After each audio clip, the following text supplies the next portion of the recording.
Match of the day at 10:40 features Nottingham Forest versus West Ham and highlights of the rest of the day's Premiership action.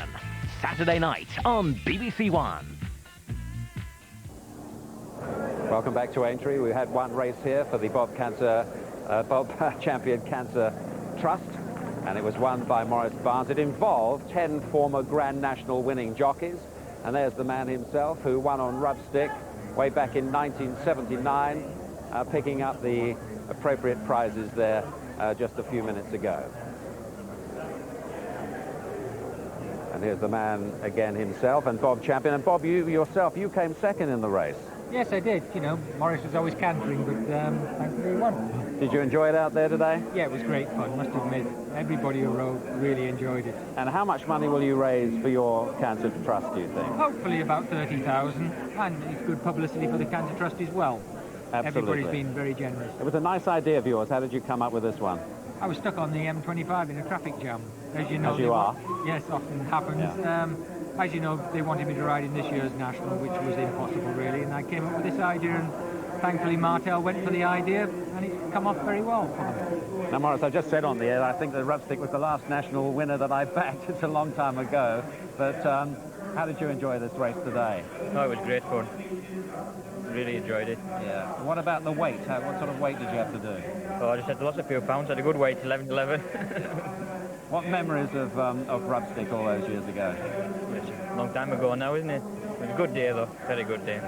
It was the last Scottish train. I think, perhaps, was it the only Scottish train? It's the only one, yes. The only Scottish trained horse. Yeah, and it was owned by a ex-rugby star, wasn't John it? Douglas. John Douglas, that's right, yeah. Well, it is quite a while ago, but it's nice to get back. Do you ride, do you ride fairly regularly? Yeah, I ride out every day. Oh, you ride out every day. You looked as though you did. Have a look at your finish here again, and perhaps you could have a word or two about it for us, could you? Or Bob? Well, Bob can do it. Bob's good at it. Yeah. Well, as you see, Maurice is coming there nicely. I've been pushing for an awful long way, and I just keep staying. What colour are you now, Bob? Here? I'm in the horse with the white blaze, in third place at the moment. Okay. But he just keeps going. He wants 7 furlongs, really, on this type of race. But I'm coming on just to take second place again. Yeah. And who's that in the red? Tommy Stack. Tommy Stack. The Red Rum fame. Of course. And Hewell Davis is in on the rails there, yes, isn't he? coming late. Yeah. He won on Last Suspect, didn't he? Yes, a few years ago, yes. Back. Grand Duchess, Westminster. Yeah. Well, it was a lot of fun to watch, and it seems as though it was a lot of fun for you guys. It was great fun, you know. We don't look too bad out there for old men, and we were all pretty quick, fit. Oh, clearly you are. Yeah. But you had to take a few pounds off, didn't you, over the last... I started wasting January the 1st, and I've taken 28 pounds off since then, so for this race... 28 pounds, yeah, that's extraordinary. I must admit, I feel a lot better since I've taken it off. Now, what about that great win in the National itself way back in, was it 81. 81. I was on the right horse on the right day. It was a lovely sunny day like it is today. Ground's a little bit softer. He was always a class horse. He'd been third in the Gold Cup, third in a Hennessy, second in a Scottish National. All he had to do was stay sound in my mind and jump the first fence, which he didn't the year after. And they made that marvellous movie about it with John Hurt playing you. Yeah, you know, John did a very, very good job. And I feel it's given cancer sufferers throughout the world a lot of hope. Indeed, I'm sure it has. It brought a tear to my eye. It was on the television again the other day. Did you see it? I saw a little bit of it. I have seen it a few times before. But I think it's the music in it which is brilliant. Well, it is, and we use it every year. Yeah. But you've done a marvellous job for the Trust, and congratulations on setting that up today, and it was good to watch you. And you, Maurice, thank you very much indeed. Thank you so much. Thank you, Dave. Now, of course, the last horse to win the Grand National 2 years running was Red Rum. That's precisely what Minnie Homer is trying to do today. So let's have a look at Minnie Homer.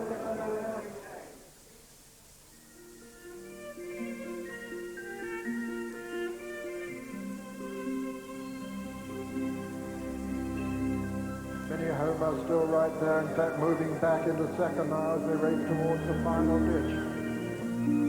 He really is strong, and he's really full of himself, and raring to go. He really looked good on the gallops today.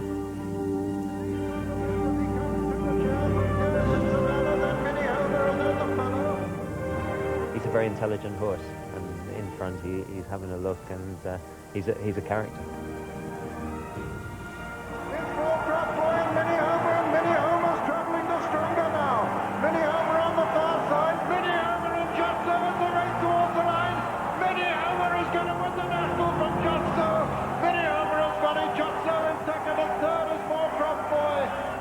Mini Homer has all the outward signs of being a laid-back character, but in reality he's a time bomb to ride. Richard Dunwoody rarely, if ever, sits on Mini Homer at Pikes, but Martin usually supervises the gallops on foot. Inside him, though, there's a frustrated jockey bursting to get out. How often does he sit on the horses at home? Not very often, but, you know, once a fortnight or once a month, and I have a gallop occasionally. It's great fun, I enjoy it, and I've had a few rides on Mini Homer before. He's a lovely horse. Well, in the start of the season, he's almost unrideable, isn't he? Yes, he's very difficult to get on. He's very, very frisky and very, very lively, but once he gets on and does his work, he's a lot better, but he still takes some riding. Well, here's Richard Dunwoody, who gave the horse that great ride last year. Now, you had problems here on Thursday, didn't you? You had to take some time out. You had a knee problem. Yes, I had a kick on the knee last weekend. It was fine sort of Tuesday, Wednesday, but it was getting worse. So I've got some injections in it, and that's what it's been fine since. You were okay yesterday. You had a couple of rides yesterday. I had 3 rides yesterday, and stood up for them well. And obviously you've got a ride coming up in this next race as well. In the next 2 races. Now, what about Mini Homer's chances today? He's got a great chance, you know. The ground's a little bit different from what it was last year, of course, but... Can he cope with a faster going? He's won on good ground, and hopefully he'll land it as well this year as he did on the soft ground last year. Now, if one reads the newspapers, which one does, one keeps reading about you packing the whole game up, or splitting up with Martin Pipe, or what's the truth about all this? Yeah, there's a lot of rubbish been written in the last couple of weeks, but we tend to ignore it and let them get on with it. So there's no truth in either of those? I wouldn't have thought so, but as long as I keep enjoying riding, and that's what I'm doing at the moment. I enjoy riding. As long as I keep doing that, I'll keep riding. And you think the horse has got a reasonable chance of that second win running? Would you swap him for anything else today? I don't think there's much else I'd swap him for now. Well, have a safe ride, Richard, and good luck to you once again, and on this next one as well. Cheers. Thanks very much indeed. Well, the owner, as you know, of Mini Homer is Freddie Starr. I went to see him a few days ago. He's not coming to the race today because he's superstitious, so I expect if Mini Homer wins again, I'll have another one of those bizarre telephone calls with him. Yeah. I think we can just about, I don't know if our viewers can hear this, but you put the television over your head. Yeah. Okay, well done. Many congratulations. You're even richer now. When we had that bizarre telephone conversation after the Grand National last year, do you want to now tell the British public what you actually said to me? I said I was so pleased that my horse won, and that I was pleased for everyone concerned with Mini Homer. Tell us about this particular horse. You didn't name the horse, did you? No, I didn't actually. It was called Mini Homer. With 2 eyes for some reason. Yeah, and it's got a nose as well. So, he's a genuine horse, you know. I love him. He's been with me since he was 3, and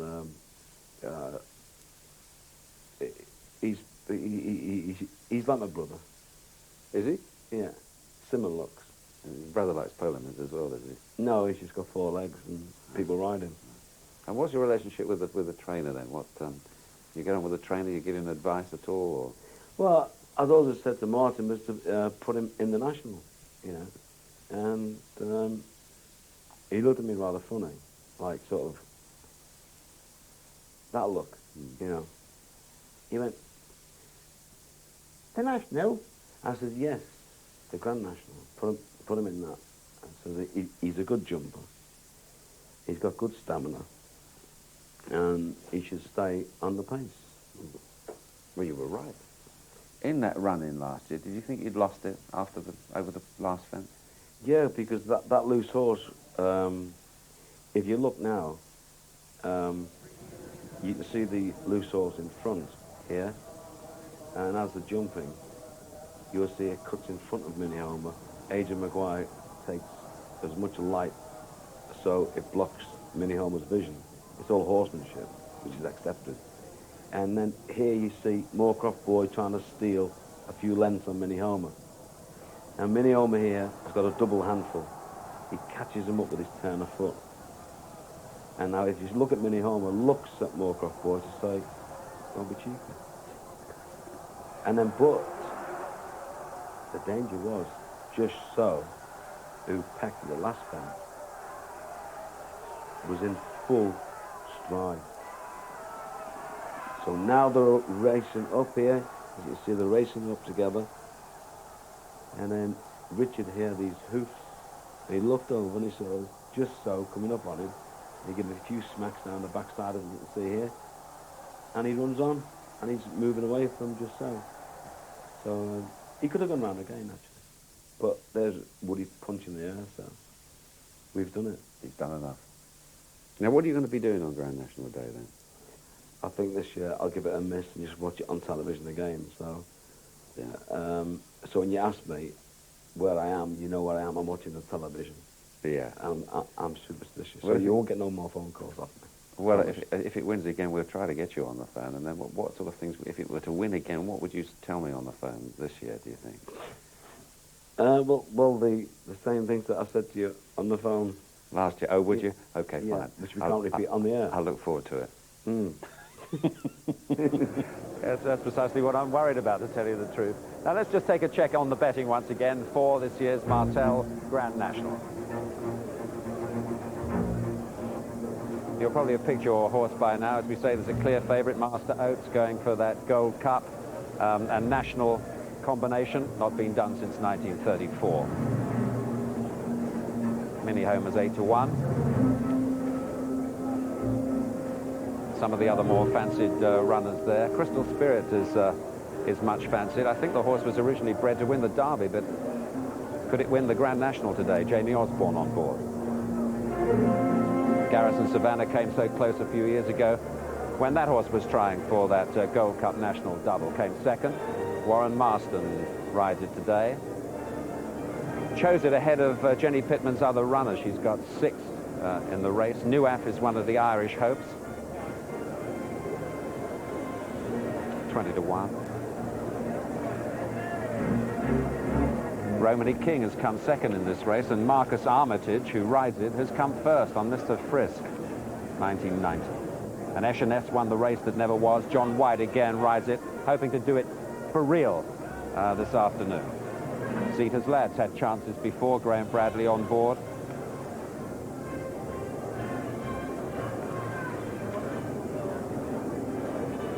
Nicky Henderson's Tinry Land is a 50-1 shot. Ubi Brief is ridden by Brendan Powell, another of the riders today who has won the Grand National. Mr. Tsuyoshi Tanaka of Japan gets his first ride in Britain, and of course his first national ride on the committee, the Irish Train Committee. 66-1 shot. Will he get round? Now the real true blue outsiders, and the outsider of the outsiders, it's a snip. 200-1 about this one. John Kavanagh rides. Well, it's a gorgeous day here, as you can see, in marked contrast to recent Grand Nationals Day. The sun shines, the going is good, and my colleague Sue Barker is visiting the Grand National for the first time this year, and as you do when you visit here for the first time, you get a little nervous. So she started, well, very early. Yes, Des, I'm here very early indeed. As you can see, all of the national fences here at Aintree are floodlit throughout the night. And I thought it was important at a major event such as this to take a closer look behind the scenes. So I find myself in the early hours of Saturday morning here at the most famous fence, Beecher's Brook, to find out exactly what it's all about. Ian, why is this needed throughout the night? We have to protect the most important sporting event of the year for our many millions of viewers. And what is actually involved with security here? We have floodlighting on every fence and security guards who man the fences 24 hours a day. In addition to that, we've got a few dog handlers around the course and the odd helicopter. I always wanted to be a jockey, but I got overgrown, overweight, right? And this to me is just once in a lifetime. So if you can be a part of it, you know, it's a good thing. Anything happened here? Oh, that few skellies trying to get in, but as soon as you see the dog, you're soon away. Have you got a favourite for the race tomorrow? I've had a couple of trips, Crystal Spirit and Country Remember. Why? Oh, I've just heard it floating down the grapevine. And what about Wan? Wan must have a favourite. She hears a lot and tells me nothing. What do you fancy for the National? Get your money on into the red. That's your winner. We've had our tips like of, you know, Mini Homer and is it Young Hustler. I do fancy Young Hustler, to be honest with you. I think the ground suits Young Hustler, so I think I fancy that one, yeah. You've got to have a tip for the National, surely, having been here for the last few weeks. Yes, well, my money's gone on to Juba. Why is that? I think's going to win it. Why? Well, it's a good stay. What I've thought of it lately, the last few runs, it stays very well. Well, Des, everyone here seems to have their favourite. I'm still looking for mine. But you know, when I was at Wimbledon, I took a little souvenir from the centre court. I think I'm going to do the same here at Aintree. Oh, you! Off the course! She's such a naughty girl, up late. And we'll be seeing her on horseback a little later on, I'm told. But here's the man who knows what it's all about to be on a horse. One of the best riders around, Adrian Maguire. Adrian, Ebony Jane for the big race. Tell us about your thoughts about this mare and what sort of chance she's got. Well, she's won an Irish National, Des, and she was fourth here last year. Third in the Irish National as well last year. She comes here with a great chance, I think. Trained by Dermot Wells, who says she's 100%, so his word is good enough, I think. You had a great ride last year, didn't you? And at some stage, I suspect at the elbow, you thought you were going to win, didn't you? Yeah, Markroft Boy gave me a great ride last year, and it's a shame not to see him back here this year, but he had a very bad fall, and that was ruled out. So I thought I had a good chance jumping the last year, but I always seen Richard was travelling well on Mini Homer, yes. And my lad just didn't last home. And then just so pipped you for second place. Didn't exactly pip me. He was quite a long way in front of me at the end. Right. Yeah. Right. But what Ebony Jane, a mare. Now mares don't win the National, do they? Not usually. There's two mares in the race today, Juba and Ebony Jane, and I think both of them have very good chances. Do you? Why do mares not normally run in the Grand National? I couldn't really answer that. I don't know. Because they don't. They're not fancy to win it. Yeah. Well, I think if they enjoy it, they'll go a long way, and if they don't enjoy it, well, you're not going to get very far. Yeah. I think they could be more temperamental than a gelding, you know. Right. But yours has got a real life chance, you think, today? Yes, I have a very good chance. Good. I think she's very good value, 20 to 1. Excellent. Well, have a good and safe ride, and we'll see you later on. Thanks, Des. Adrian Maguire, thank you very much indeed. Let's have a little look round here. It's a beautiful day, and 60,000 people expected here today for this Martel Grand National. And the going is good for the race. There are 35 runners if you're just joining us. And Master Oates, who won the Gold Cup, is the clear favourite at 5 to 1. Now, Kim Bailey, of course, is trying to match a record today. He won the champion hurdle with Alderbrook. He won the Gold Cup. Can he win the Grand National as well? We're about to visit his stable because his horse, Master Oates, the favourite here, has already clinched that Gold Cup. Heading downhill now, Mary Gale and Master Oates locked in combat. They're stride for stride as they head now to the second last. About 6 lengths clear of Juba and further back is Jadami. Coming to the second last now, Master Oates moves up on the outside, grabs a narrow lead now from Mary Gale. They're about 4 lengths to Juba running on to the whip, and they've skipped right away. Running down towards the home turn in the Gold Cup though, and Master Oates on the near side looms up now to take a clear lead from Mary Gale the far side. Juba now running on very strongly on the outside, but heading up towards the line. This is a real triumph for Master Oates and Norman Williamson, Kim Bailey, as they head up towards the line. Master Oates driven out is going to go on and score by 15 lengths. What a week it's been for Kim Bailey and Norman Williamson, the first trainer-jockey combination to win the Champion Hurdle Gold Cup double in the same season in 45 years.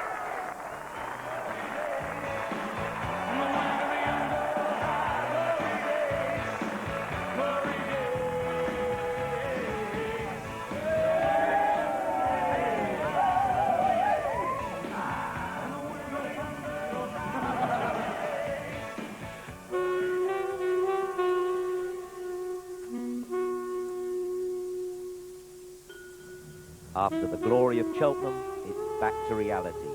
5:30 in the morning at Old Manor Stables in Upper Lambourne.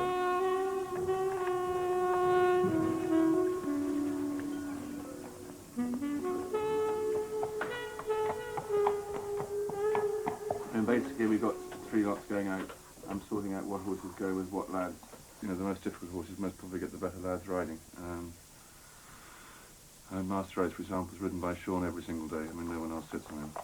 He looks after the horse. He's always ridden the horse, always got on very well with him. And I firmly believe if someone gets on with the horse, they should stay with him.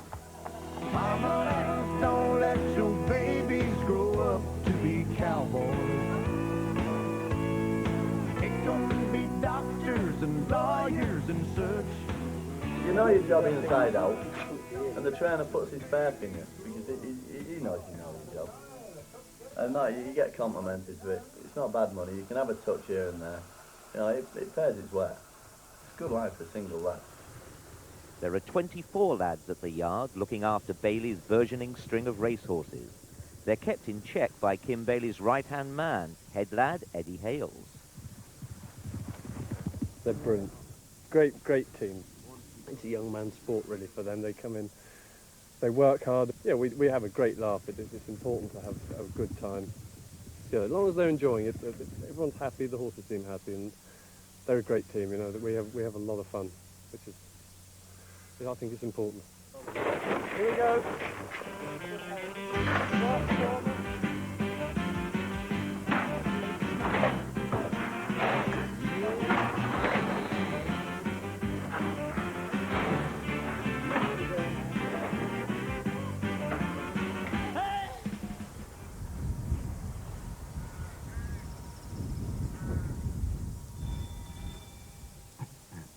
After lunch, it's siesta time, but not for Master Oates. The national favourite is exercised twice a day. It's an unusual method of training. The horse never goes out of a hack canter, a routine that has proved successful for Bailey and Hales. It's a stress-free method of training, really, the idea behind it. You're doubling the workload and halving the speed, so you don't stress the airways. That's where it all started. He broke the blood vessels very badly, and you know, he'd break, trotting up the roads he'd break, and therefore they're not trainable.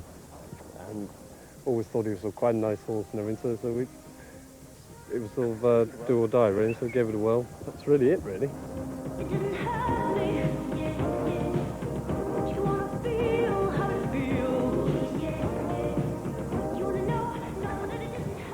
Now, Eddie Fisher has built this fence for us to go and practice with Master Oates, and he'll obviously school it by the time he runs on Saturday. It's here really for an eyesight situation more than anything else. It's not as big as they would see on the Grand National, but it's a good idea. It gives the horse a bit of experience over them. And it's basically a question of leaving every stone unturned, and hopefully he'll jump it very well and carry on doing so on Saturday. Kim Bailey is no stranger to Grand National success. 5 years ago, he saddled Mr. Frisk, still resident at the old manor and now owned by Kim's wife, Tracy. Hi, Panda. He's in brilliant form. You would not believe he's 16. He's acting like a 2-year-old. He's a lunatic now. Gets fresher and fresher every day. I'm eventing him at the moment. He's done the last 2 years eventing, and he's now an intermediate, which we're very proud of. In comparison to the flat don't have the horses that long in the yard. We have horses here that have been here since 3-year-olds, and they stay, hopefully, all being well, in their racing career with us until they're 12, 13, and when they retire. So you get to know them really well, and they become a part of the family.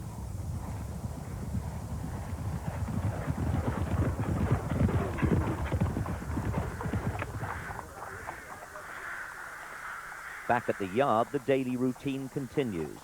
There's a visit by the local vet for blood tests, and more importantly, a look down the throat. What we're trying to do is identify horses that have respiratory disease. Respiratory disease is probably the single most important factor for poor performance in the racehorse. And an outbreak of respiratory disease in a racing yard is potentially disastrous. So it's very important that we identify those horses with respiratory disease early so they can be treated. The fibre endoscope allows me to visually assess the upper respiratory tract for any evidence of inflammation. and then once I've assessed that, I can actually push it into the trachea, the windpipe, carry on in Eddie. And what I'm looking for is evidence of any mucus, blood, inflammation. That's good. Yep. Thank you. All right then, ladies. Jog 'em up. Besides exercising twice a day, the stable star has to cope with the constant demands of the media following his Gold Cup victory. Meanwhile, up on the gallop, his Grand National jockey Norman Williamson can just about see the hurdle, let alone jump it. Been in the race 4 times. The only time I didn't get around was on Master Oath last year. But I remember saying to someone one day that I thought any horse that had a brain would jump around there. And he's the first horse I've fallen off there, but he probably has improved 2 stone. He seems to, or more even, he's improved every time he's run. And who says he's going to stop now? He might still keep improving. What would be your doubts about the race? Just jumping. I don't think I have another doubt really. The ground obviously is a little bit of a danger if it dries up, but I think if he jumps, he'll take all the beating. Clear round, we will win. Skills. He could win with Wellington boots on, I think. He's proved himself around Cheltenham. Proved he is that class. He has nothing else to prove to me now. The yard's confident, but the final word comes from Paul Matthews, Master Oats owner.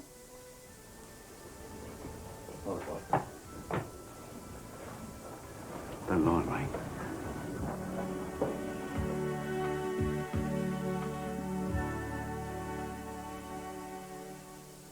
Well, that's, of course, the Kim and Tracy Bailey setup. And the horse, Master Oath, is favourite, 5-1, to win this Grand National here this afternoon. Now, if you watch the National Lottery on BBC, you'll have seen a lady called Mystic Meg help us all win it. Can she help us win the National today? Well, she'll give it a try.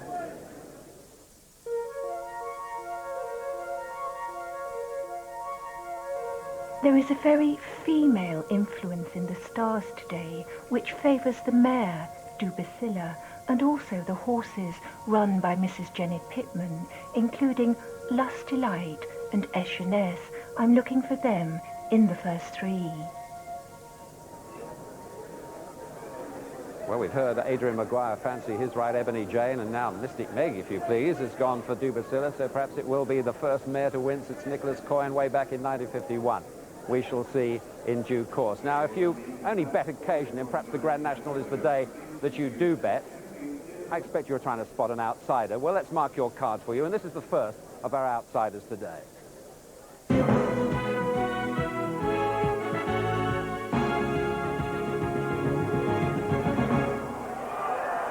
he's passed the initiative to Gold Cap. Gold Cap racing up the hill now, the leader. And so the result, first, number 6, Gold Cap, owned by Mr. Jeff Meadows, trained by Philip Hobbs, his 33rd winner of the season. Grand National contenders emerge from all parts of the country. Somerset has a strong hand again, with Minahoma and his neighbour, the likely outsider Gold Cap, who comes to Aintree with solid form. He's won 3 decent handicap chases this season at top tracks. And, I mean, he won at Sandown 3 mile 5 running up the hill there, and he won at Chepstow, and he won another one at Cheltenham. He's a thorough stayer and a good jumper. I mean, he's got to have a chance anyway. The doubt about most horses in the Grand National is if they'll stay 4.5 miles. The doubt about him, apparently, is whether 4.5 miles is far enough. Yeah, I wish they had another circuit. Wish we could go around 3 times rather than twice. We'd have a right chance then. He might not be 50-1 then. That's right.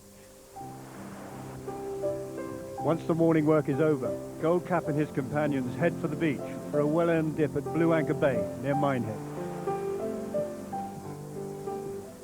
Philip, how much do the horses enjoy having a splash in the sea?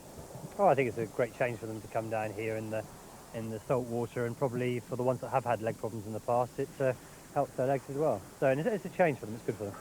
A novel way to prepare a Grand National horse. Yeah, it is. Yeah, but he's one of the sort of older chasers now that probably changes a good variety for them, really. Did you enjoy your splash this morning? Oh yeah, great fun. Did you get wet as well? Yep, soaked. How do you feel about taking him up to Liverpool? Bit nervous actually, but excited but nervous.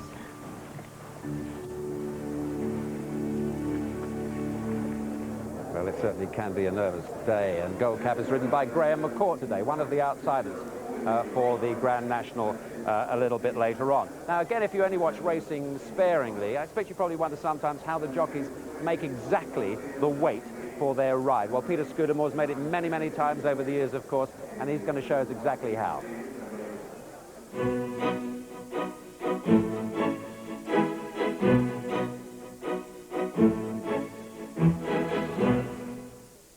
Graham Bradley weighing in to have his weight checked at the official scales.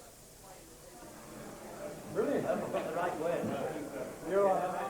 The poundage at the weigh-in must match the poundage on the way out to ensure that the horse carried the right weight.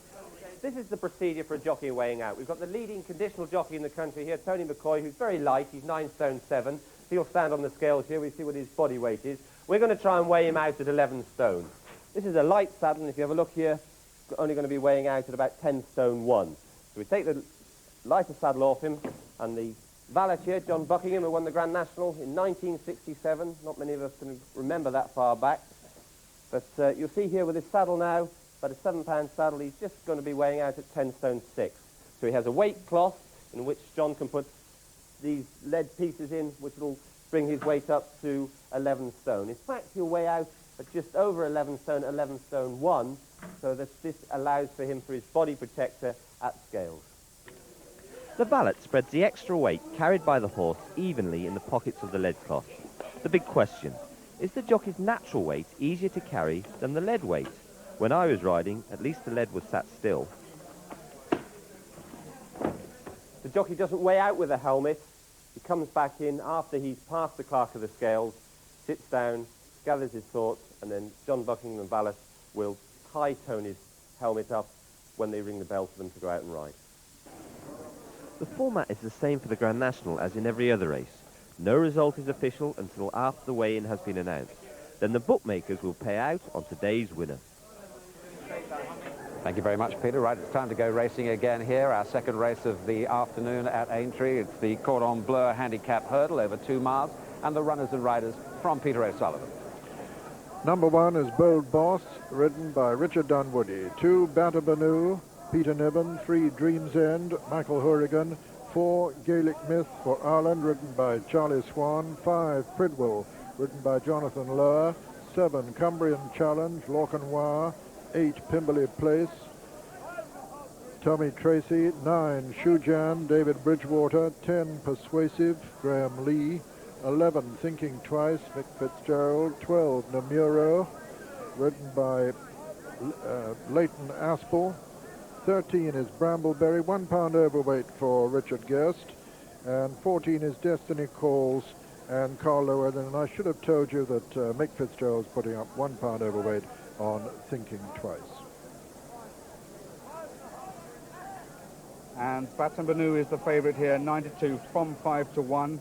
And then they go 11 to 2 Dream's End and Thinking Twice, 8 to 1 Bold Boss, 9 to 1 Shujan, 10 to 1 Cumbrian Challenge and Pridwell, and that's followed by 12 to 1 Gaelic Myth, 14 to 1 Pimberley Place. That one has been 25 to 1, a gamble on the Irish horse there. Persuasive up to 16 to 1, Namuro 20, Brambleberry 25, and Destiny Calls 25 to 1 from 33 to 1.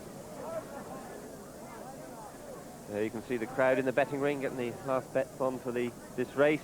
A huge car park there, the large crowd, and already the hairs in the back of your neck are beginning to stand up as the National gets closer. And there is Peter Niven on Batamanu. Peter and Mary Reevely in really good form.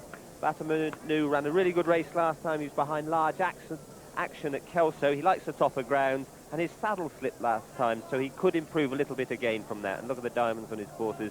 Another horse looking superb. Mary Reevely already had a couple of winners this time. That could be another one, but plenty in this race with a chance. Number 3, Dream's End. We've been waiting for this horse to turn out for a long time. He did have a run on the flat only a couple of weeks ago. Trained down in Wales by Bryn Llewellyn, ridden by Michael Horrigan. Top-class hurdler last year, this fellow. Philip Hobbs trained him. and he was placed at 2 of the big festivals, you know, last year, and then won the valuable Swinton Handicap Hurdle at Haydock Park. Now, this is a very decent horse. We've just been waiting for him to come back out. Next horse we're going to see number 9, Shujun, ridden by David Bridgewater, trained by Reg Akerst. I think this is going to be quite difficult to ride around here because this is a front runner. There's a couple of front runners in this race, and I think it's always a very difficult track to make all on because everybody's conscious it's a very, very fast track. They pick up the pace very early down the back, and it can blow horses out. But this is a very good, tough, competitive horse. He's been running some good races, and he does handle this fast ground. Now, there's one that I hear there's a big shout for today, is 7 Cumbrian Challenge, Peter Easterby's animal. Now, this horse has been running some funny races. I don't think he likes to have the stables too near the where the race course is, but here, luckily, they run right up the straight, exactly back to the stables. That should gee him up. He was second last time at Wetherby. He's been a decent horse on the flat. Don't rule this one out. In fact, I think this is a good each-way shot at 10-1, despite having drifted from 8. Lorcan in the plate. Number 1, the horse we're looking for now is Bold Boss, trained by Martin Pipe, ridden by Richard Dunwoody. Although this horse has got it pulled up by his name, it was in the champion hurdle, and Jonathan Lower rode him that day, and I thought this ran a cracking race, and really, although he has got a lot of weight, he really could come into the place. The last time he won was his first run and only run for Martin Pipe when he beat the smart hurdler Winter Squall at Newbury. Number 4 is Gallic Myth. Tommy Stack trains this one. There are 2 Irish trained horses in this race, and the Irish won it last year when Pat Flynn's for Reg came home, 4-1 favourite. That really landed some gambles. Gallic Myth has had just 1 run so far. Jumping has got the champion Charlie Swan, and he told me a couple of days ago his best rides were on the Saturday. He's really looking forward to it. But he's 3 times the winner on the flat. He's finding it tough going at times over hurdles, but he's won a couple from 12 starts, his latest at Limerick last month. There's Pridwell, ridden by Jonathan Lower, Martin Pipe's second jockey. This horse is a gelding by Sadler's Well, owned by Malcolm Jones, who's got a number of horses in training with Martin, and he won a lot of races last year, six wins, only 1 win this year. He was second in the novice champion hurdle at Cheltenham last year, and he is a decent horse, handles any ground, and he'll be right up there with the pace today, but obviously Richard prefers Bold Boss. Yes, his owner's just recently got engaged, so this will be a nice fillip for him. Baton-a-Boo is 5s. He's only drifted a little bit. Dreams End, 11-2, the same price. Thinking Twice, 8-1 bar the trio. And catching up with number 11, Thinking Twice, the horse that's had just a couple of quiet runs this season. He's flat-bred by Chris from the Henderson Yard, the colours of Ed McGrath. Well, prior to having a season off, this horse was very useful indeed. And he was a good horse on the flat. Well, we like him a lot. We think after a couple of runs, he's ready to really come back to some form. He's well weighted on earlier running. He could just be one there in the reckoning. Coming in, good time to join Peter. 9 flights to be jumped this time, and they're away to a first timer with Bramblebreed the Grey, the first to show from Bold Boss and Shujan. Pimberley Place is very, very slowly away, and in fact it looks like taking no part. Pimberley Place taking no part at all, already a furlong and a half to 2 furlongs behind, and is definitely out of the contest. And so they turn into the home straight on the first circuit, and Bold Boss on the inside. Brambleberry, Shujan comes third, Dreams End 4, just in behind them, Thinking Twice and Pridwell, and behind Pridwell is Nemuro. They come down towards the second. Bold Boss over on the rail, the Grey, Brambleberry, just in behind them, Dreams End, Shujan, Pridwell, Thinking Twice, then Nemuro. Behind Nemuro is Destiny Calls, and behind Destiny Calls is Badamanu, Gaelic Myth, Cumbrian Challenge, and finally Persuasive. So they run down towards the winning post on the first circuit with Bold Boss and Brambleberry disputing it ahead of Dreams Ends and Shudan, and behind them come Thinking Twice. Then on the inside is Pridwell, then Nemuro, a little gap to Badamanu. There's a real cliff on here. Then comes a Cumbrian Challenge, Persuasive on the outside, Destiny Calls, and Gaelic Myth is the back marker. With out of it already Pimberley Place. And so, down the far side, Brambleberry the Grey as they shape up towards the fourth, with Bull Boss in second, Shujan in third, and Dreams End behind them, Thinking Twice, and Nemuro and Pridwell and Badabanu and Cumbrian Challenge, and Persuasive and Destiny Calls, and finally Gaelic Myth. Over this one, Bull Boss, just the leader at it.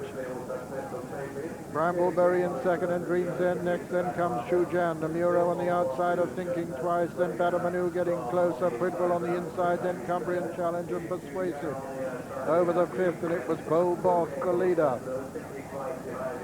Bull Boss maintaining this very, very fast pace in the Cordon Bleu handicap hurdle. Dreams End going up on the outside. On the inside is Brambleberry the Grey. Then comes Shujan, and then Nemuro and Thinking Twice, and then Badamanu, and then comes Cumbrian Challenge and Pridwell. And it's the Grey, Brambleberry back there disputing it, in fact taking it up marginally from Bull Boss, then Shujan, Thinking Twice, Dreams End on the outside. Badabanu is making progress. They're racing now towards the home turn, in which they'll have 3 flights left to jump. Brambleberry, Bull Boss, Shujan. Then comes Dreams End, Pridwell going well on the inside. Badamanu's not far off the pace.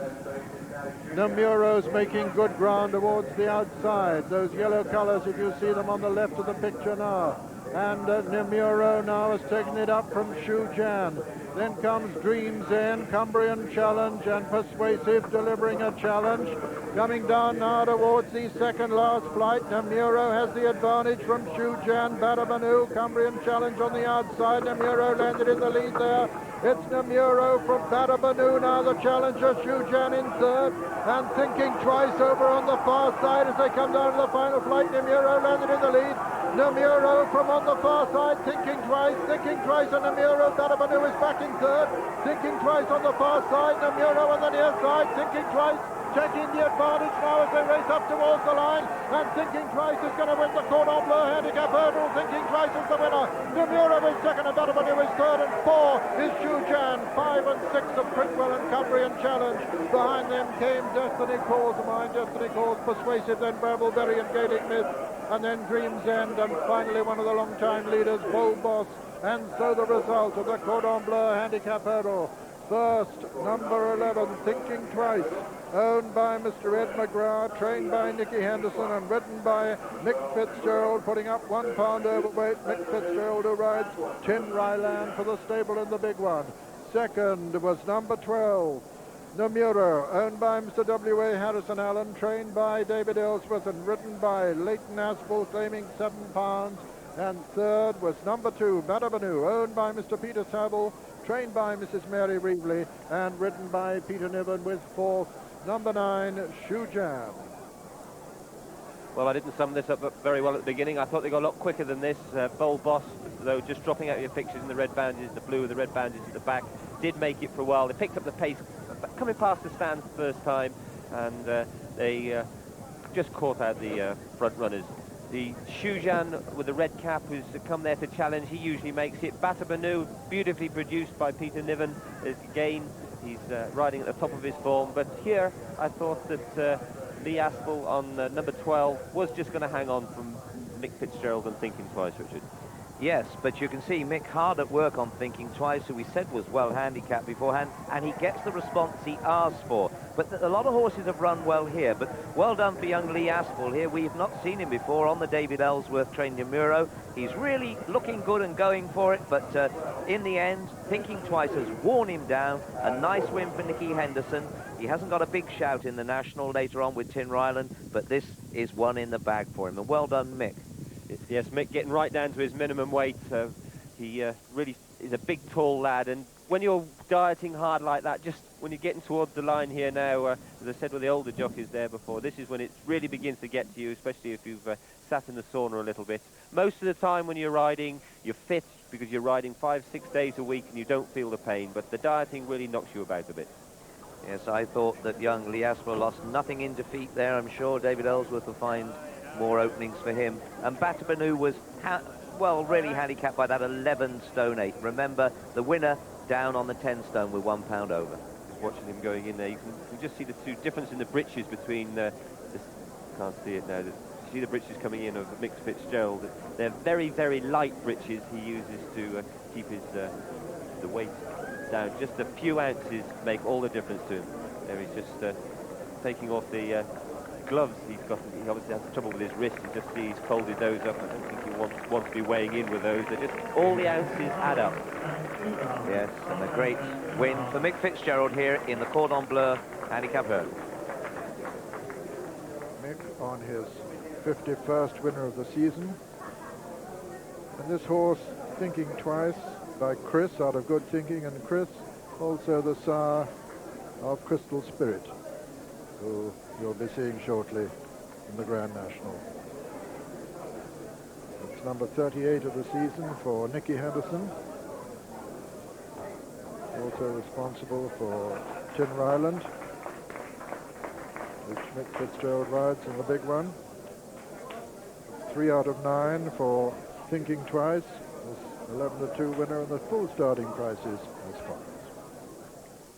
First, number 11, Thinking Twice, 11-2. The second, number 12, Namuro, 25-1. And third, number 2, Badabanu, 5-1 favourite. Right, let's look ahead to the big race once again, and let me introduce you to Veronica Cole, who's joint owner and breeder of Dubacilla, with your husband Henry, of course. Yes. Now, you always trained the horse, didn't you, until this year? Yes, and then we thought that we'd like to try and win a Gold Cup with her, and we really didn't feel capable of doing that, so we decided to put her in training with David Nicholson. I was talking to David earlier. He thinks the mare's got a real good chance today.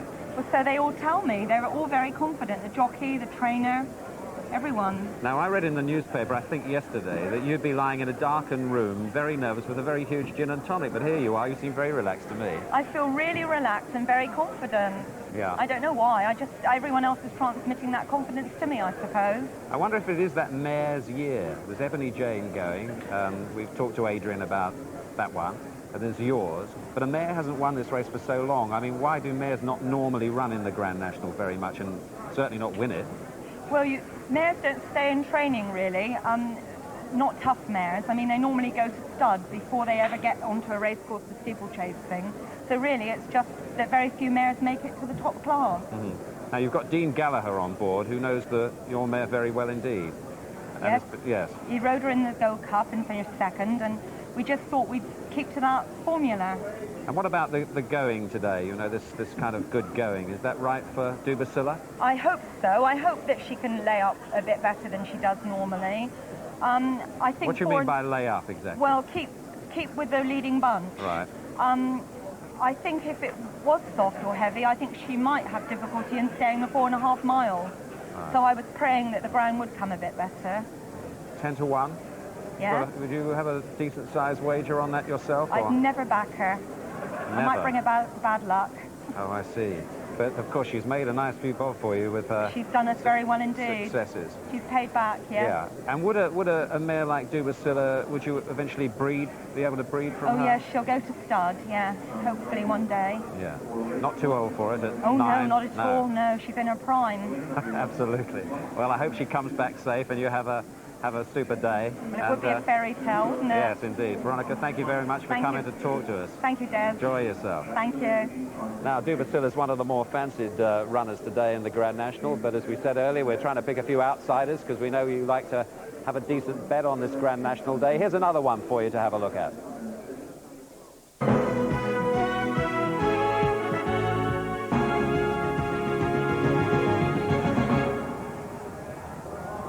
It's into the red, clear, into the red, has just got a jump in, he does, he takes a bit of the fence with him, but gets away with it well, and he's full of running.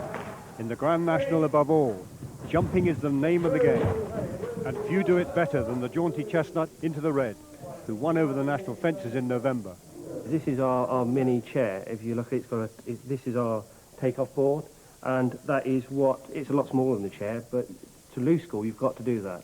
What we're looking for is to make sure the horse doesn't put his foot beyond this takeoff pole. If he tries to do that at the chair, he's got a 3-foot drop and he's going to be in trouble. It's very important for him to get in as close to that as possible and then to get used to the drop size on the other side. But it's fairly loose on top as well. So in a race, you get a lot of this flat coming back, and he's got to know that that isn't going to hurt him at all, that it's only spruce and it's only going to come back, and it's probably nothing to worry about too much. People might wonder at you building a replica at National Fence because he's been there twice before. He knows what to do. He has jumped around there. He has, but I think it just puts him... But he had a fall at Adoc early in the year, which was... The ground was very, very heavy, and he needs to go on the left-handed track, which Adoc was, but he kept coming towards the inside, which was very deep, and he had a fall there. And I think he just probably had a few muscles, and it's more for our own peace of mind that the horse is now back in good shape and jumping very well. And as into the red frolics with companion Zippy, his owner Edwina Saunders reflects on the challenge that took him to the final fence last year. I couldn't believe he'd run so well in that ground, and I just couldn't believe it, and then it was just so awful to see that yellow jacket hit the ground. But at least he was all right. You're not dreaming of victory? No, no. I'd like to, but I can't. I just want him home safe. Well, Richard Guest rides that one. He's certainly been round the national fences a few times. In fact, came second here not so very long ago. Great crowds here today. 60,000 expected. The weather's absolutely perfect. An absolutely marvellous day for this 1995 Martel Grand National. It's the 3:45, incidentally, and we've got 2 more races for you before that. Now we heard from Sue Barker, special guest here today on Grand National Day, and we're about to hear from her again. I think she's got a horse this time. Well, I've always wanted to be on a horse at Aintree on National Day, and here I am. Meet Minty, one of the police horses on duty here, and also let's meet Dave and John, two who have the honour of leading out the national field and bringing back the winners. First of all, Dave, how are you chosen for this? Good looks, skill and ability. But, I mean, how many times have you done this before? I've done it about 3 times before, but this is the first time with this particular horse. So it's the first time for him, if not for me. What is your horse called? He's called Gambler, which is appropriate for today, isn't it? But I believe it's not, it's the last time that you'll have the chance to do this. Yeah, right? I retire this year, so it'll be the last time for me. So what will happen to Gambler then? I've got a good young lad who's going to look after him and ride him, and I've trained him, so he'll have no trouble. And I must bring John in at this point. I believe it's the first time, is it? First time for me, yes. Quite an honour, really. A couple more years to do, perhaps, and you never know if you're going to do it every year otherwise, do you? How many are actually involved in taking the field out and bringing the winner back? Well, we take 4 in review order. That's dress uniform. Minty, behave yourself. I think you're misbehaving a little bit. Leave the microphone. That's for the alone. national race. Yeah. In all, we've got about 22 horses here patrolling the national. But can I ask you, Dave, what do they actually do on a weekly basis? Because obviously this is a bit of a perk for them, isn't it? Oh yes, the daily work is a 3-hour patrol, somewhere in Merseyside, city streets or the beaches or wherever. Any danger anywhere? There's always a danger with animals in traffic. We occasionally trouble at football matches. A lot of their work's at Liverpool and Everton and Tranmere, so they're well used to crowds. A lot of crowd work. Minty's certainly going to eat the microphone for. Take this in the stride. And are they well behaved? That's what I want to know. Yeah. Do they do everything they tell you to do? Well, they're animals, but they're well-trained animals, and they can always surprise you. But on the whole, they're well behaved. Well, thanks very much. I'll let you get on with your duty. I'm hopefully going to find out how well trained Minty is as we head off for the course and Beater's next stop. Well, you see, she's good with policemen because she's married to one. Now, here's Norman Williamson, the rider of Master Oates and the favourite. The price has really come in, Norman, today. It has. Beginning of the week, he was drifting out and the young hustler was coming in, but he came back into 5-to-1 favourite. Well, I keep reading that the going's not quite right for Master Oates today. Well, we don't know. Nobody knows. He's won on good to firm first run last season. So, who knows, he might jump at her off this ground. Who knows, he might have won a Gold Cup 20 lengths if the ground was firm. We don't know. Just hope he comes back safe and sound on it. That's a good point. And you're going for this marvellous record-equalling job today, aren't you? You've won the Champion Hurdle, you've won the Gold Cup, the National. Not been done by a jockey since, what, about 1930, wasn't it? I think, yeah. Tommy Cullinan, I think, is a name that springs It's obviously that'd be great, but it's another race. We'll try and go out and win. Yeah. And if it happens, super. Do you get pent up before a big race like this? I mean, you ride so well. You've had a marvellous season. It isn't just another race, this though, is it? It's not. You try to treat it as just another race, but it's everything that goes with it. It does get you a little bit tense. But and what will you try to do with Master Race today? What's the plan of campaign, really? The plan is try to get a clear round and just get going and get everything going as smooth as possible, and hopefully get round. Will they go a bit of a charge today with this good going? I'm sure they will. They'll probably go very quick down over the first couple, but at the end of the day, it is 4.5 miles. Yes. So they'll all have to get home, but they're sure to go off quick. They go off quick, but you've got to take it a bit easy. But you can't afford to sort of... you can't afford to let them go too far, so you've got to be going almost as quick as them. But just hope we get a clear round. Yes. Well, the very best of luck. That'd be some record. Well, it'd be a record for the horse as well, wouldn't it? Yes, it would. It'd be a record for the horse and a record for you. It'd be someday. We'll have a hell of a story if you win it today, Norman. I hope so. Yeah. Thank you. Well, thank you very much indeed. Yeah. Super. Norman Williamson, the rider of the favourite Master Oaks, going for that double. He's going for that treble. Smashing records available to horses and riders here today.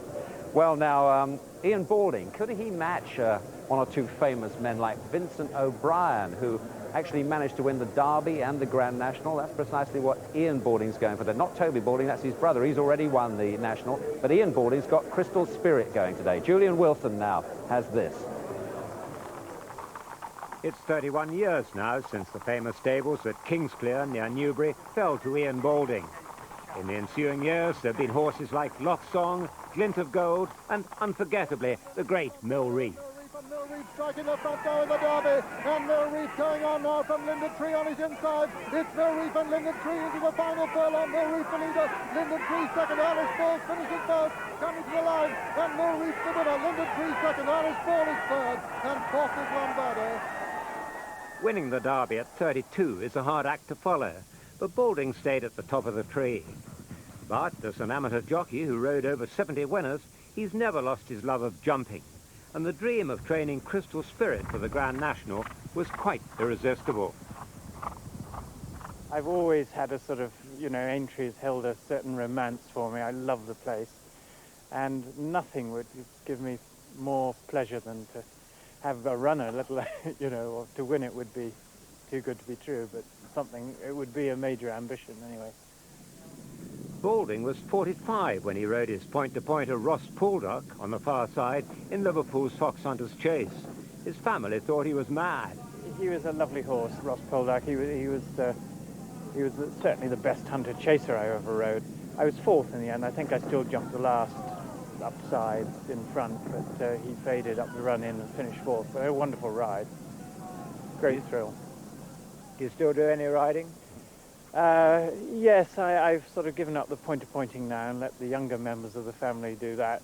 But I enjoy the drag hunting still, do it every Sunday and act as field master and thoroughly enjoy that.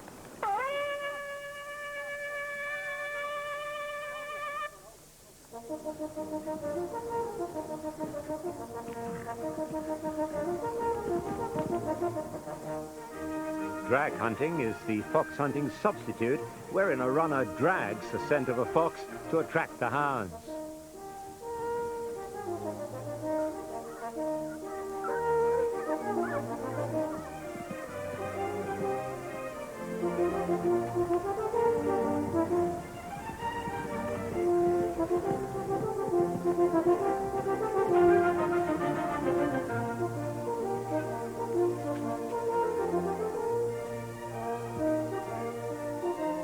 The horse that he rode at Highclere Castle was his hack croupier. 2 days later, the weather was less appealing when Jamie Osborne arrived to school Crystal Spirit. But Balding remains optimistic in his bid to become one of only 3 trainers ever to win the Derby and Grand National. He's a big, strong horse for a start, and I think Aintree would, he'd handle Aintree well. And he's always been rather deliberate, but a very good jumper. He's an accurate and safe jumper. He's actually a very talented jumper, but he sometimes doesn't quite let himself down as much as he should. the more he's run this year, actually, I feel the better he's jumped. He's probably the sort of horse that might not go back to Liverpool a second time, but I think probably the first time I could see him operating well around there. Your brother Toby has trained 2 Grand National winners. Has he given you any advice? Yes, he has. He said, get the horse there fresh. So I hope I've done that anyway. He hasn't run since January, and I hope he's come just about right, you know. But on his day, he's a very good horse, and I think with 10 stone 4, he's, you know, he's a class horse in there with the lightweight. Mr. Mellon has had wonderful success racing. He's won a Derby, he's won a Kentucky Derby, and he's won the Arc. How important is the Grand National to him?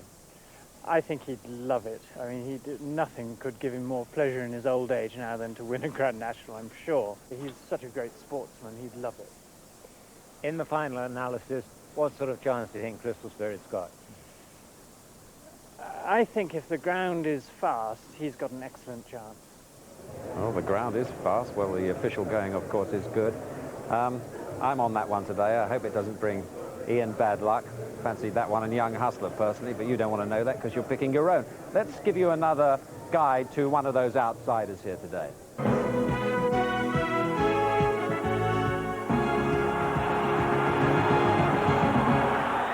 to be a photo and at the line. Cool Ground has got up just to inch the fellow out of it. Cool Ground has won it. And here, Cool Ground, owned by Whitcomb Manor. And Cool Ground is still the flagship of Peter Bolton's racing enterprise 3 years after his Gold Cup victory. Yet despite an outstanding record, the old horse is once again a long shot. It's interesting, he went to the Gold Cup as an outsider and ended up going as favourite for the National.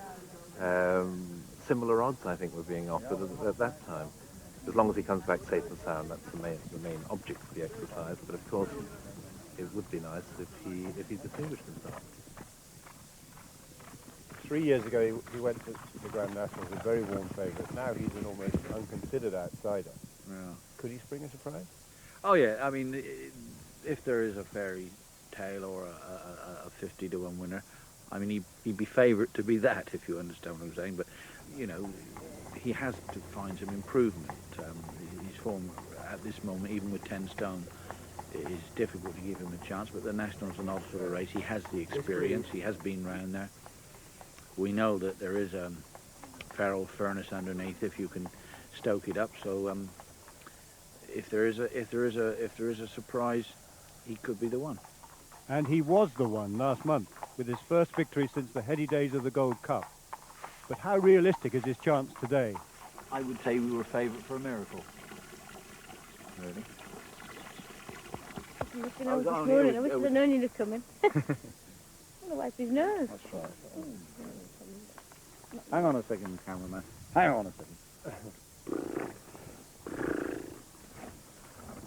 There you go. Get all the, what do you call it, Stan, the props, makeup man. Oh, look at that. Very smart indeed. Well, Cool Ground is a 50-to-1 shot for the race this afternoon. You might fancy this one. Or the committee, what about that? One of the Irish hopes here today is 66-to-1, and it's ridden, of course, by the gentleman Tsuyoshi Tanaka from Japan, having his first ride here. I did him a disservice earlier. He's actually ridden in Britain before and knocked out a win. But he goes over these big fences here today, rides the committee, who was fourth in that Void race, incidentally, a couple of years ago. So maybe he'll get round here today, maybe even get a place. Who knows? We'll find out later on. Now, just as for human athletes, the footwear for horses in the Grand National is absolutely vital. Peter Scudamore explains.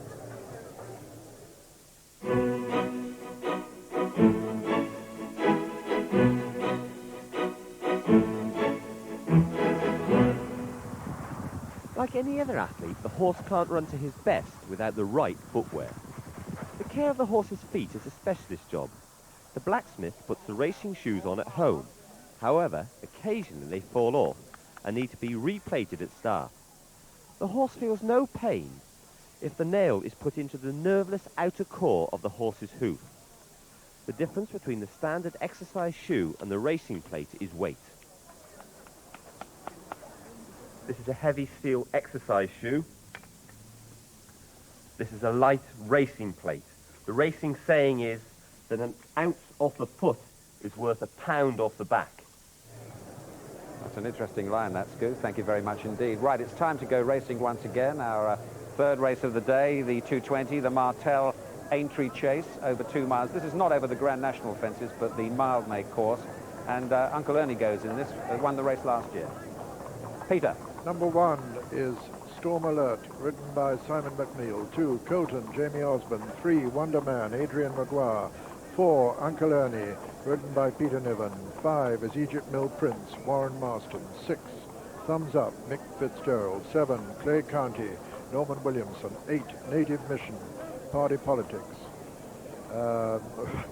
Mark Dwyer, I should say, he writes Party Politics in the National. 9, the Irish Challenger, Oh So Grumpy, ridden by Richard Dunwoody. 10, Wind Force, ridden by Mick Maloney. 11, Snitton Lane, ridden by David Bridgewater. And 12 is One More Dream, ridden by Richard Guest. And here's how they bet. And wide open betting in this race. Coulton just favourite at 11-2. Then they go 6-1 Oh So Grumpy, 13-2 Snitton Lane and Uncle Ernie together with Egypt Mill Prince. Then it's 15-2 Thumbs Up, 8-1 Storm Alert, and that's followed by 9-1 Clay County, 11-1 Wonder Man, 12-1 Native Mission, 33-1 Wind Force, and 50-1 One More Dream. Fascinating race in prospect again, won last year by Uncle Ernie, number 4 in this race again today.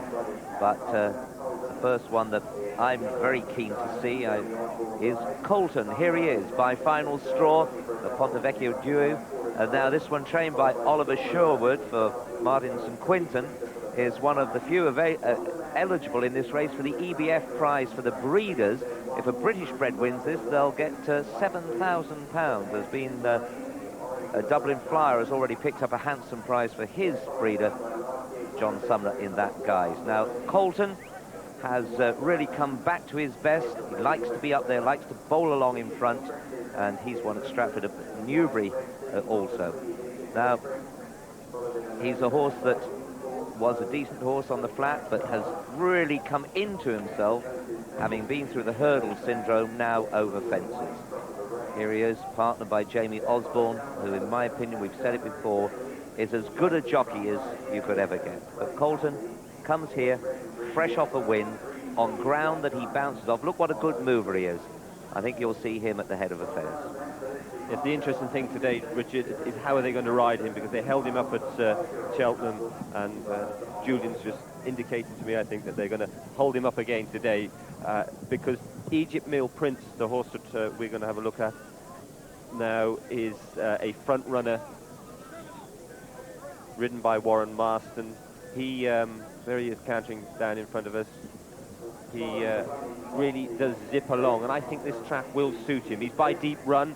Deep Run has been one of our best sires of national horses, well, in my memory at any rate. A lot of them like the top of ground, and this horse really does zing along. Only trouble is, I think he's got a bit of an unfair reputation of just sort of hesitating a little bit up the running, but if you travelled as fast as he did it throughout a race, then you would hesitate a little bit towards the end. But he dropped out rather quickly at Cheltenham, didn't he, this Yeah, man? but it was a very good race. I don't think he ran too badly, really. You know, he has gone a right gallop, and then those have all challenged him, you know, from that, coming down that hill there, and just didn't quite get home because he went so fast. I think around here it'll help him an awful lot. It's always a worrying race to riding just before the National here, because it's speed that hinders, and this is, I always think, one of the fastest races that a jockey can possibly ride in. Good shot of the horses looking at the fences. They know what they're here for, all right, but it's as much for the jockey as for anyone else. Take a look at the horse moving away with the triple maroon diamonds from Ireland, Oh So Grumpy, number 9. Now, this horse we've seen racing over in England a lot this time, and the last of his victories came when he beat Siblin by a very handsome 8 lengths, over 2 miles at Ascot. He's had a recent outing in Ireland, and he's a horse that I really do rate. He comes there absolutely cruising on the bridle, and that's the way they like to ride him. So it's going to be very, very interesting here. I mean, as we said with Colton earlier on, the horse that's made the running a couple of times and then held up last time, with several horses front running, they do change them. Let's catch up with the market. Yes, and joint favourites here, Coulton and Oh So Grumpy at 6-1. Then it's 13-2 Snitton Lane, very well backed on the track. 13-2 Uncle Ernie and Egypt Mill Prince. 15-2 bar those 5. And again, it's now 11-2 Oh So Grumpy, clear favourite for the Irish horse here. There is the other probable front runner, Clay County. He really likes to dominate his races, this horse. Sometimes he has a tendency to jump a little bit right-handed. So he may not be all that well suited round here, but he is as long as he's up and dominating the pace, he's a very, very decent horse. But with this, the type of speed that they're going to go today, it's going to be very, very difficult for him. Yes, here's last year's winner, Uncle Ernie, the colours of Lady Lloyd Webber, Peter Niven on board. Now, this horse has always been a very decent horse. He's had some up and downs. He was just beaten in the end over 10 lengths at Cheltenham by Viking Flagship. And though that wasn't a bad run, especially in the light of Viking Flagship's run here, it's a race where there are lots of horses with winning credentials.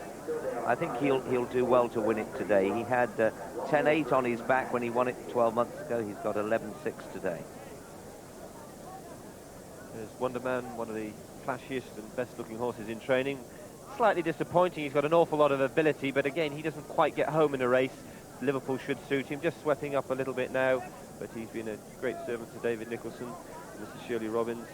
He can be a real bold jumper, but again, he just looks to sometimes throw the towel in a little bit towards the end, but I think perhaps we're quite hard on horses. They just can't go any faster. They get up in the handicaps a little bit, and the handicapper gets hold of them, and you get younger horses, better handicap, coming along and beating them. They get this tag of not being quite good enough. But he is a flamboyant jumper, and Aintree should be his track. Well, there are still more with a chance, and one of them just going through the picture, and there he is. This is Thumbs Up in the colours of Michael Buckley, who he shares this horse with Christopher Heath, and this horse has got some good wins to his name. He got the better of Viking Flagship over a 2-mile trip at Kempton Park, and he ran a good race last time in defeat. He was only a couple of lengths behind San Ravelli, and that was a good run. He's 15-2 from 7-1, and this horse, of course, hailing from the yard that's already had a winner, Nicky Henderson's. There is the top weight, Storm Alert, supporting blinkers for the first time, the mount of Simon McNeil. This is a real good horse by Strong Ale. Seems to handle any ground, but it's been slightly disappointing since he beat Oh So Grumpy at its first run of the season at Ascot. But if he could come back to that form, he would have a great chance today. But perhaps the track is sharp enough for him. With a horse like this, it just depends on the gallop. The quicker they go early on, the more likely it is to slow down a little bit towards the end and allow him to run on a bit. Just quickly, Oh So Grumpy back out to 6s, sharing favouritism with Colton. At 6.5 is Snitton Lane, a mare that likes this sort of ground. The same price, 6.5 to 1, Uncle Ernie, and Egypt Mill Prince, 15-2, bar that quintet. See the big crowds here, but they're nearly underway. Peter O'Sullivan. Egypt Mill Prince just taking a turn behind the others now.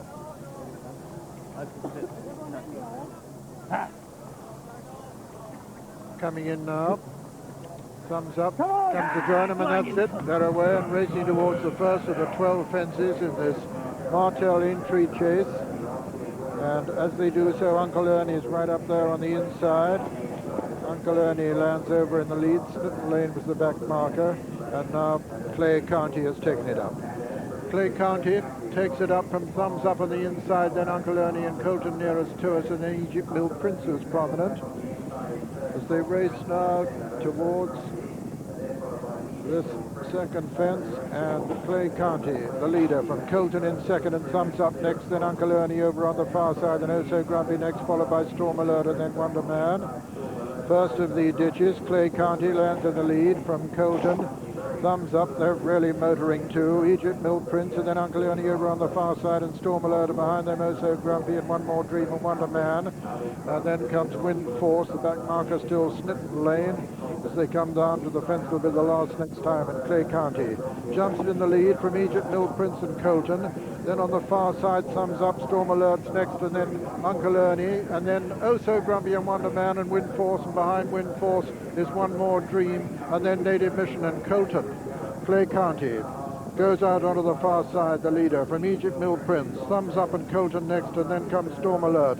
Behind Storm Alert is Uncle Ernie, and then Oh So Grumpy, and behind him Oh So Grumpy is Wonder Man, and then comes One More Dream and Native Mission and Wind Force. Oh, and One More Dream has crashed into the rails there and has been dismounted, and I'm afraid is injured, having crashed into the rail there. And One More Dream out of it, and Clay County, the leader as they come to the sixth from Egypt Mill Prince. Thumbs Up, and then Colton, and then on the inside Storm Alert, and then Oh So Grumpy and Uncle Ernie and Wonder Man and Native Mission. And behind Native Mission is Wind Force, and then Snitten Lane, another ditch now. Clay County from Egypt Mill Prince, mistake there by Thumbs Up, mistake also by Storm Alert. Colton goes up on the outside, Oh So Grumpy's beginning to get closer. Over on the far side, number 8, and Clay County landed over in the lead there from Egypt Mill Prince, who's second. Colton comes next in third. 4 on the inside is Thumbs Up. Oh So Grumpy still getting closer, and then making a bit of progress from the rear is Uncle Ernie, and Wind Force has virtually dropped out of it. And it's still Clay County up front with a 2-length advantage from Egypt Mill Prince as they jump this one. Clay County from Egypt Mill Prince and Colton. Thumbs Up on the inside, and then comes Oh So Grumpy. Native Mission's making a little bit of progress from the rear too. Turning for home now with 3 fences left to jump in the Martel Aintree chase. And it's Clay County being pressed by Colton. Oh So Grumpy coming there strong in the sheepskin nose band. Thumbs Up is next, and then Egypt Mill Prince, and then comes Native Mission. A mistake there by Colton, and still Clay County as they come to the final ditch. Clay County from Oh So Grumpy for Ireland, still improving. Clay County from Oh So Grumpy, Colton third. Then comes Egypt Mill Prince and Thumbs Up, and Native Mission under pressure. And it's Clay County being pressed now by Colton over on the far side. Oh So Grumpy in third, and Native Mission 4. Clay County from Oh So Grumpy. Native Mission still improving. Clay County lands in the lead from Oh So Grumpy and Colton on the far side. And as they race up towards the line, is Clay County being pressed all the time by Colton over on the far side, and Colton's going to get up the line. Colton is the winner. Colton is the winner from Clay County, and Oh So Grumpy with Native Mission 4th, and 5 came Thumbs Up, and then Snitten Lane, and Egypt Mill Prince, and behind them was Storm Alert, and then Uncle Ernie, and behind Uncle Ernie was Wonder Man, and last was Wind Force. A storming finish there by Colton under Jamie Osborne, who goes to the top of the Ritz Club Charity Trophy with his 3rd winner of the meeting. And the result of the Martel Aintree Chase is first number 2, Colton, owned by Mr. M.G. St. Quinton, trained by Oliver Sherwood, and ridden by Jamie Osden. It's a photo for second between Clay County, number 7, and number 9, Oh So Grumpy. But this is the winner, number 2, Colton, the 6-to-1 winner of the Martel Aintree Chase, and number 3 of the meeting for Crystal Spirits Aintree Grand National jockey Jamie Osborne, who's now on the 91 winner mark, and this is the 38th winner of the season for Oliver Sherwood, and a 12th out of 27 for Colton. What a great race is Jamie Osborne, once again forcing Colton's head up in a tight finish. He did this at Cheltenham. What a great race, the Clay sides run, just kept pretty straight throughout the race, and Oh So Grumpy, another great ride from Richard Dunwoody.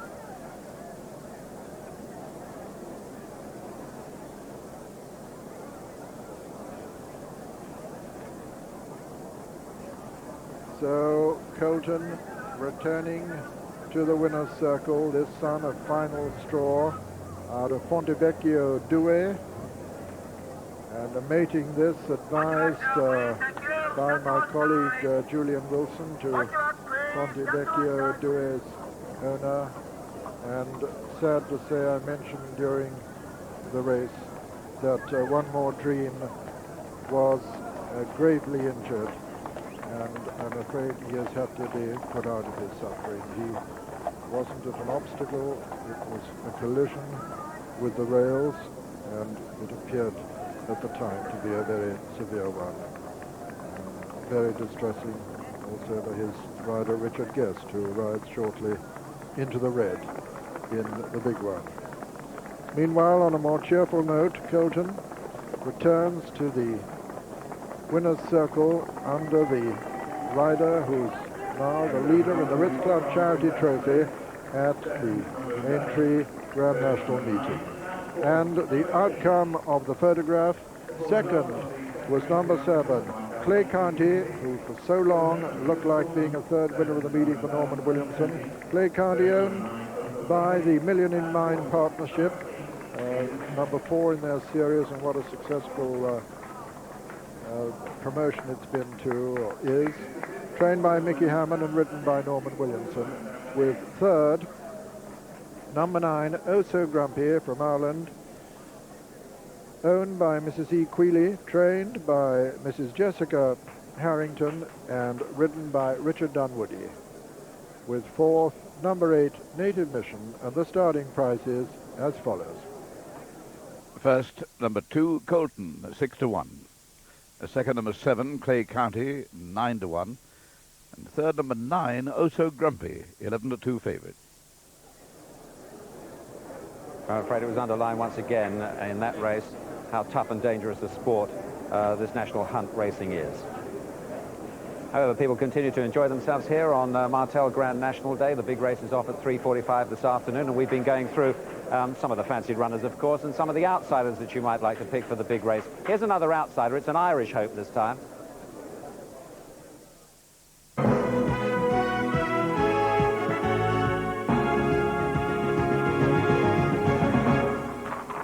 Irish punters have been starred the Grand National success since Liscargo beat Red Rum some 20 years ago.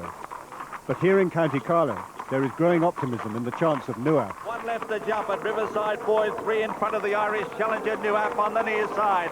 Over on the far side is Riverside Boy getting weary. He jumped at a length in front of Nuaf, who's out after him now. 4 or 5 lengths into superior finish, and further back Vicomte de Valmont. They're on the run in now, 100 yards left to go. He switches Nuaf to the far side. Nuaf now challenging Riverside Boy on the near side. It's Nuaf and Riverside Boy locked in combat. 100 yards left to go. The Irish challenger Nuaf is a length in front. Riverside Boy trying hard, but it's Nuaf who's going to outstay him, I reckon. Nuaf has got there for right, and he wins the Greenhalghs Gold Cup. The winner of the Greenhalghs Gold Cup of 1995, number 5, Nuaf, owned by John G. Doyle, trained by Pat Fahey, ridden by Sean O'Donovan. I can guarantee you that he's going to England in better shape than he was for Haydock. After he ran in Haydock, that's when he came into form. It's just a question of ticking over now, isn't it? Oh, that's all. So it's only a matter of ticking over and keeping his pipes clear. There's a lot of running done. All right, Sean. Yeah, Graham.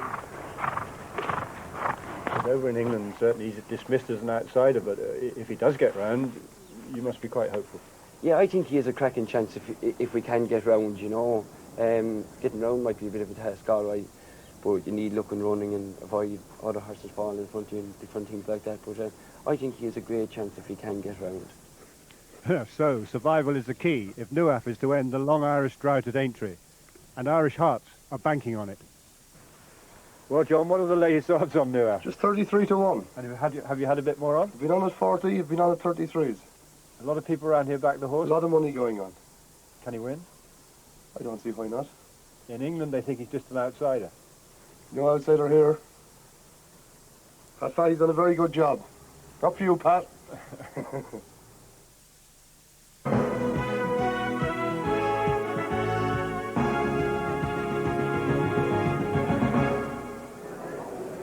Well, can Nuaf, one of the Irish hopes, answer the question here this afternoon? Long time since the Irish trained to win. Of course, they've bred many since Liscargo last won for them way back in the 70s. Now, here's the lady that always makes our Grand National programme special because it isn't Grand National Day without Jenny Pitman here.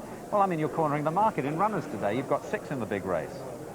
Well, it's not easy. I mean, you've got 3 nationals coming up in a matter of 3 weeks. And, you know, maybe... What do you mean? Well, the Scottish national, right. The Irish national follow on from here. And the purists might say that, you know, why didn't you split your team? But at the end of the day, my job's to prepare the horses, and it's the owner's dream to have a run in the national. And if they prefer to come here, you know, then I'm very happy to do that. There's nothing like this place, you know. Indeed. Hell of a buzz here today. Wonderful, isn't it? Wonderful day, isn't it? You look ever so well. I think the sun's brought you out bloom on your coat. That's very kind of you. Thank you very much. As we get older, we hope to be alive, I think. But of your runners, which would be the one to pick, do you think? At this stage, your stable jockey, Warren Marston, has picked Garrison Savannah, or Gary as you know him. Well, he's been here before, and, you know, he was second when Mark rode him round here. He was going very well last year with Jamie Osborne, because we missed out 1993. Yes, we don't talk about that. Because you weren't very happy at the end of it, as I recall. Well, a few people were. Listen, at the end of the day, you have to put these things behind you, else you end up very bitter and twisted, don't you? Get on with tomorrow, I say. Absolutely.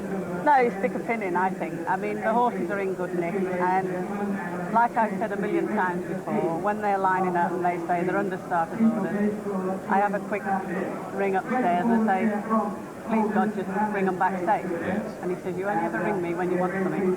That's the way with most of us, I'm afraid. I said, well, keep leaving it to me ringing you. Don't get ringing me. S&S won the race that never was, and you've got John White riding it again, haven't you? Yes, you know, I feel that John isn't riding regularly at the moment, but he is training, so he rides out every day, and Patrick Van Quast was very keen to keep the partnership, and I've not got any reason to put any other viewpoint. In fact, John's record round here would probably be second to none. Yeah, I saw John this morning. He can make the weight all right. He was terrified of going a pound overweight as you got to him, I think. But, oh, there is John, incidentally. He looks a bit flushed. He's sweating up, look. Yeah, sweating up in the paddock. Good old John. He certainly sweated up after he got S&S around those 2 circuits and got nothing for it. Wonderful, wasn't it, actually, well, the horse ran so well. He did, in fact, you know, run that race in the second fastest time ever for the race to have been run. So, is that right? Yeah, I was... He didn't run last year, did he? No, he didn't. He picked up a bit of a hiccup in a prep race, and so we decided, well, it wouldn't have been right, and that's what it's all about. But it's a shame that such a lovely natured horse like him ended up with a wooden spoon and nothing else. Shame. The one I keep hearing about of your sextet is Lusty Light. Tell me about this one. Well, he runs in the same colours that Corbière won the race in. And owned by the same? Owned by Brian Burrow as well. The colours have been very good to me, actually, and if he stays the trip, I mean, he is a very good horse, you know. He's fast, and the horses he's beaten and been second to this year, they've either won or been second at this meeting, and this ground will suit him. The blue and orange chevrons, isn't it? That's right, yeah. Marvellous. I can remember Corbière as though it was yesterday, and I miss him. You certainly can. As you said, this is a marvellous day, but we've just had a bit of a disaster in the last race with a horse not coming back, and we had some on Thursday, and the animal rights people get pretty worked up about it. Or what's your kind of view about this business when that happens? My view, Des, is the fact that I live in a very real world, and none of us like horses getting injured or fatalities. I don't like to think of people lying on hospital trolleys either for 9 hours and dying there. There's a lot of things in this world I don't like. These horses are looked after. They're like high-class health farms that these horses live in. They're prepared for the races. And if ever a horse is injured, I swear to you that everything possible is done to them. Not next week, not in 6 months' time, not in 12 months' time. Now. They never want for anything. And I've said to you before, I would sooner come back as a racehorse, and I mean this most sincerely, than be stood on the mountain of moorland, nobody to pare my feet till bits break off them. Feed me 3 times a day, you know, freezing cold. You wouldn't want to come back as a gelding, though, would you? No, 1 or 2 I could think that would do them a bit of good. Not talking about you, of course. Thank you. Might lose your sparkle. Well, you never know what it might do. It's an extraordinary thing. It doesn't seem to affect horses very much, does it? They retain their musculature and... It's quite interesting, actually, that if you turn the lads out in the field with a girl, or the girls, I always put the same number of girls in a paddock as I do boys. because they will still, you know, befriend them. Have a look round. Yeah, have a look at the score. Well, that's good, Jenny. Thank you for talking to us once again. You've got 6 out there. Hope they all come back safe, and the riders as well. And who knows, maybe, well, 83 and 95. You know what? At the end of the day, anything after them all coming back safely is a bonus, and which, you know, just the icing on the cake, really. Lovely. Thank you very much indeed. Take well, care. And you. Well, we had a look earlier at the footwear worn by the horses for the National. What about the jockeys? What about their equipment, their silks and their protectors? Have a look at this.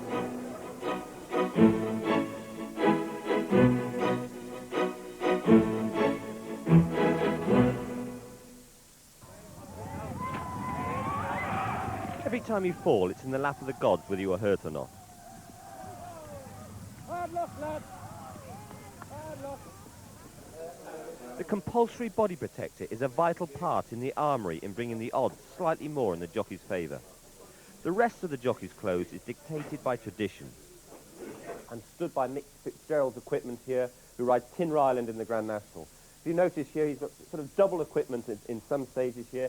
Here, the most important part of his equipment is about the boots, beautifully made leather boots. These are a heavy pair for the heavyweights, and then just ounces lighter is the lighter boots.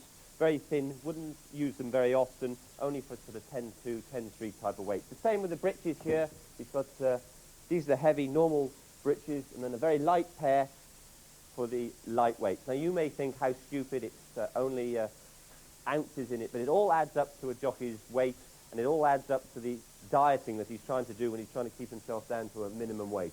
Here he keeps a polo neck sweater to keep him warm, that he keeps under his colours and under his body protector. Another aspect that keeps him warm is the tights. If you walked into the changing room here, you'd think there's a whole lot of ladies walking around in tights, but they're very light and very warm, and these boots here are skin-tight fitting. The modern jockey has the silk cap secured over the top of his fiberglass helmet. Since its introduction in the 50s, the helmet has prevented countless serious injuries.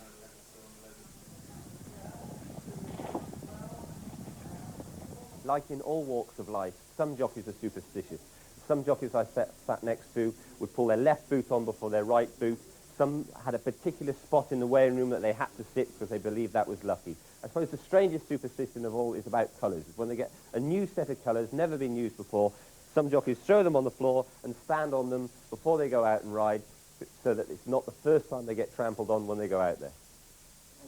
Well, of course, it's a hard sport for hard men, and none come harder than Carl Llewellyn, who's won the race on Party Politics and goes on Young Hustler there today. That's Carl having a look at the telly at the moment as we speak. Carl's been through all sorts of terrible injuries to follow his sport through. Let's remind you. And it's Party Politics, who is well clear Party Politics than Carl Llewellyn from Romany King. Feeling I got from the beach the second time when I thought I had a chance, and then I built up, thinking that I'm going to win. Indescribable feeling, really. And Party Politics is going to win the 1992 Grand National. At the time, you want the day just to go on forever. You don't want it to end, you know. I don't know how to describe it. It's just fantastic. I'd learn to do it again. And Young Hustler is the horse who will give Carl Llewellyn that chance. He's trained high in the Cotswolds by Nigel Twiston-Davis, less keen on the camera than his son Sam. 29-year-old Carl's career has seen more injuries than most in a sport where one jockey's misfortune is another's good luck. After all, he got his winning ride on Party Politics as a result of Andy Adams' injury. It's an unpredictable sport, as underlined at Ascot last March. Few jockeys expect to have a leg broken before the race has begun. I knew it had gone, because I heard the crack. And it just started swelling immediately, so I knew I was in big trouble. Yeah. Is it not like a car driver, if he goes into the back of someone else, it's their fault? If you got kicked, is it not your fault? Yeah, it is my fault. It was my fault. Then more agony as he watched his intended Grand National mount Young Hustler on television. And we've had some fallers at that one. It looked as if Young Hustler's gone. It looked quite nasty at the time, you know. I've actually seen it happen. I was obviously watching him at the fence, and I seen exactly what happened. And so I watched him. He got up and galloped away and jumped all the way around afterwards, actually. I kept seeing him appearing in the picture because his cross noseband is quite distinctive, so I kept watching him. This season started well for Carl Llewellyn with 26 wins by October, but more injuries were on the way. A fall at Toaster put him out of action for a month. Then on his return, the open ditch at Cheltenham caught him out. Oh, and a faller there is Percy Thrower, and his rider yet to rise. Carl Llewellyn it is, his first day back from injury too. I knew that my back was pretty sore straight away. I got up and walked to the ambulance and walked back into the weighing room. But once I lay down on the bed, I couldn't get up. I didn't get up for 2 weeks. How did you feel then? Well, in shock and pretty sick for a while. But and you switch off and get used to it. And once you've accepted that you're out again, you just carry on, and just try and get better again. That pragmatic approach, combined with his determination and regular exercise, has brought him back to race fitness every time. Assistant trainer at the yard and good friend Peter Scudamore is in no doubt about Carl's attributes as stable jockey. Apart from his basic talents as a jockey, he's a good horseman, he's good in the finish, he's the right weight, he's the right size, he talks to owners. He also makes a big effort in the yard, coming down to school and helping plan horses, and that's all very important. He gets on well with all horses. He's got on particularly well with Young Hustler, but to be fair, Young Hustler isn't a particularly difficult ride, so most people get on well with him. This season's wet winter has adversely affected Young Hustler's form, but on good ground in last year's Gold Cup, with Llewellyn on board, he still led at the final fence against the likes of the Fellow and Jadami. He's the sort of horse, even if after a hard race, he comes back and he's bouncing all the time. He's always keen, and everything he does, he's always happy to do. And he's in particularly good form now. Do you think he'll go back and think, Aintree, I don't like it? No, not at all, not him. No, he'll love it. Sure of it. Will you enjoy a second win in the National more than the first one, do you think? Definitely, yeah, because I know how good it was now, and I want to do it again. Carl Llewellyn on Young Hustler, one of the fancied runners this afternoon. Now, here's a man you'd fancy in a punch-up. Henry Cooper, of course. Well, one time, though, Henry, one time, by heavens. You enjoying yourself here today? Oh, it's been a marvellous day. Well, I'm the guest of Martel. See, I mean, I'm president of Lyson-Vitcher National Homes this year, and Martel are very good supporters of us, and I get invited every year too. So I mean, it's marvellous, and we've had a great time, haven't we? A great meal, beautiful. Ever had a winner down the years? Not really, not on the National, no. You'd have thought of it if you had, because most people can remember that. No, see, I'm not a gambling man, really, Des. I mean, I have a bet each race here, but I've got a second in the last race each way. But I had it each way. But he was leading all the way and just got pipped at the end. I used to put the mockers on him usually. Yeah, I tend to do that myself. What have you got for the big race? Well, I'm going to back it outside, I think, an Irish horse called Nuaf. Yeah, we just had a look at Nuaf. Yeah. Well, I fancy that one. I'm just going to have a little each-way bet on that. They say it likes the mud. They say it likes the mud, though. Well, I better go and have a pee on the course then. So Nuaf, each way. Each what way. would you put? A couple of thousand on that, Henry and Man? I'll have a fiver each one. Yeah, I'm not a gambling man. I had a good teacher in Jim Wicks. You know, they used to gamble hundreds and thousands, and I always said, I'm not going to get involved in that game. So no, I'm happy just with a fiver and a tenner. Did you back yourself when you were boxing? I've never had a bet. Never had a bet on a fight in my life. Yeah, never had not one of my own or anyone else's. Tell me, moving away from the National just for a moment, Mike Tyson coming back, do you think he'll be as good a fighter as he was before his 3 years incarceration, or what? Well, I don't know. I think he could be, because let's be honest, I mean, he's had 3 years of concentrated training, hasn't he? I mean, he's had no distractions, he's had no women, no booze. I mean, he's come out there, he's lost a lot of weight. He's got to build himself up to his full fight weight. But when you look at the world heavyweights at the moment, they're in a pretty low order. So, I mean, he's only 28. I mean, he's in his prime. He can come out and he'll surprise all these guys. But I still got a sneaky feeling for Lennox Lewis. I think Lennox will come back. Come back, yeah. They say some people say about Tyson, though, that he's taken no punches in those 3 years. And the shock of taking a punch again might, what do you think? No, I'm not a great believer in that. I mean, I don't like any fighter I see taking punches, he's a mug. I like to see the guys not take punches. If he hasn't took punches, he's in good shape. All them other guys who've been fighting for 3 years have been taking punches. They're worse off than Tyson is, aren't they? Indeed they are. Now, do you know Sue Barker? I know Sue Barker, that beautiful young tennis player. Well, here she is. Years ago. Not young and not a tennis player anymore, I'm afraid. Well, she's just been on a police horse. How did you manage to swing that one? Was it because your husband sort of introduced you in the right quarters or something? No, certainly not. Who gave you a leg up? Well, I'm not giving that one away, I can tell you. But in the last 24 hours, I have been round the course and been on a horse. That's not badly, just not at the same time. You did a bit of horse riding, though, did you? I was actually turned down. I applied for a racing stable when I was 13 years old, David Barron's. I applied to join the stable, and he turned me down. Girl, did you? I did. He turned me down, so I played tennis instead. And earned millions instead. A lira, maybe. But this is your first visit here, isn't it? Unlike Henry's been coming for a long time. And tell us a bit about your day so far and how you're enjoying it. Getting from A to B, I can tell you there's a lot of people here, but it's a tremendous atmosphere. It's one of the few sporting events that I've really wanted to go to, and it really hasn't let me down at all. The atmosphere is tremendous. Yeah. As a youngster, you say you wanted to ride horses. You've looked at those fences closely here today. What would you feel about riding a horse over them? Yeah, no, I think it's flat racing. I think I'm stick to now. No, I just stood last night at Beecher's Brook, and that was frightening. I don't know how they do it. It's amazing. And the speed that they go over them. I stood down there the other day, because I've been here for a couple of days gambling, you see, Dave. Yes. I'm making quite a bit of money. Yes. But I'm losing it drastically today, I'm afraid. I saw a van load of shirts moving out of the place. But Henry, yours was the toughest game of all, but these fellas are tough, aren't they? These guys. Well, see, I used to go to old Bill Tucker, Sir William Tucker, who was a great orthopaedic surgeon.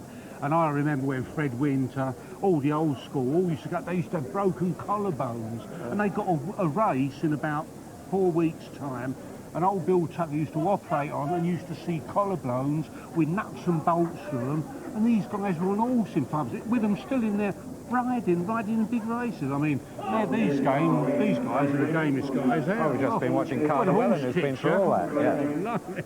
Jerry Scott once won the National, I think, on Merriman years ago. You know, broke his collarbone 2 days before or something like that. Anyway, good luck, and let's hope we get a few bob in later on. I put the mockers on mine, but there we are. Thanks very much, Henry. Nice to see you. Thanks for the moment there, Sue. Right, yeah, it's a round of applause they've got. Very, very fitting on this nice day here at Aintree. Time to go racing then. Runners and riders for the next now with Peter. Yes, and this is some race coming up, this Martel Aintree hurdle. The owner's prize money will be 23,000 plus. The runners number 1, Borough 8 for Ireland, Norman Williamson. Number 2, Danoli for Ireland, Charlie Swan. Number 3, Doran's Pride for Ireland, Shane Broderick. Number 4, Halkapoos for England, Adrian Maguire. Number 5, Large Action for England, Jamie Osborne. And number 6, Myself for England, Graham Bradley. 3 of each. Here's how they bet. And we have joint favourites here at 2-1, Large Action and Danoli. 3-1, Doran's Pride. 11-1, Myself. 12-1, Halkapoos. And the outsider, Borough 8, 33-1. And before we see the action for this fascinating clash here, just a note for you. Richard Guest, after the incident on the running rail in the last race, is fine. So those of you who know him or those of you who wish him well, Richard Guest is fine. Well, let's pick it up here, Skew. And the first one, Danoli. Isn't he a lovely horse, this? Yes, Ireland's hero. Not a good race in the champion hurdle. Wasn't good enough to beat Elderbrook on the day. Question mark now. There's Tom Foley just leading him out. The question now, is he going to handle this ground? But he is a magnificent horse. But I think he won this race last year. I think 2 mile 5 suits him. This is the horse he's going to have to beat. Got the wrong caption here. That's Large Action and Jamie Osborne going down. This is probably again a magnificent servant to Oliver Sherwood. This horse, he finished just in front of Danoli at Cheltenham. Yeah, so it was 5 lengths. That's quite a distance, but the extra distance will certainly suit both of these horses, Large Action and Danoli. They can both stay. They've got a lot going for them. Although Large Action has won once over 2 mile 5, he's very, very fast. He's a good horse, beautifully made animal. 2-1 favourite, joint favourite from 15-8. There's Doran's Pride, another Irish Cheltenham winner, trained by Michael Horrigan, bred by Scarver House in Northern Ireland. Superb horse this. It's just interesting to see where this Orchestra Gelding can drop back in distance. It was extended 3 miles, 3 miles and a half, a furlong that he won it over at Cheltenham. But he was very close to Denoli when he fell at at Cheltenham last year. And I know a lot of people felt, well, I know Michael Horrigan felt that he would have given Denoli a good race. And I don't think there's I'm not sure, but reading between the lines, there's quite a lot of competition. I was going to say love-loss between Michael Horrigan and Tom Foley, but there's a lot of competition between the outcome of this for these two horses at any rate. So as they go to pass, let's go down into the ring to see Graham Rock. And £75 million bet on the Grand National, and most of it is going on Master Oates. Back to the offices this morning, 7-1 now, 5-1 clear favourite with Ladbrokes and Corals. And William Hill report a mammoth bet of £10,000 to win on Newaf at 28-1. Down here in this race, punters making up their minds between Denoli and Large Action. The biggest bet down here, £25,000 to win, Denoli at 2-1. There's a lovely shot of the course down the last 3 hurdles there. Looks a short run for the winning post from here, but I can assure you it's not. I think one of the, I keep saying, this is one of the deceiving factors of this course. You keep turning into the straight here, having a bit of a kick, you think you're nearly there, and it's a long run up that run in. There is Charlie Swan and Denoli cantering freely down to start there. This race is always a great appetizer to the Martel National itself because it brings the top horses together. But we've said it so many times, Skew, it's a different track to Cheltenham. It's flat. I know the distance here has gone up from Champion Hurdle. It'll suit some and not others, but these good horses have got both stamina and speed. Yes, Denoli, I mean, I think many people were thinking about Denoli before Cheltenham. He would have been an odds-on certainty for the Stayers Hurdle rather than the Champion Hurdle, but the Champions Hurdle's the one that you want. But again, I'm sure Michael Horrigan would argue that point, because I know they have great belief in Doran's Pride. So this is what it's all about. This is the great thing about this race. It's bringing these horses together. Unfortunately, Alderbrooks returned to flat racing, but bringing these good horses together. A very select bunch. Myself, again, I keep saying, some of these horses are very, very popular with people. You get a lot of support cards. Myself, owned by the Elite Racing Club. She's got a huge following. She was also owned by a racing club, the Million in Mind Racing Club, last year with David Nicholson. I thought she ran a great race in the Champion Hurdle. She was my tip for the Champion Hurdle, and that weighed her down too much. But I know that when she got beaten first time this season, they were blaming the right-handed track and the soft ground. So she's a real tough filly. She was beaten around here last year by one of Michael Horrigan's horses, but you couldn't blame her that day. She ran some fantastic races last year, and she hasn't had as hard a season this year, but doesn't she look well? Beautifully produced by Charlie Edgerton, who doesn't get a great deal of winners, but he had a winner here yesterday, Flash to Cash, and I think he's a really outstanding trainer. Yes, the ground may be the thing about her. I think she needs just a bit of a cut in it, but not too much. Well, number 1 here coming towards us in very different colours from those you've been used to seeing him in. He used to run in the Dawn Run colours of the Hill family, Jeremy Hill's colours, and now Boré was sold shortly, in fact the day before he came back to winning form this season.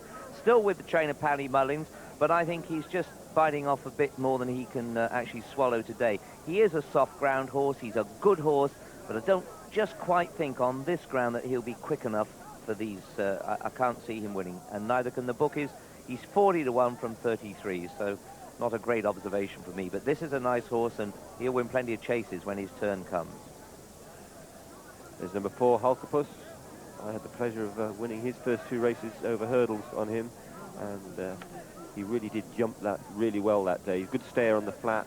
Then I rode him here. He was placed at Cheltenham with Adrian on him. Then I got back on him here, and I was second over 2 miles here. And he was just stretched all the time that day, and he didn't jump that well. But turning to more recent times, he hasn't run for a long time over hurdles. He looked like being one for the Stayers Hurdle, but we saw him at Newbury when he was very, very disappointing with Richard Dunwoody on him, and the stewards asked him to report what was the matter with him, and there was a dope test ordered on him, but they couldn't find anything the matter with him. He's had a long rest now, and he's back here running. He is a good horse on his day, but probably not quite up to these. And still joint favourites here, 2-1 Large Action and Denoli, 130 Doran's Pride, 10 Myself, 12-1 Halkibus, and 40-1 Borrow 8. Yes, they're trying to sort these out. Fascinating, isn't it? Large Action, lovely big horse. And again, you know, at the top of the tree is a hurdler, but he's made in the mould of a chaser. Oz Right, just George, geeing him up, getting him in you there, want to getting be. him on the bridle. Long way to go. Peter O'Sullivan. The last race before the Grand National is underway. 11 flights in this Martel Aintree hurdle, and Mysil, the only mare, the leader, as they come to the first of the 11 flights. Mysil lands over in the lead.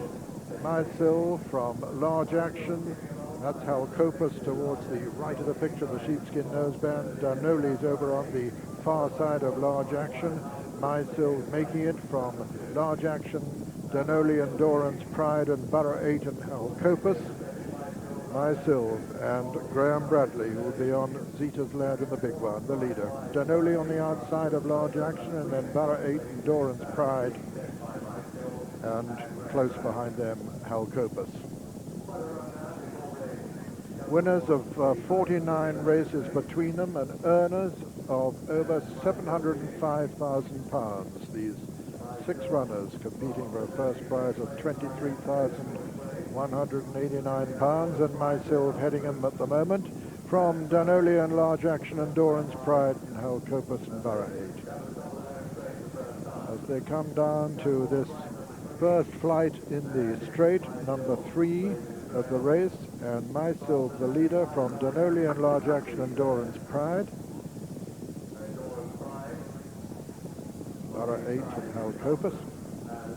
Myself, Danoli taking slightly closer order. Large Action back in third now. Doran's Pride 4, 5, Halkopus and 6, Borough 8.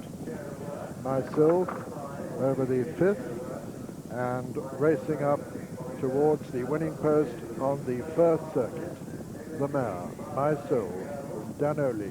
Large Action on the far side. Doran's Pride, the Cheltenham winner, going well just in behind him in 4. Then come Borough 8 and Halkopus. Begin the left-hand swing now. Myself, Danoli on the outside of Large Action, with Jamie Osborne going the shortest way on Large Action. Back in 4th, Doran's Pride, Halkopus and Borough 8 matching strides. As they move right over to the far side of the course now, at the hurdle course, and Myself, the leader, coming to the 6th of the 11 flights from Danoli and Large Action and Doran's Pride and Borough 8 and Halkopus.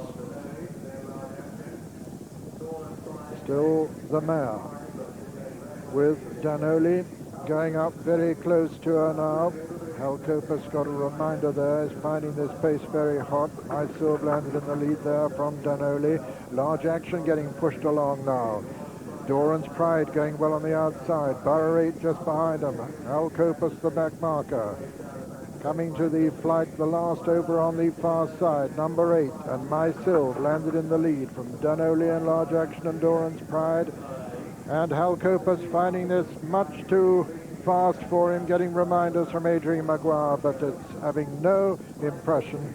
It's very unlikely that he'll take a hand in the finish, in which now Danoli goes up on the outside of Myself to be committed, in fact, by Charlie Swan at this early stage by the look of it. Doran's Pride is making ground also into third, Large Action close, and then Borough 8 hanging on. But Myself asserting once again as they round the home turn in this Martel Aintree hurdle with just 3 flights to jump now.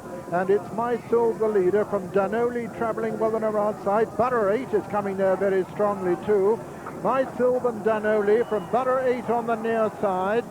And it's Danoli in the centre, Myself over on the far side, Borough 8 on the near side, and Danoli landed in there. Myself a faller there, and Myself has gone at that one, the second last, and coming down to the final flight now, Danoli from Borough 8. Danoli lands in the lead from Borough 8 and Large Action third, racing into the closing stages, and it's Danoli being pressed all the time by Borough 8. These two of the 3 Irish challengers. Danoli is holding Borough 8 as they race up towards the line. Danoli from Borough 8 as they come to the line. Danoli's going to hold on and win it. Danoli's won from Borough 8 with third large action and fourth Doran's Pride. Then the riderless and happily unscathed myself and Halcopus behind them.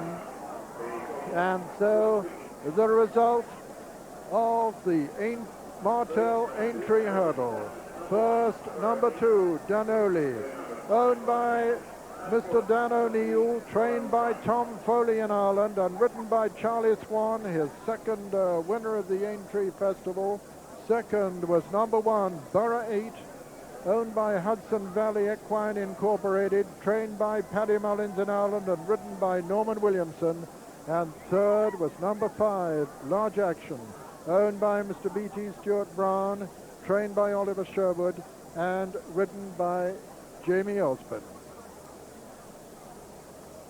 And there is the mare, Mysilve, who'd run such a gallant race until she tipped up at that critical stage in the Martel Aintree Hurdle. Won in glorious style by Danoli. Yes, there she is on the inside with the white sleeves. Brad chasing her along, but this is the trouble with these hurdling up here, going very, very quick. He's just sat a little bit, Brad. It's not coming the stride. He's just done nothing at it, really. It just flicked through the top, and that was a horrible fall for horse and jockey, and obviously everybody's elated to see that she's back up. But wasn't this a wonderful jump at the last? We've had magnificent race after magnificent race here, and this is the bravery of these horses. This is a Viking flagship type jump. Look at that. It's really, if there was any doubt in the race, that's really sealed it for him. Yes, and what a race that Borough 8 has run. He's a horse that's all his best forms been on firm ground, not been in the class really of these horses before. This is a tremendous run. A 1-2 for Ireland here. You can just see Large Action's head coming into it. I thought his actual stride changed when the pace quickened down the back. I didn't think he was happy, but he came back into the race and fought well. This is the cream of the hurdler, Skew, and they've given us a battle royal. Charlie Swan, as I say, told me his best rides were today, and he's pleased to get this one back, winning it back-to-back victories for Tom Foley in this race with Danoli. He'll be a happy man, but Paddy Mullins, you can't write him off, can you? I think the thing we've learned, Paddy Mullins doesn't bring horses over here for the good of his health. He's the master of his trade, and we shouldn't underestimate him.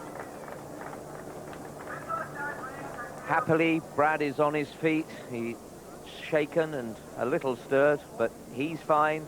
Look at the grass you see on his shoulder, his elbow, his backside. He's had a real complete somersault there, but he's had a few rolls and he's fine. Now, Danoli looking in excellent fettle here, the 2-to-1 joint favourite, the winner. Look at that shine and the amount of muscle over his quarters. Yes, he'll get a huge cheer from the large Irish crowd that's come over to watch the Grand National here, and deservedly so.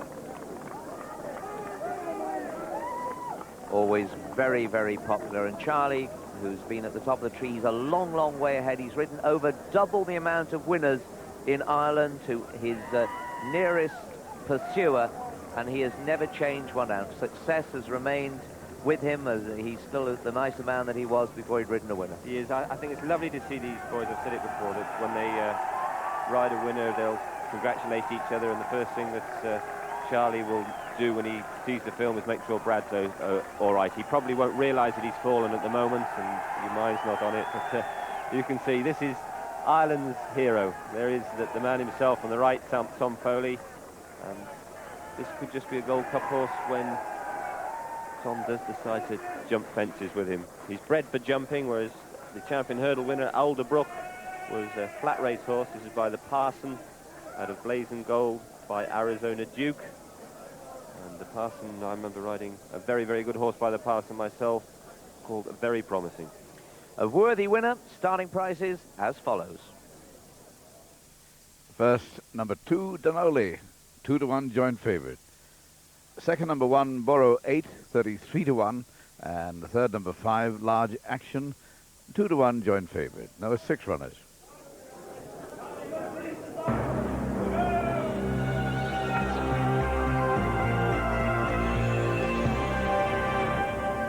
Now it's time to begin the final countdown to the 1995 Martel Grand National.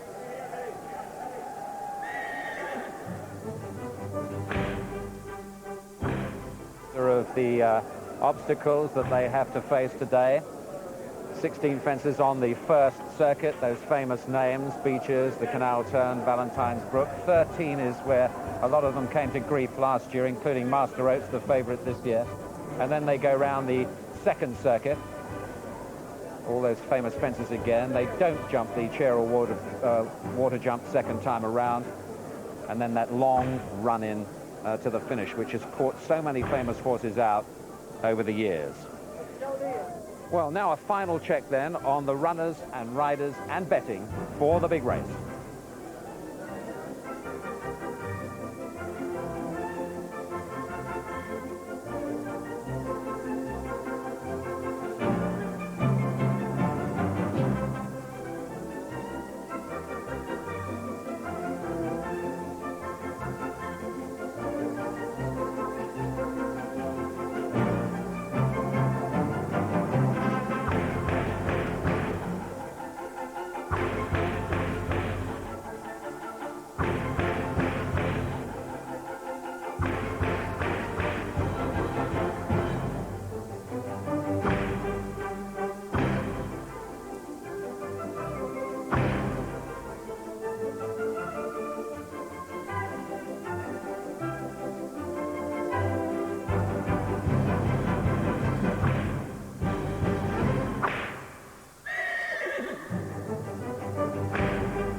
celebration still going on here for the connections of the winner of the last.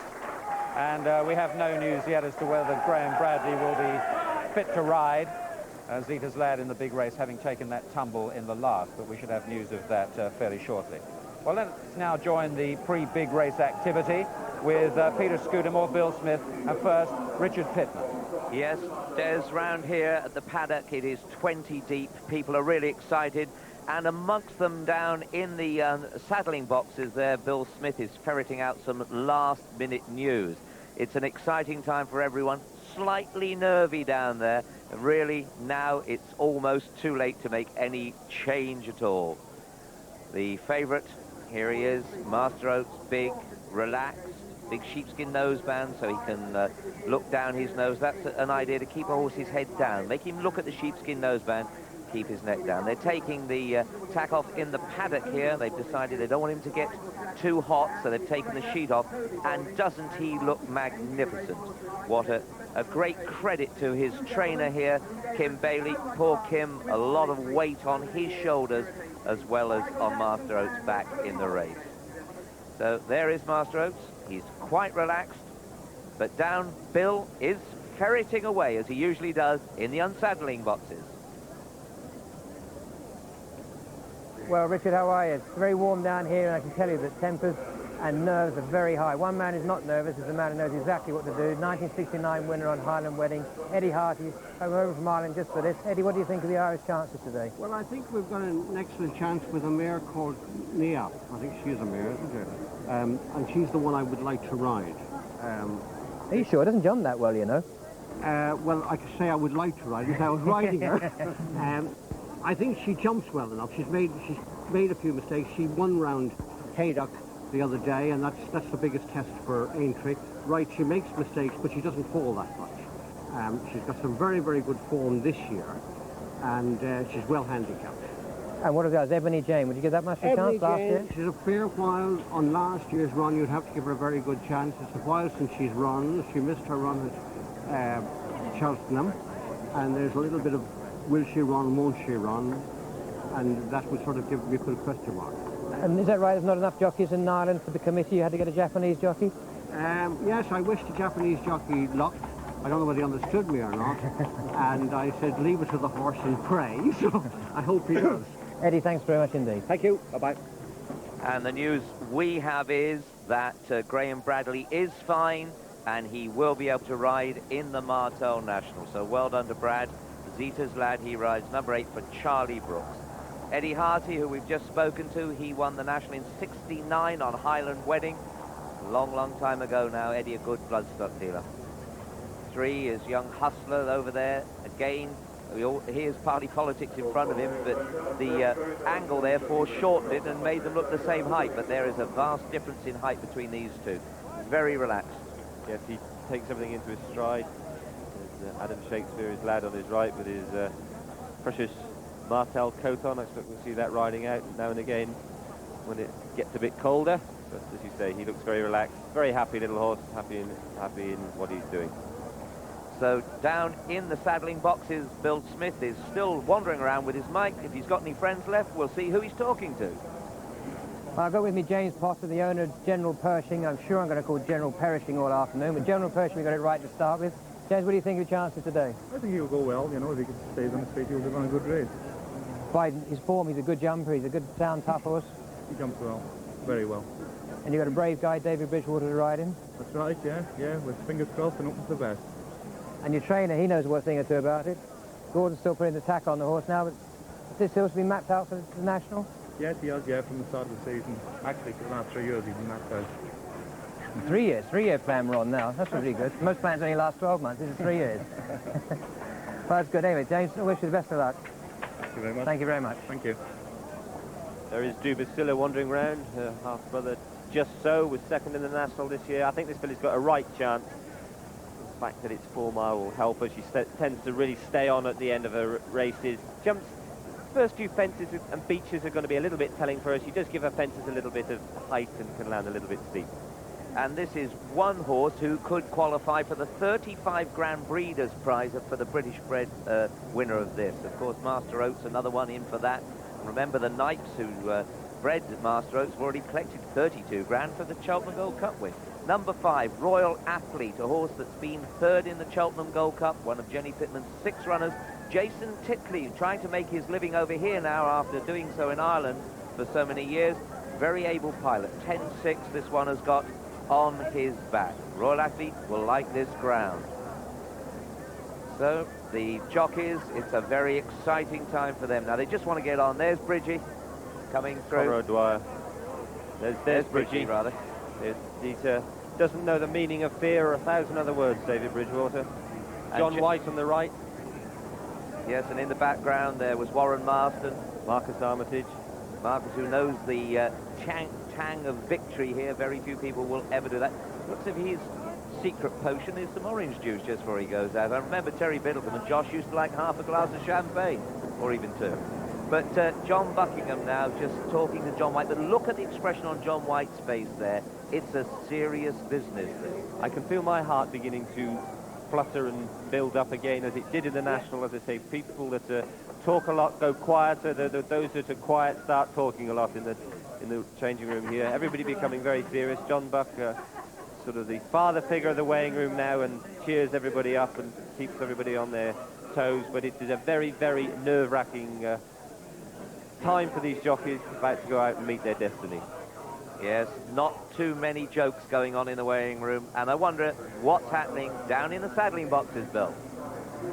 Well, now I've got somebody with me who has the most unique experience in the past. He's actually had a Grand National winner and had it snatched off him when the race was declared void. Patrick Bancroft, owner of S&S, and your trainer's about to flatten us all. That's true. Yeah. Patrick, you come along today? Sorry? Full of hopes for... Full of hopes, yeah, of course, full of hopes, yeah. You can't win it if you're not in it. That's what I say, you know? And obviously the last 2 years have been something that you've been trying to get back here and snatch that back again. It's nice to have a go again, you know. I mean, it's a shame that he's only had this one last chance to have a go, but it would be nice if he'd had a go last year. But we're here to see it. We're enjoying it. Determined to enjoy it, you know? And you kept John White out of retirement to keep him going? Well, somebody's got to do it. Somebody's got to give him the job, you know. He'll be as good a pilot as anyone, no problem. You know? He's got a great record round here, as the horse has. Yeah. And today, win, lose or draw, that'll be it, do you think? Well, I wouldn't think he'd run in the National again. I mean, maybe, possibly, if he keeps going, we maybe come back for the Fox Hunters if we could next year or something. But, yeah, I would think at 12, you don't arrest after this, you know. So, Patrick, thanks so much. Let's hope you're talking to Des after the race. That'd be nice. I'm looking forward to talking to Des. Yeah. Okay. Thank you. Yes, that was an amazing performance, wasn't it? Number 10 we're looking at now, Party Politics. The biggest horse in the race. He really is a giant. And look how bouncy he is. Forget his last run when he pulled up. He pulled a shoe off. He struck into himself. Nick Gaisley, his trainer, has done very well to get him back. You may see in his neck, underneath his chin, he has a tube in his neck to enable him to breathe well. He has throat problems, and that is the answer. It really does help him to fill his lungs full of air. Funny, when he first started jumping fences, he didn't jump very well, and nobody wanted to ride him. How time changes. Doesn't he look well, as you say, Richard, bouncing about there? Today, the mount of Mark Dwyer. Carl Llewellyn, of course, won the Grand National on this horse. Now, Jamie Osborne, Richard Dunwoody, and Neil Doughty retired only this week, and here to cheer his friends on. Oz is on the orange juice. I wonder if there's anything else in that. You could just hear the bell going then. That'll really make the heart pump even faster. That's the sign for them all to gather out. You can see them all gathering towards the door now. Nobody be too keen to go out first. Norman Williamson and getting the best of luck from Neil Doughty. It's funny, the comradeship in the weighing room. It's funny because you're dealing with your best friends in life. Yes, you're also in competition with them, but it keeps you on your toes. Nobody gets too big-headed, and everybody treats everybody the same. Francis Wood going through. John White getting a hug from Neil Doughty. The fellow on the left is Arnie, one of the valets and the stalwart of the weighing room, one of the most popular fellows in the weighing room. I think they're hearing that there. Steve Chelton with the sunflowers, I think, on his coat there. He used to be a jockey. Getting a so now they come to the other end, and here Luke Harvey, Leglock Luke we used to call him, followed by Warren Marston, Tom Jenks. They share a house together, Warren and Tom. And there's John Kavanagh gone through. Serious Chris Maud. Well, it's a serious business, isn't it? You can see the sun shining for Carl Llewellyn there. Graham McCourt, he's been round a good few times. Jumbo's colours in the red. The amateur Mark Rymel there, wandering out, having his first ride in Camelot Night. Tony McCoy, Chatham, not sure if he'll like this ground or not. Mick Fitzgerald looks full of himself to ride Tinryland. General Pershing's jockey here, David Bridgewater. He said, don't go without me. Given the Yoshi Tanaka giving us a wave there. And the odds. Riders, Jamie Osborne getting a panda back from Arnie. And a kiss from Charlie Swan for his wife. Oh, and everyone's going to have a kiss from Charlie's wife. Well, isn't that grand? We should all be down there then. But this is a time when some people joke, other people will not do so. No, it's an agonising time as you wander into the paddock here. As I see, you're beginning to focus on this event very much. You're worried about just being able to perform at your best. The next first problem you have is such a large amount of people in the paddock is actually finding your connections. Well, many of them have got it. Now we're looking on Mini Homer, last year's winner, 11 stone 4 to carry this year, ridden by Richard Dunwoody, who has won the Grand National on 2 occasions. 9-1 from 10's Mini Homer. The only minus is he'd be better on soft ground, but he jumps and he stays. But I won the Sunderland's Novice Chase on this ground, Richard. I don't think you'd be on this horse. I don't think you'd be inconvenienced on him. 3, here is Young Hustler in the colours of Mary McKeever. She won this horse in the competition. What a great day for her. Carl Llewellyn, he's the rider. Carl, who's having his 4th ride in the National. He's won it, he's fallen, and he's been unseated. He rode Kumbai, a horse that you'd have wanted a few quid to ride, and he said then, I'd have ridden a one-eyed donkey. There's number 4 wandering around. That's the Dubicilla by Dubatov, owned by Henry Cole. What a magnificent advertisement she's been for the breeder owner. And, they did train, as we pointed out before, she was trained herself by Henry Cole, but now in training with David Nicholson at Jackdaw's Castle, just outside Stone-the-Wold. She ran a great race in the Gold Cup, and doesn't she look magnificent in this sun? And do remember, her half-brother was 2nd last year. Just so, the family have got a lot to uphold here. She'll stay on, won't she, Richard? Now we can find number 1, Master Oates, top of the shop, 11-10. Norman Williamson having his 4th ride in this race, and he fell on Master Oates last year at the 13th fence. I think that's a very important point, that people are worried about his jumping, but he did jump round. He jumped all the difficult fences except the chair, but the big ditch is the same as the chair. He's jumped round to the 13th, which is a small fence that for some reason trips him up. As long as he concentrates, he's more than capable of jumping around. You've got to remember he's jumped around Cheltenham and Newbury and Kempton, these places, and they take some jumping around too. Unbeaten this season, 5-1 favourite, Master Oates. I think you'll see Norman Williamson give him a bit of light as well. Number 5, Royal Athlete, Gary and Libby Johnson. Has his chance gone skew? He's 12 now. Yes, and he does make the odd mistake too. He's fallen around here before, but very decent horse on his day, and perhaps he would like a little bit softer ground. Yes, Jason Titley, who was finding it hard to break through the ranks here. There are a lot of very good jockeys, but he rides well. 40-4-0-1. There's another horse I don't think will like this fast ground. I rode him in the Gold Cup. Chatham, very good horse on his day, but he must have the ground soft. He jumps left-handed. I've had a word with nice when these young fellas come up and ask for me for advice, and Tony McCoy, having his first ride, came and asked me how to ride him, and I said very carefully. So here, Crystal Spirit, Paul Mellon's colours, bred to be a top-class flat horse. He has got class, he's got no weight, he's got a lot going for him. This is the 5th ride in the race for Jamie Osborne. Bred to win a derby, and here he is in the Grand National. And I think, again, Ian Boulding summed it up very well. He's careful in front of his fences, he's got plenty of power and plenty of class, and I think he's made for this race. So trying to get a few in order now for this parade, and this is a vital factor with horses and jockeys. The parade here and sorting themselves out is the longest in our calendar, and some horses and jockeys take it, others can't. Very nerve-wracking. You'll be having a little bit of chat to the stable lad or stable lass who's leading your horse up. They will be wanting to ensure that you bring their beloved horse back in one piece.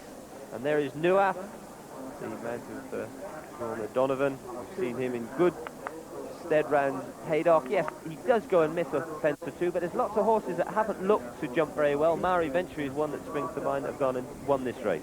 Yes, and Newaf back from 25s to 20s, but he does get lowered some of his fences. We wish him luck. Sean O'Donovan's first ride. He's the nephew of Dan O'Donovan. Used to ride a long time ago, was a good rider. Dan never got the rides that his nephew's getting. There is Lusty Light. Very, very good horse of Jenny Pitman's. I think this is the best of Jenny Pitman's horses. He did refuse one day at Chepstow on the soft ground and pulled up, but he doesn't like the soft ground. He has been on the go a long time. Right, mount of Rodney Farrant, who's really come to the fore this season. What do you think of his chances, Richard? Well, it's Rodney's second ride. I think the horse refused because of the heavy ground. He was tired. This is his ground, and in the colours of Brian Burrow, who won the race with Corbière. Now the horses on their way out. They'll be coming up the chute to the racecourse proper, and even then they've still got a fair bit of rigmarole before they can actually get underway. Jockeys yet won't be quite concentrating on the race. There will still be some catcalls from the Liverpool crowd as they're going out. Come on, Richard, what happens? Why did you get beat earlier in the afternoon? The punters will be wanting to know, but just beginning now, the focus of the race will be going through his mind. Yes, Minnie Homer and Dunwoody. He's having his 10th ride in this race. There aren't many jockeys who survive long enough to have 10 rides in a Martel Grand National. He's got every chance on this horse. I wonder if he wins, if Freddie Starr, who's not here but he's at Liverpool, whether he'll drop in somehow by parachute. After him, we've got the yellow of Into the Red, Richard Guest. He won the Becher's Chase round here. Must have a good chance if he handles the ground. A little bit slow perhaps, but as we saw, he's just unseated Richard Guest in at the last year. Good thing to jump around. After him, Young Hustler and Carl Llewellyn. They know what it is to win. Du Basilla, one of 2 mares in the race. Then we've got Errant Knight, one of Martin Pipe's runners here, Mark Perrott on board, followed by Royal Athlete coming through now. And then the star of Zeta's lad, Graham Bradley, had that nasty fall just now. Committee, I think, going to Chris Maud, looking very serious. He's on Bishop's Hall, of course. Here's Lusty Light. Then the very orange colours there of Doobie Brief, owned by Errol Brown, the pop singer. Followed by Dakin's Boy, Tom Jenks, having his 2nd ride in the race. Crystal Spirit and the Oz. I think the ground will be a bit fast for Dakin's Boy, Richard. I think this horse will run very well. Josh Gifford's other runner, or first only runner. The mount of Topsham Bay, the mount of Philip Hyde.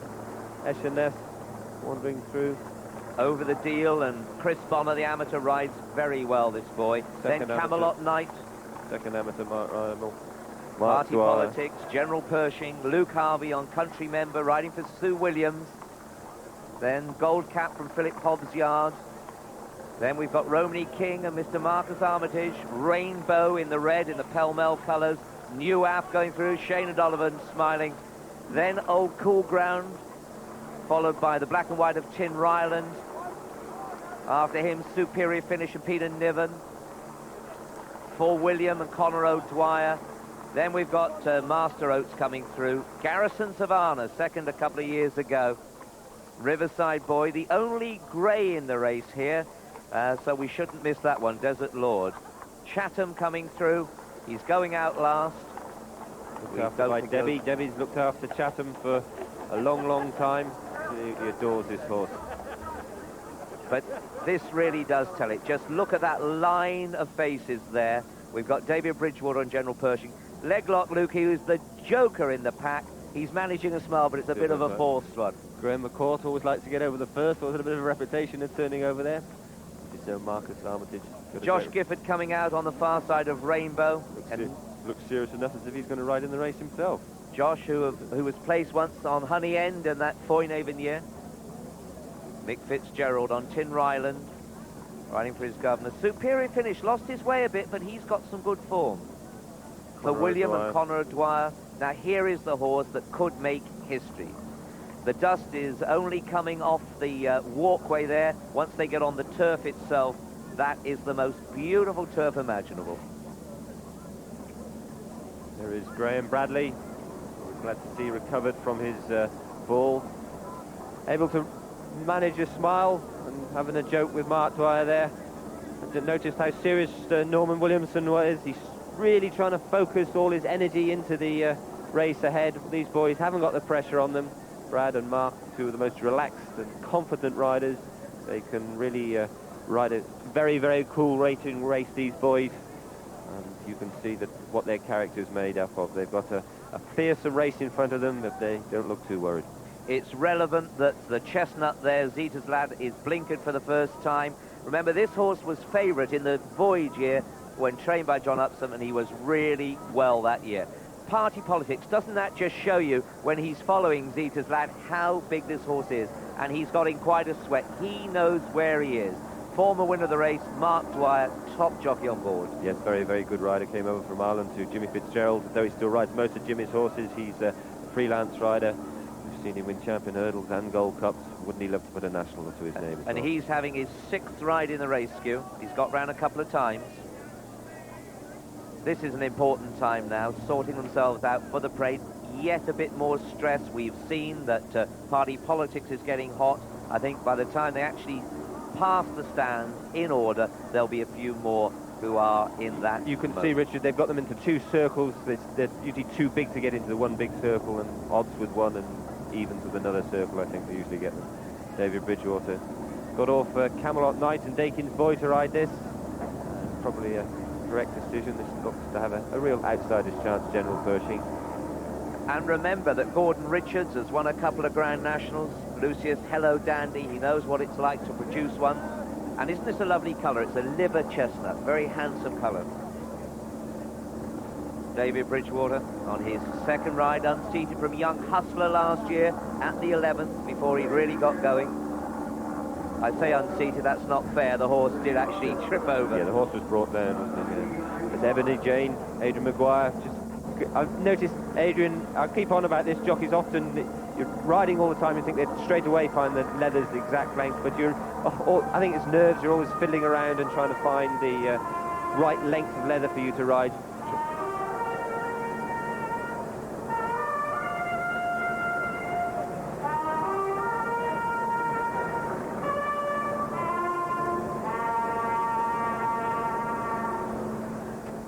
The fanfare heralding the imminent parade starting.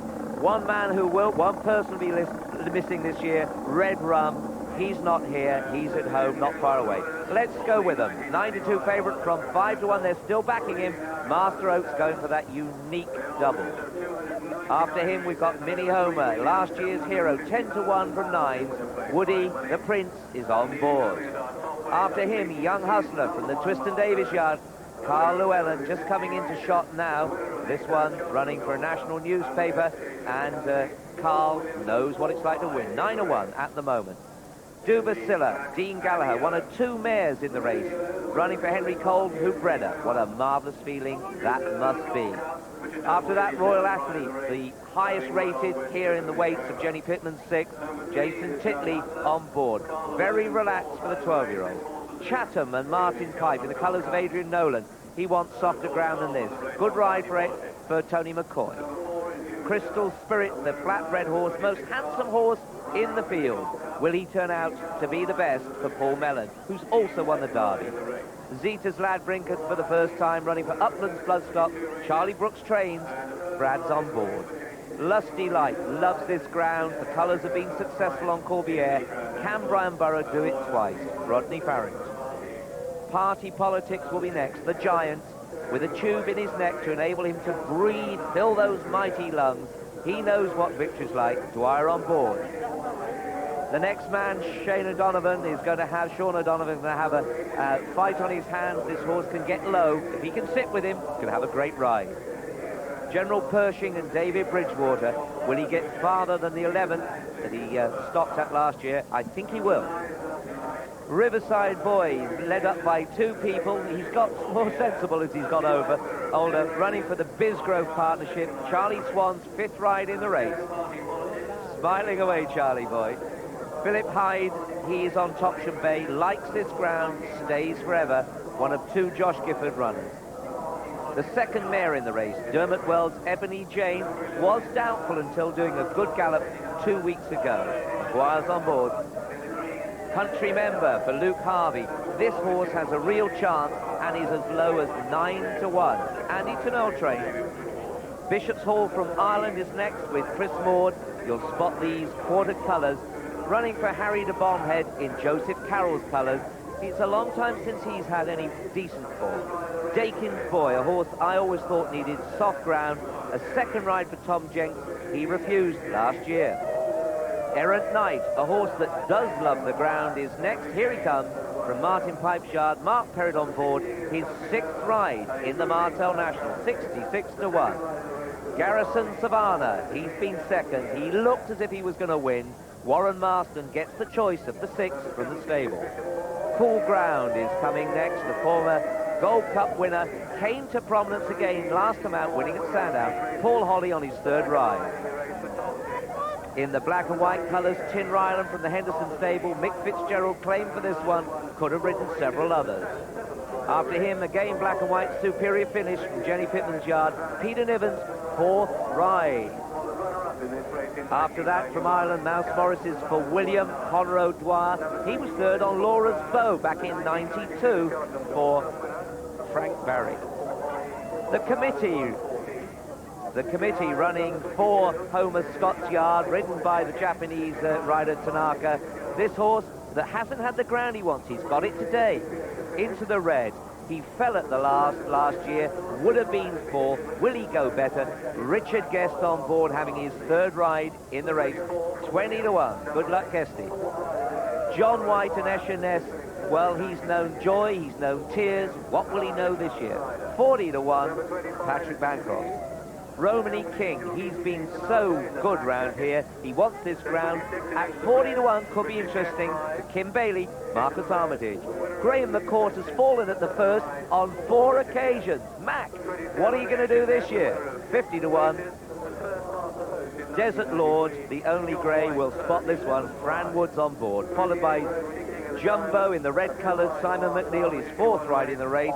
And after him, the handsome Lamosque gelding Doobie Brief, ridden by Brendan Powell. He's won it on Rhyme and Reason, 66-1. Camelot Knight from Tristan Davis's yard, the second of their runners. Mark Rymel on board, the amateur, having his 1st ride. After him, Over the Deal from Howard Johnson's stable. Chris Bonner, again, first time out for him, 100-1. And last but not least, It's a Snip, John Kavanagh. He is 200-1 from 150. He should be 1,000-1. Second in the Pardubice. He stays, but he isn't very quick.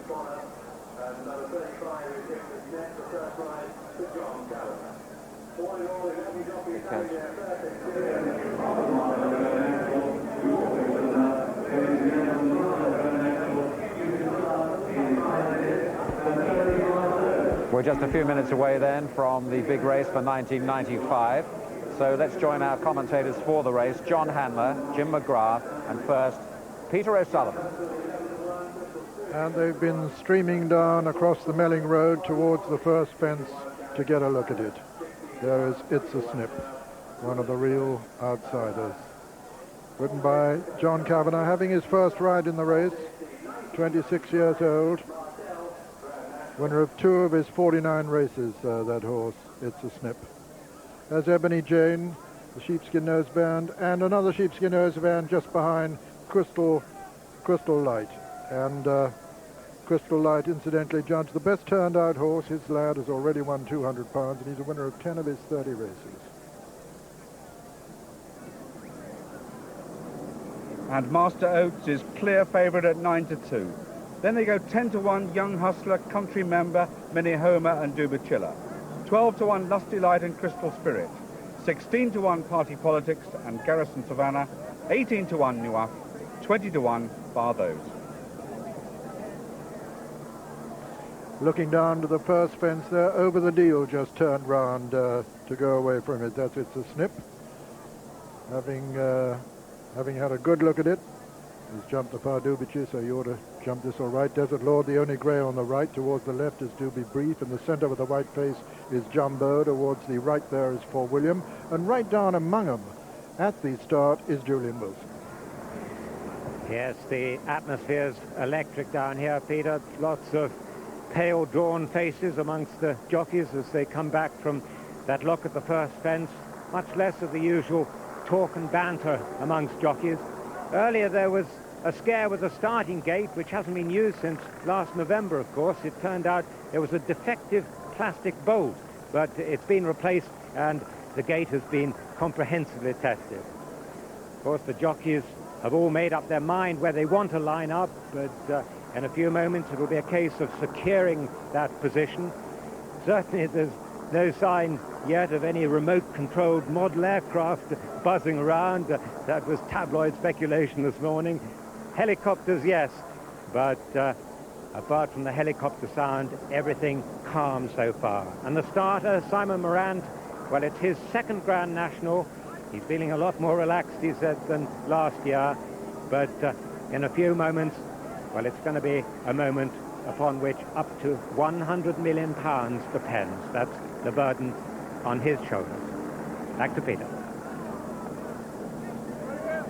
And there's Echenès, the winner of the Grand National that wasn't in 1993. And his pilot, John White, having his 9th ride in the race. Of course, he rode him in 93. He's 35 years old. And Echenès, winner of 6 of his 12 races. There's Party Politics, the 1992 winner. That's Chatham walking left. Walking right, Minnie Homer, last year's winner. There's Party Politics, the giant there. And here nearest to us is Gold Cap. Gold Cap and Graham McCord having his 9th ride in the race. He's 36. Fallen at the first fence 4 times, as Richard Pitman told you. Just behind him there is Topsham Bay. Walking right there with the sheepskin noseband is General Pershing. Also a sheepskin noseband just behind is the very sparky-looking Crystal Spirit. Crystal Spirit, owned by 87-year-old Paul Mellon. His 3rd runner in the race, and this he would really realize a lifetime's ambition. Gold Cap walking along beside him. And there is the committee, and his Japanese pilot, Tsuyoshi Tanaka. He's won the Japanese equivalent. He's trained by Homer Scott, owned by Dominic Quinn and John Bailey. And he's a horse who likes the top of the ground. And I can hear the Japanese commentators just a couple of boxes away from me discussing him over the air direct at this very moment. And there is Master Oates, the favourite. And Norman Williamson having his 4th ride in the race, this farmer's son from County Cork. And Master Oates bidding to become the first since 1934 to complete the Gold Cup Grand National double in the same year. And he's a 5-to-1 chance, 10-to-1 young hustler and country member of Minnie Homer, also Dubasilla, and 12-to-1 bar those 5. And the starter beginning to ask them to sort themselves out now. That's Lusty Light, those chevrons, just walking behind Party Politics and the hoops. Walking right, Dakin's Boy. On 33 you can spot the number there, Camelot Knight. His rider Mark Rymel having his 1st ride in the race. He's 24, putting up 2 pounds overweight incidentally. Other overweights, a Gold Cap 6 pound overweight. Superior Finish 3 pound overweight. Tin Ryland 2 pounds overweight. Zita's Lad and Brad, the star on his colours you can spot there. Happily Brad none the worse for that nasty fall on Mysilve in the previous race. This is his 10th ride in the National. Bold star on his back there, 34-year-old Graham Bradley. And Simon Morant climbs up onto his rostrum, looks at his watch. He doesn't want him on the gate. They're moving in. Are they too close to it? Will this be a first timer in the 1995 National? Doobie Brief trying to get in, so's Jumbo, so's Superior Finish. Lusty Light is looking for room. General Pershing is just behind the others. It's just Lusty Light turning.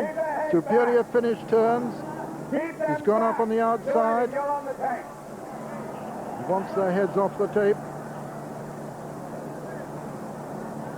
Superior Finish getting very, very restive on the outside. Going to be joined by Lusty Light.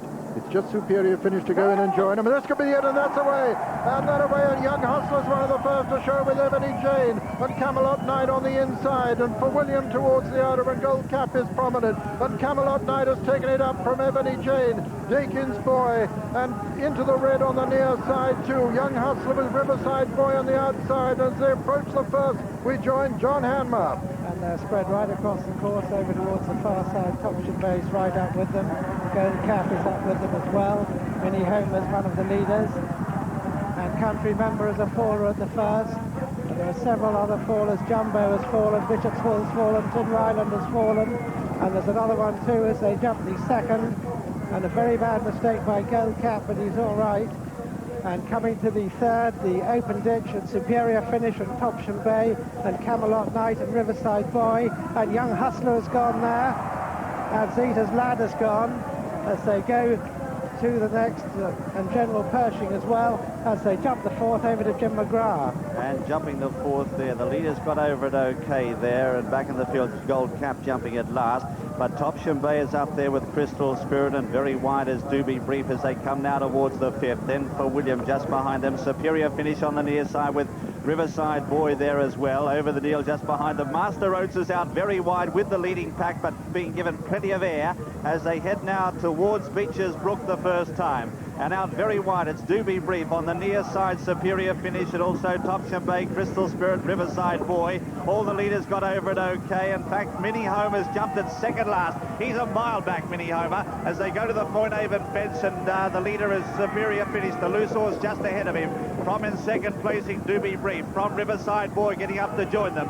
Then Topsham Bay, Crystal Spirit from Royal Athlete over the deal. Ebony Jane behind them from Camelot Knight. Further back, Master Oates very wide as they go to the canal turn the first time from for William. Further back on the inside of runners then is Isha Ness as they clear that one. Well back is Newaf at this stage, followed by Party Politics as they head to Valentine's. And the leaders are Riverside Boy, out jumped there by Superior Finish, who put in a mighty leap. In third placing, Ebony Jane right up on the pace, followed by Topsham Bay. Next in the field is Garrison Savannah from Royal Athlete. As they go to the next, we rejoin John Hanmer. And Riverside Boy was one of the leaders. Superior Finish has gone at that one. And Dakin's Boy as well. Minnie Homer's tailed off, and so is Gold Cap as they jump the next Open Ditch. And Doobie Brief on the outside took it up there from Crystal Spirit. Then Riverside Boy, Master Oates getting right into it. Then Topsham Bay, Ebony Jane over the deal as they jump the 12th. And Doobie Brief led over it from Crystal Spirit in second place. And Chatham has fallen there. And Esher Ness has gone. And also It's a Snip as they go across the Melling Road, and Doobie Brief the leader from Crystal Spirit, Riverside Boy, Topsham Bay, then Ebony Jane on the inside, then Garrison Savannah. Dubacilla is at the back of the main group, and Minnie Homer and Gold Cap are tailed right off as we join Peter O'Sullivan.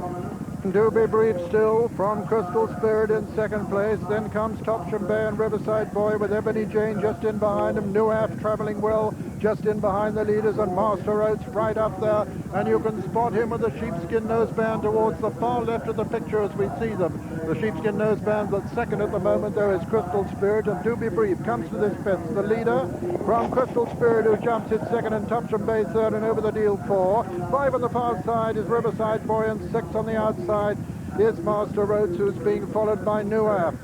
Coming down towards the next, and Doobie Brief landed in the lead from Topsham Bay. Also running prominently is Camelot Knight, and right up with them Crystal Spirit. Just in behind him, Ebony Jane over on the far side. Garrison Savannah is prominent. 3 loose horses come to jump the chair, and now Doobie Brief's going to jump it. He jumps it clear. Crystal Spirit is second, and third on the inside is Camelot Knight. Then comes Garrison Savannah on the far side. Then into the red, and Ebony Jane. Behind Ebony Jane is Royal Athlete as they jump the water. And over the water, Doobie Brief landed in the lead from Crystal Spirit in second place. Garrison Savannah third on the inside, then into the red. Then comes Camelot Knight over on the outside. Just in behind them, Royal Athlete travelling well. Topsham Bay also, Master Oates on the outside. Behind them over the deal, and then comes Cool Ground and Party Politics and Riverside Boy. And then on the outside is Nuaf and then Dubasilla. And Fort William is the last. And as they run down across the Milling Road, it's Doobie Brief from Crystal Spirit on the outside. Camelot Knight and Garrison Savannah and Royal Athlete. Topsham Bay right up there, prominent too, and over to John Hanmer. And Doobie Brief on the inside. Loose Horses getting in the way. Crystal Spirit is up there as well. And Topsham Bay is there. Party Politics right at the back of that group with Dubasilla. Master Oats well there on the outside. And Camelot Knights right there too. They're very well bunched up front. And Topsham Bay and Master Oats, Crystal Spirit, Royal Athlete, then Doobie Brief, Camelot Knight, and over the deal and into the red and Romney King. They're all right up there as they jump the open ditch.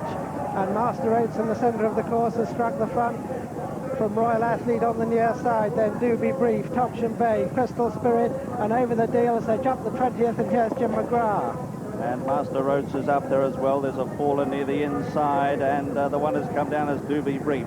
Master Roads very wide off the course now, is right up there enjoying himself with Over the Deal on the near side. It's Royal Athlete there with Topsham Bay as they jump the next one.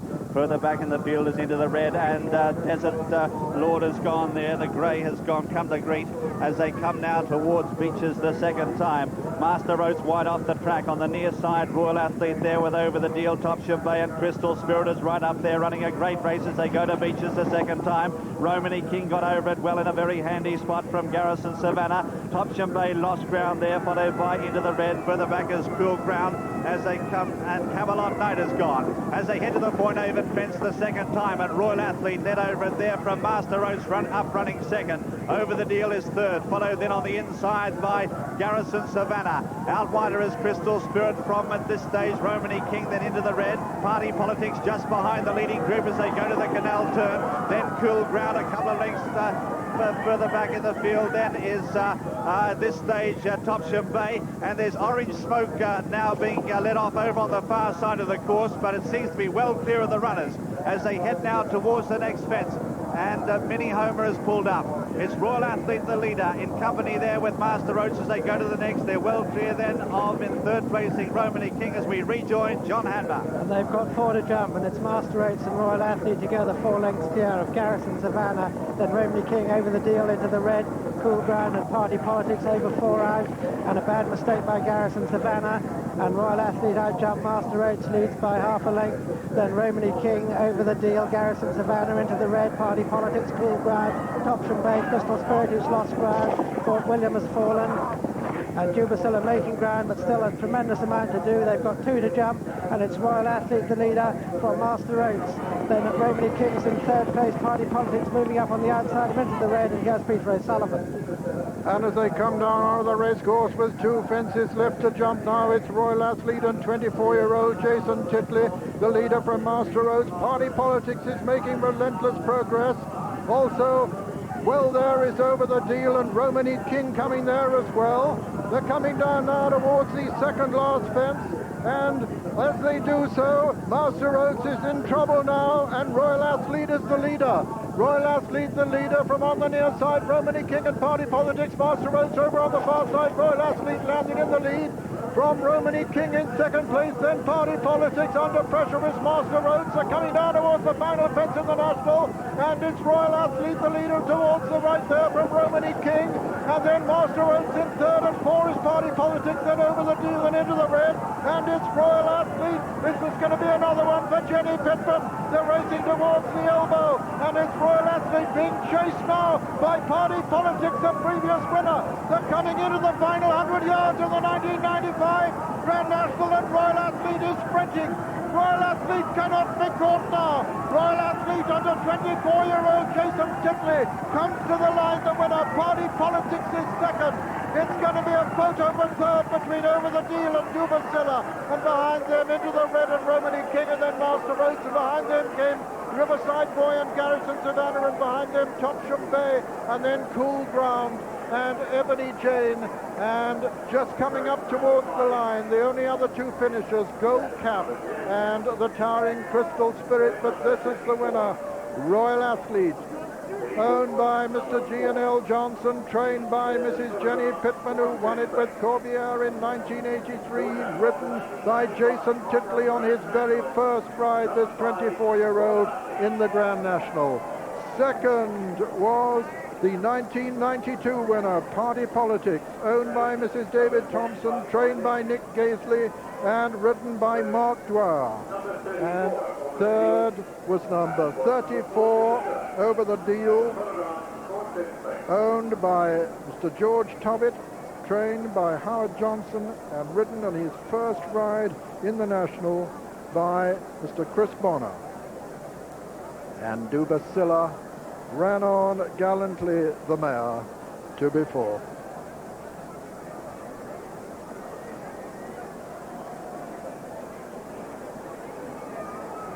$40-1, the winner.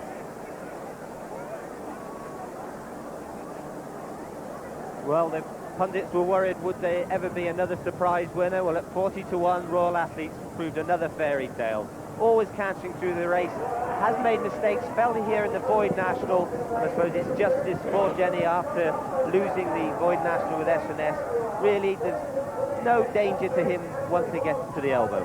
No, and pick up the ones coming from behind. Big Party Politics on the outside. Romney King in fourth place. Master Oates burdened with top weight. Into the red is coming there. It's a race where these horses are all coming, but the winner has flown. He's got a touch of class over hurdles. He's been placed in the Gold Cup, and with just a small weight on his back, he's cantered all the way to the line. And what a great race that Party Politics is run. He looks as if the ground is a little bit uncomfortable for him. He was changing his legs once or twice, but a huge thump of the air by Jason Titley. Here's this second horse going by.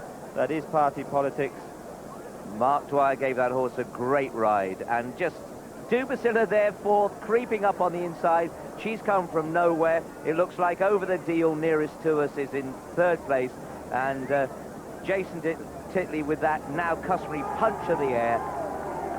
This will be electric. And what a fantastic ride this horse gave young Jason. He's an ex-invalid, Royal Athlete, which makes it an even more spectacular training performance by Jenny Pitman. She certainly knows her horses. The horse has been performing fairly moderately over hurdles during part of this season, but my goodness, she had him right on the day. He's a 12-year-old, no youngster, always traveling brilliantly.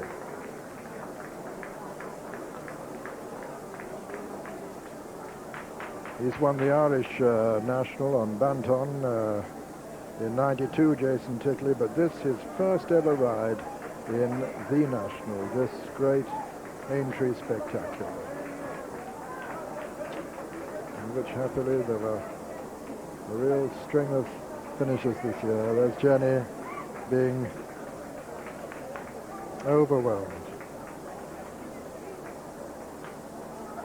And what an outcome after the bitter disappointment of 1993, I should say, when S&S won for her the National that never was.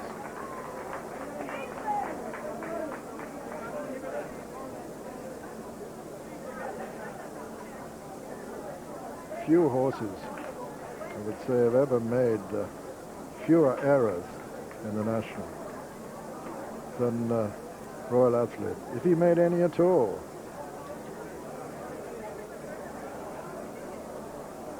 And the sponsor, Patrick Martell of the National, was one of the first to embrace Jenny there, and there's Jason Titley in that coveted spot.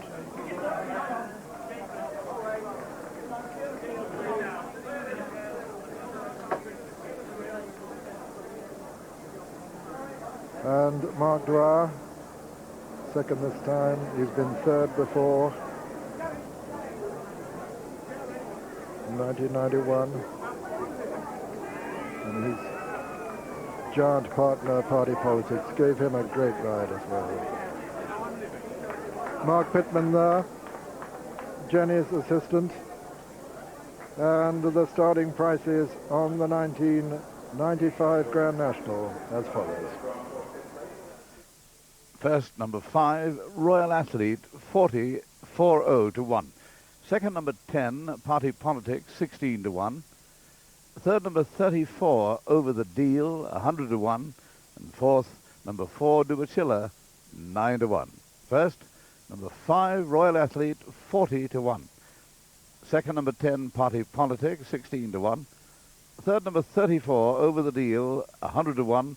And fourth, number 4, Dubachilla, 9 to 1.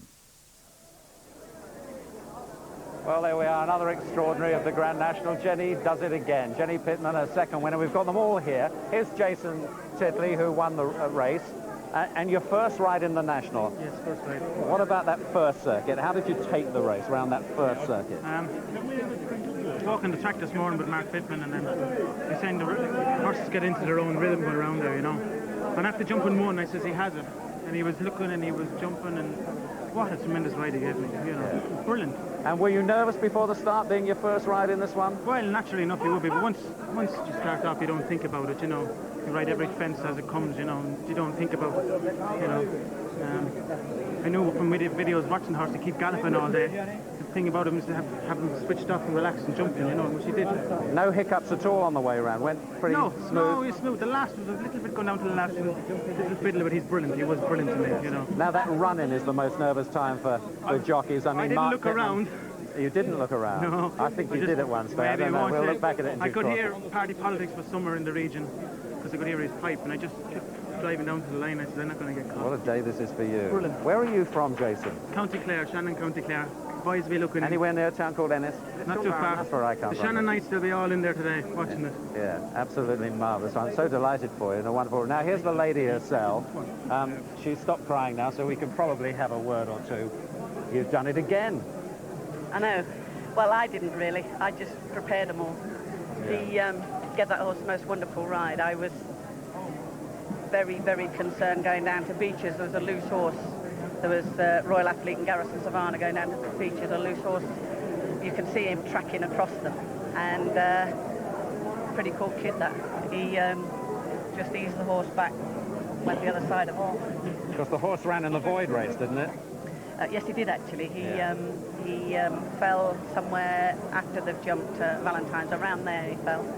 And I must be honest, and I said to the Johnsons, I said, you're mad running your horse in the Grand National. I said, because he could win the Scottish National doing triple toe loose. So they are wrong. I am. I'm wrong. I am. It wasn't your best choice out of your sextet, you didn't think? Listen, that horse has been a very good horse.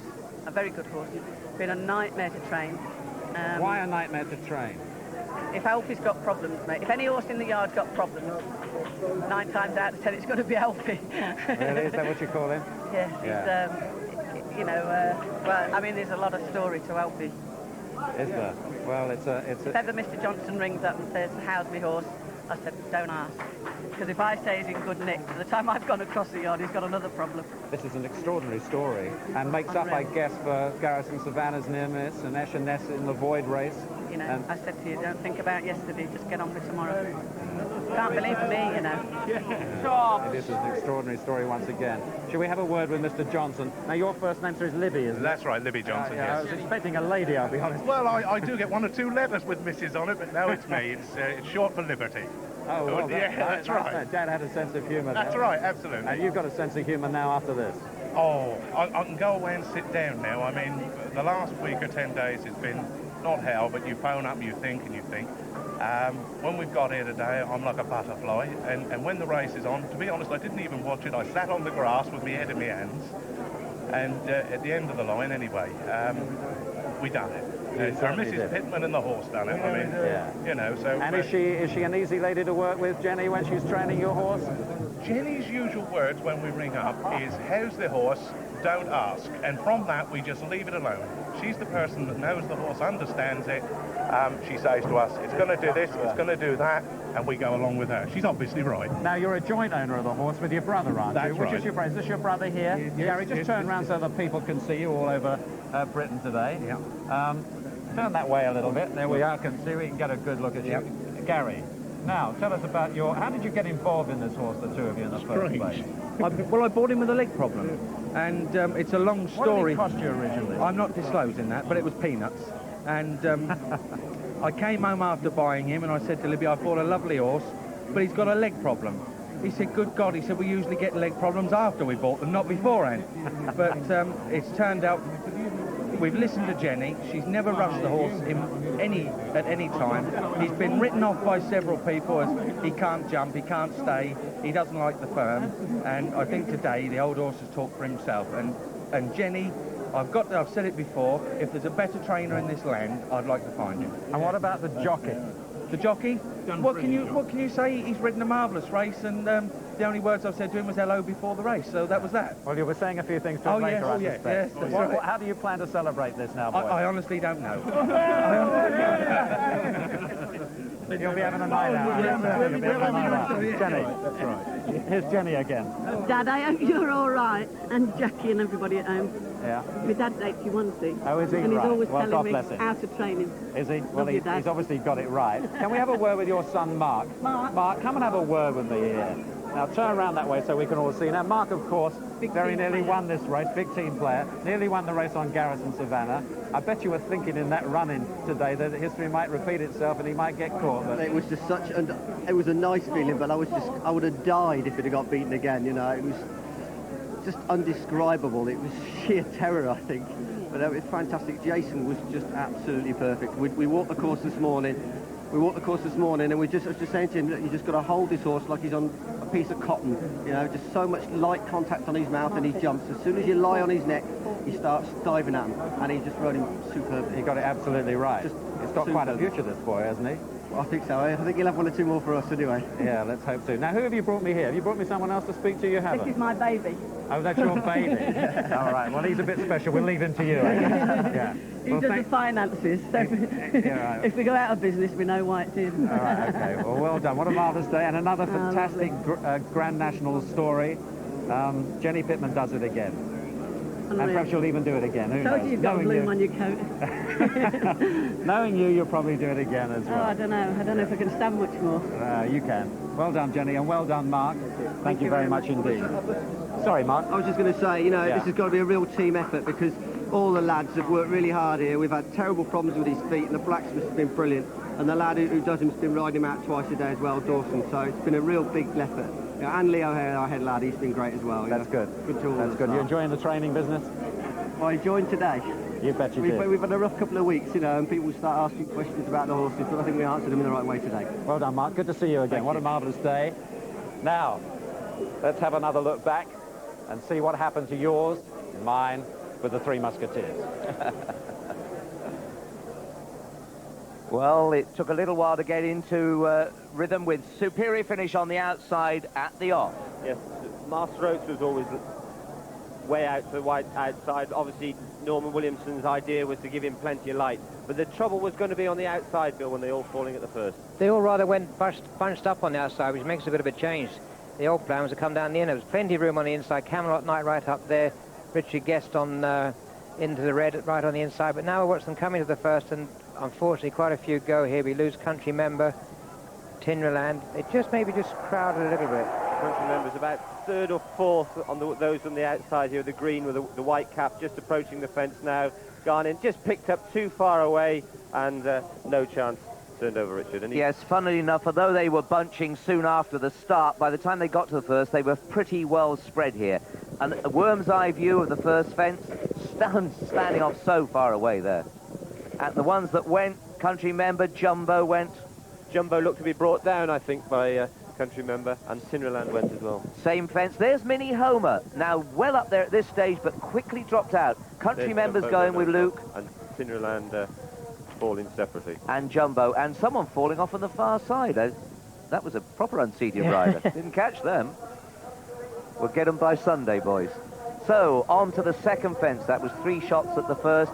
And here, Country Member has gone, but now you can see that up ahead we've got Topsham Bay. He's third from the inner. Young Hustler right on the inside there. Jumps this fence, gives it plenty of height. Camelot Knight on the inside. And Riverside Boys right up there. The Blinkers and Charlie Swan. Do keep your eye now on Young Hustler nearest to us, because this next fence, the third, the big ditch, the first of the ditches, is where Young Hustler goes. A lot of lovely moving horse. Keep your eye on him here. Topsham Bay's on the far side, Superior Finish. But watch for Young Hustler, see what he does.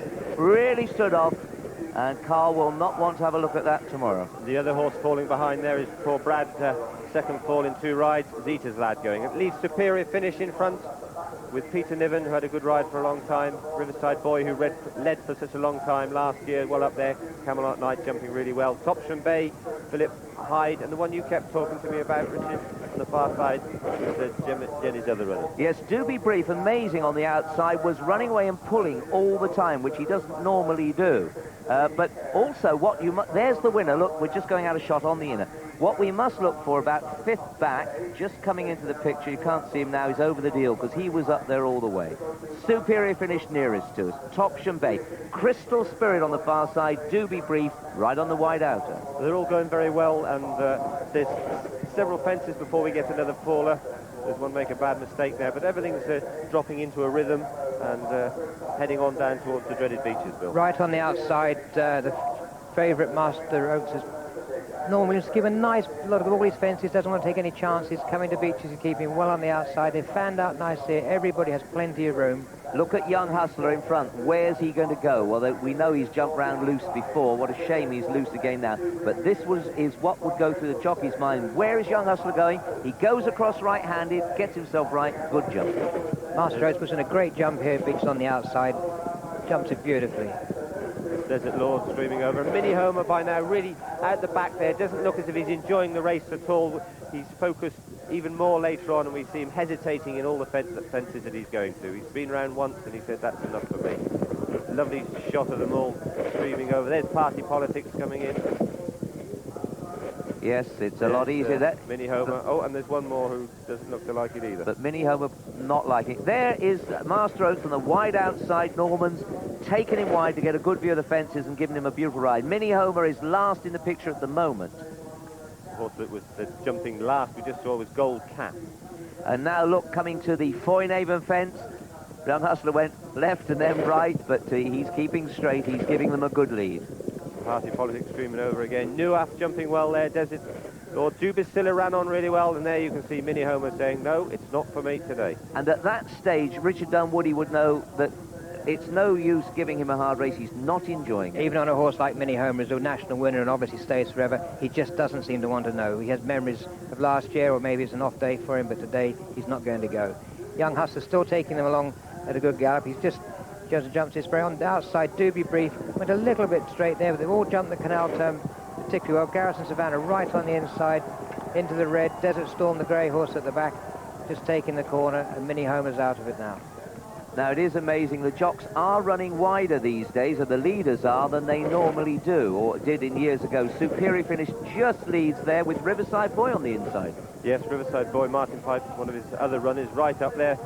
And there's just bunching on the inside between Desert Lord, Dubicilla cantering along back. This is a lovely part of the race now, isn't it? Lovely line of fences now. You've got over the bad ones, but unfortunately, this is the second last fence that's Superior Finish jumps. He's right up there jumping really well with Peter Niven. Look where the winner is now, brushing the paint off the rails, and on his outside, the stable companion, Garrison Savannah, who gives Warren Marston a real bloody nose very shortly. Just in front of them, Ebony Jane, the mare from Ireland, is travelling very, very well. Riverside Boy is going quite sweetly for him. He's one a horse makes up his own mind about things. Topsham Bay, the big whip-red winner, jumps this fantastically with the red cap about 2 off the inside. Down goes Superior Finish, and out at the end of him for today. They say that's unseated rider, but he did go right down. That's you can't. You're struggling to stay on that. You stay with them going down, but when they come back up again, they unbalance you. But they're streaming on now. Master Oaks still on the outside there, going very, very nicely. It's noticeable now that Crystal Spirit has got a good clear run in second place. Look for that sheepskin noseband and cantering. At this stage, the jockeys are being very cat and mouse. A lot of them going well, out of trouble, and nicely up there. There's Dubicilla now at the back of the field, where those loose horses, and behind us still, Mini Homer's still going on. This is the time the jockeys will be starting to think about riding a race. They've had the first circuit nearly under them. They've got to come back onto the race course. 2 more to jump before the chair. Do Be Brief puts in a great jump at this one. Crystal Spirits jump from fence to fence. Royal Athlete jumping on the inside there. Escherness falling there. I think we lose one other at that. I think Chatham goes there as well. Chatham. And the only grey in the race, well, he's putting up a really good performance. Desert Lord under Francis Wood, just in behind them. But now, Bill, of course, as they cross the Anchor Bridge Road, which next time is so important, Do Be Brief in the colours of Errol Brown, leading the field with Crystal Spirit, the ex-flat racer, tucked in behind, under odds, and going nicely. But a whole pack of them there, after those early fallers, just sorting themselves out. They've now got to get themselves in a nice position. They're coming to the second last, which we've decided declared the bogey fence, which has stopped anything from falling at it this year. And they're coming to this now. This horse in front, Do Be Brief, is travelling very well for him. He's not the greatest horse in a race of this sort, and he's travelling really well. Crystal Spirit right behind him, going beautifully. On the outside there, Master Oates creeping round, not doing anything. Look at Newaf on the outside, almost running away. Yes, but what a good ride again they've given, Norman's given this horse, letting him see Master Oates every fence. Both those horses, Newaf and Master Oates, the pundits were saying they wouldn't jump round, they make mistakes, and the jockeys have been very wise, not blind them into the fence, letting them look what they're doing at all the time. Well, it's getting important now, boys, because not very far away is the chair. Do Be Brief, who really is on the bridle lot. Quite often he's being pushed and scrubbed along, getting a good look, but they're fairly fanned out there. There's no one who doesn't have a clear view of it. There's been quite a few fallers, so they managed to get them their own little spot in the race. Another great jump by the leaders there. Crystal Spirit, was a lot of questions about whether he'd jump round here, but he's certainly jumped fantastically well today. Desert Storm at the back, and Jubicilla, who's just starting to get back into the race a little bit after struggling for the first circuit. Yeah, but she's still got a bit to do from there, Bill, but I don't think Dean was very worried about that. He wasn't sort of really asking to close too quickly. It is her style of running, and she's run that sort of race before. All the jockeys driving up into this chair fence, big, well, this is the last now, they've been thinking of the chair, and driving up to the chair, the big ditch in front of the chair. The one thing that you don't want to do is get them to stand off too far for it. So your concentration is give them a slap down the shoulder, pull them up together a little bit, and drive them right up to those boards, because if they, as I say, if they stand off too far, you land on top of the fence and you're out of the race. And isn't that Camelot Knight who's moved up into second? Camelot Knight under Mark Rymel. The two amateurs had great rides for a long way. Chris Bonner, as we know, went on and finished fifth. Right on the inside, Ebony Jane, the mare, creeping up on the inside of Garrison Savannah with the blinkers. Do Be Brief leading them into the chair. They all jumped the chair, fantastic style. He changed his legs then, just on takeoff, you know, and then put a big one in. As long as he doesn't change his mind, it's all right. It's all cool ground. We saw him streaming over. He ran a great race for a long way too. Now this is the landing side. It's raised, and that itself is a trick. 3 loose ones lead them over the chair, and a long gap now to look on the right. There's Do Be Brief, just got his legs out. Camelot Knight, and nearest to us, Master Oates, the favourite, well on the bridle. And a view from above now as they start to settle themselves. Just the water. We rarely get any trouble. It's a water splash. It isn't very deep, but it's a nice one to come after the chair because it's a totally different aspect from that big ditch. The water gives them confidence now, and what a lovely feeling as the jockeys pass this, look up into the stands at all their relatives and say, "I'm still going, Mum." Yes, when you, as you say, when you jump this water jump now, you're beginning to think of your position. It's almost a sense of achievement to have jumped round once. You start thinking about the race now. You might have a chat to somebody around you.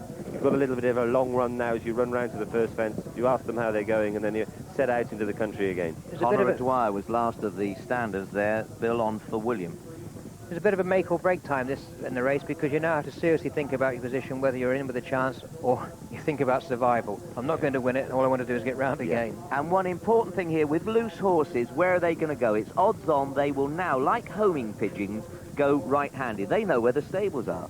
That's right, but you see that these have kept in the bunch there, these horses, and you never know what a loose horse is going to do. You think that they're going to run to the left, and suddenly at the last minute they'll come and change your mind. You see the horse with the sheepskin noseman here coming across you, and it looks like there's that one on the inside there's going to go on down the Malmay track, which is a big help to you, but it can take your horse's eye off the fence coming up. Well, it did exactly that to Do Be Brief then, because you saw going from left to right as he wanted to follow the loose horse. So now we'll take a view from above as they go down to what was the first. The field had been depleted, more so than we thought on this ground. There's three of Jenny's runners right up on the inside there. The winner, Do Be Brief, Garrison Savannah, into the red behind that, Ebony Jane in the maroon colours. Now Royal Athlete is jumping that in front now, and you can, from now on he's really loving it. As Jason said, he dropped into the rhythm of the race straight away. He's on the bridle, and there's nothing going better than him throughout the whole race. Already Master Oates and Norman on the outside has just had to ask him to extend with that heavy weight of 11 stone 10 on his back. At this stage, you'd have a job to separate a dozen horses because they're all going well. You would. They're all travelling very well. It's funny how the last few years the winner of the National though has nearly always been in the first 2 or 3 going down to Beeches. I don't think you can really make up the ground these days from the back like you could in the old days. Master Oates right on the outside. Watch Norman Williamson ask him at some of these fences. He gets some terrific jumps out of him. Yes, but what a cool man Jason Titley is. First rider here, he's going down the end. Look how he's holding this horse, pulling him back. He saw he didn't want a big one. That was good riding. Lovely riding, just easing him back, which is a big ditch. We keep saying you don't want them standing off too far at these fences, especially at those ditches. Topsham Bay, another giant of a horse in the centre, has had a good ride for Philip Hyde. Yes, but look at Master Oates now. Having taken a breather, crossing the Melling Road, Norman's now got him up to almost in the lead there on the wide outside. We lose Dewberry Brief, just turns over there. Yes, he'd fallen from over jumping. I think it was a big jump, landed a bit steep, but he put up a good performance to that point. Crystal Spirit's still there. We haven't mentioned him for a while, but his head's just coming in, and we mustn't forget over the deal Howard Johnson's Chris Bonner. This is Chris's first ride, and Howard Johnson, of course, his stable had been under a cloud, but what a blinder. This is running at 150 to 1. Yeah, great race he's running. We lose Camelot Knight there. It's the other amateur out of the race. I did say that Chris Bonner was 5th, but he did go on to finish 3rd, obviously. Desert Storm also turned over at that one. He was starting to backpedal at the time. Probably starting to get some stamina doubts about Crystal Spirit now. He's not travelling quite so well as he was. Norman still giving Master Oates plenty of room. Royal Athlete running away in the centre there. Topsham Bay going very well for Philip Hyde. Yes, and now the big hedge on the inside signals it's Beecher's Brook. If you've lost count by now, when you see that hedge, you know that that is it. But what a jump by Master Oates on the outside. All of them really standing off. The nose is just nodding a bit. Even the loose horse. There's Dubasilla creeping into the race. And that's Riverside Boy there. Charlie Swan's kept him going. He refused last year, but it kept him going.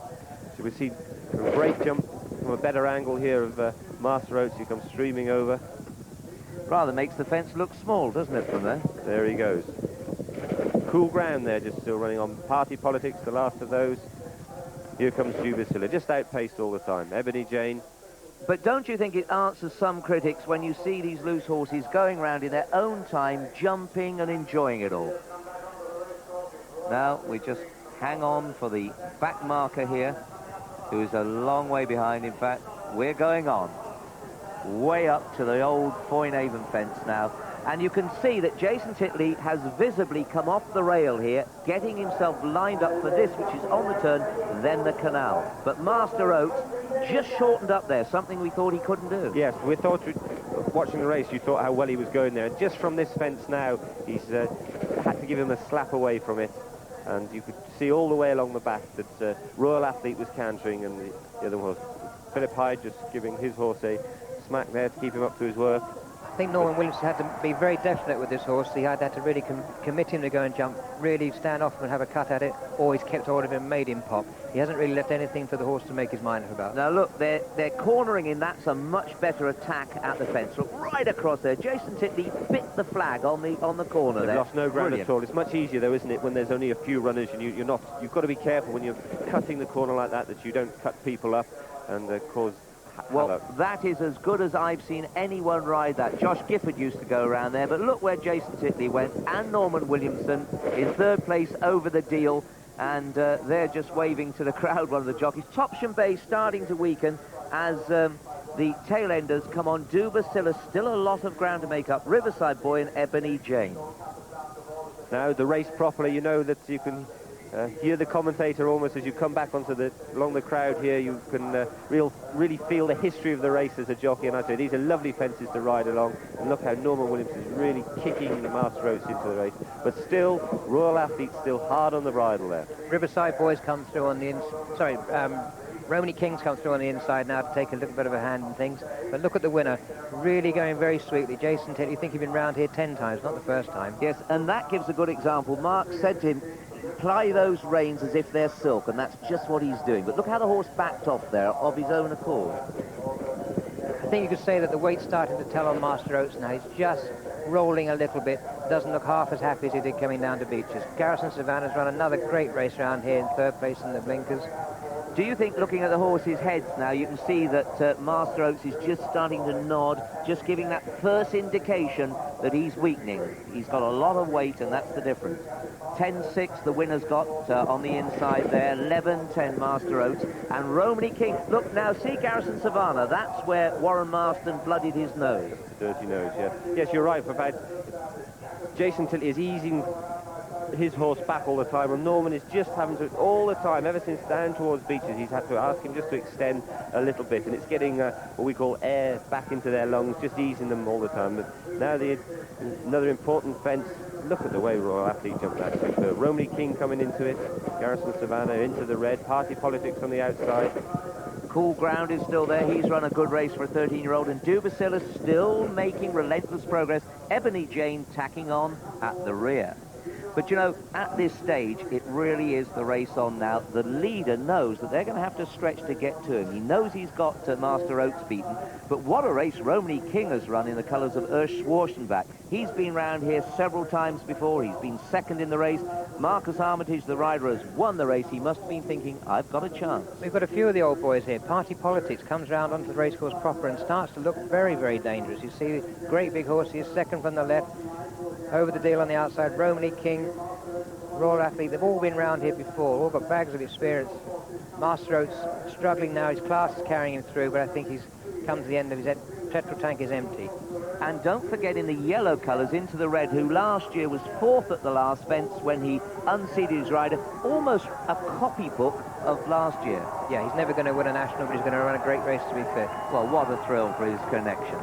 Must be a strange feeling for Jason now going to these last two fences, knowing you're going really well, but also I wonder if in the back of your mind, you know, so many times horses get overtaken and beaten and stopped. We must wonder if he was thinking of Garrison Savannah, who looked to be going so well here and got overtaken by Seagram up the running. But it's, I suppose you're just concentrating on getting over this bogey fence. Good stride on the horse, stands off, meets it on a long one, gets what he asked for. Party Politics just touches the top, and it looks then as if his chance evaporated. Dubacilla absolutely flew that fence, and she's actually starting to really run now. A little bit too late, she's had too much ground to make on. But the ground she makes up, you can say if she was only to stay closer in touch for the first circuit, maybe the result would have been different. But that is her way of running. Now up front, 10 stone 6 on his back. Royal Athlete just shortened there, rather clever. Very, very clever. He could have come up long there, couldn't he? But he just went in and shortened. The others, Dubacilla still running on. Garrison Savannah jumping there. Topsham Bay. Cool Ground's got round on a good race, but age has caught up with him a little bit now. So this is where it matters. Look on the outside there, and you can see that Romany King is a few lengths behind. That gives you a good inclination of what they've got to do to get to this leader. Yeah, the winner got away from them here now. Unless suddenly sprouted wings, they weren't going to catch him. He galloped all the way to the line.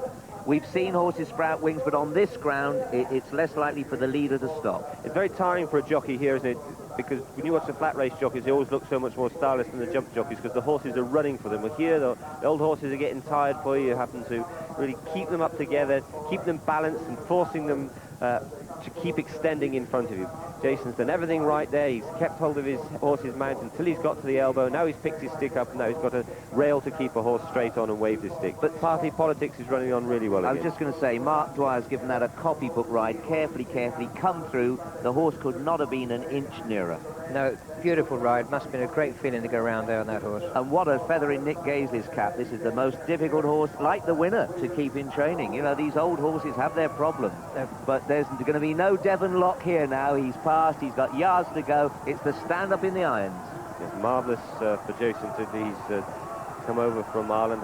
His career was going downhill a little bit in Ireland and come over here and win a Grand National. And look on the outside over the deal, the mare Dubacilla coming through, Party Politics, Romany King into the red, and Master Oates just tucked in behind them. This is a class national. Track there looks like he's going to come into fifth place. I don't know how he got there. But there you go. We thought it was going to be a favourites race. You've got a 40-to-1 winner, 150-to-1 third, and Party Politics coming back from a pretty dismal run at Cheltenham. trainer said he would put up a different show, and he did. But for Jason Titleaf, well, none of us three boys ever knew that lovely moment. There is Jason. Well, he's never looked happier in his life. So he knows that unless he forgets to weigh in, there's no stopping him now. And a long way back, what would you think that is? 6 lengths? It's party politics. It's a clear-cut victory. With Over the Deal just shading to Basilla there. That was a superb finish. I think it's, although we never won the race, it's always a great thrill, isn't it? Just a great achievement to go and jump around the race. It must be a bigger thrill for the winner, but it's also a great thrill just to jump around. The last in 10th place is a great feeling. And I don't think we'll ever win it now, will we? Bill, Scoop, Richard, thank you very much indeed for seeing us through the race one more time. And we've got Julian Wilson here, because if you didn't back the winner, that's the best, largest price winner since Last Suspect, isn't it? 40 to 1 today. And I'm not going to contradict you. No, I'm pretty sure it is. But you're going to go through now where the others fell and what happened to the other runners for us, Julian. Yes, and the big disappointment, of course, Minnie Homer, who was pulled up after, well, he made a mistake at the first, never in it.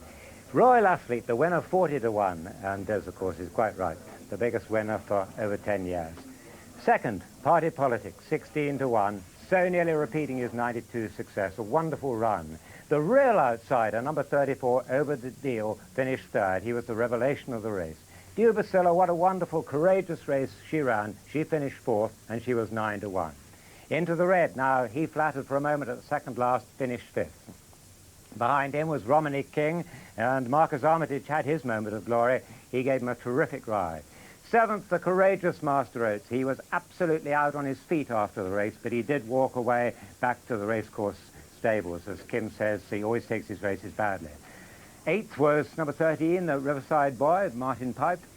Number 9, 20, Garrison Savannah, Jenny Pitman, 2 in the first 9. 10th, the top ground horse, Topsham Bay, he finished. Behind him, Cool Ground, well, they just went too fast for him, the old boy. 12th was Ebony Jane. Adrian Maguire had a lively ride on her. 13th was Gold Cap. 14th was Crystal Spirit, who flattered for 3 miles, nothing going better, passing the stands for the first time, but just got exhausted, didn't get the trip. And last of the 15 to finish was number 24, For William. Well, now, the first fence claimed no less than 6 fallers, and that's the biggest number for quite a number of years, since the year after Alderneath in 1982. Lusty Light went at the first. Country Member likewise. Bishop's Hall fell at the first. Errant Knight unseated his rider at the first. Tin Ryland fell, and Jumbo fell. All those jockeys were okay, but when I came back from the course, Jumbo still hadn't been caught. Then the third fence, and the first big shock of the race, Young Hustler, unseated rider, I'm afraid, is on the card, Carl Llewellyn. Zeta's Lad had a bad fall there. Zeta's Lad was okay, but Graham Bradley, I'm afraid, was rushed to Fazakerley Hospital. That was his second fall of the afternoon, remember. And the other faller at the first ditch was General Pershing, his jockey okay. Then, no fallers until we got to the 10th fence. Dakin's Boy fell there. His rider, Tom Jenks, has a suspected broken wrist. And Superior Finish, who was going so well up front, unseated rider. To the 12th, and 4 came to grief here. Chatham was a faller, likewise the committee. Esher Ness, his rider, John White, he had facial injuries, and he's gone to Fazakerley Hospital. And the rank outsider, It's a Snip. Then, no more grief until we got to fence number 20. And Nuaf and Doobie Brief both fell there. Their riders came back okay. Fence 21, the grey horse, Desert Lord, you'll have seen him. That was the fence before Beecher's second time. And Camelot Knight fell at second Beecher's. At the 24th fence, Richard Dunwoody finally gave up the ghost on Minnie Homer. He just wasn't striding out on the ground after that mistake at the first. Richard carried on as long as he could. And that was it. So we know what's happened to every one of the 30 horses. There's very good news that so far we've got no news of any horse injuries, or as I say, 2 hadn't come back when I came, Jumbo and Young Hustler. Not such good news of Denoli, I'm afraid, who came back lame after the third race, gone to Liverpool Horse Hospital with a suspected fracture or possibly a sprained joint. We just hope it's a sprained joint. Right. Julian, thank you very much for seeing us through all the runners there. Now, let's look back a few minutes to the presentation to the winning connections for Royal Athlete. Richard Pitman was watching. Yes, indeed. Libby Johnson, short for Liberty, as he told us. A marvellous name, isn't it? And his brother Gary, they are the owners of Royal Athlete. They've had him a long time, bred in Ireland by John Brophy. And this is a trophy that so few people will ever get to hold up in time. Patrick Martell presenting. He's president of Martell AC. And with him is Peter Greenall on the left of the podium there. Trainer Jenny Pitman, her second Grand National. No other woman has come near to winning a national. She's now got 2. Also took that Void National with Escher Ness a couple of years ago. So she's got the recipe for this race. It's a magical, marvellous moment, this, and I'm sure words can't express it. Mark Pitman, who came so close himself on Garrison Savannah a couple of years ago, looked to the winner, and now, as assistant trainer, getting some of the glory up there on the podium, and this is what it's all about. They work hard through the winter, rain, snow, frost, whatever. Horses have to go out. Patrick Martell, who's a brilliant sponsor, he goes into every nook and cranny of the racecourse, including in our scanner van. He could nearly produce this programme, or so he thinks. But here, Jason Titley, what a ride from a young man having his first ride over these mammoth fences. Cool was not the word to describe it. He's cool now. I wouldn't like to be inside his head tomorrow morning, though, because there'll be some party when he gets home tonight. Patrick Martell, a very keen racing man, presenting the Jockey's Trophy. Richard, thank you very much. Some party is absolutely right. Well, let's switch to another of the great sporting events of this weekend now, the US Masters Golf in Augusta. Jay Haas led the way after the first 2 rounds, but a lot of British and European interest just right behind him. Let's join Steve Ryder in Augusta. Steve? Thanks, Des. Hopefully here at the Augusta National we'll be able to provide similar excitement over the course of the next 2 evenings. Jay Haas leads by a short head, but there's still no clear favourite. 47 players survived the halfway cut. Well, it's around about 11:40 in the morning here in Augusta, and the early starters in round 3 are just going off. The first British starter will be Ian Woosnam at 3 under par. That's about an hour from now. Guildford, Faldo and Montgomery are grouped together at 4 under par, and that par 3 16th awaits the dramas to come. And conditions are going to be absolutely glorious. Temperatures well into the 80s, and that's a contrast with the first round when it was raining. And now sun hats are the order of the day. First round it was raining and cool, but the quality of golf didn't suffer. Jose Maria Olazabal mounting a strong defence to his Masters title.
Jose Maria Olazabal with a share of the lead, but as the weather changed, so did his form. 74 yesterday as the sun and the colour returned.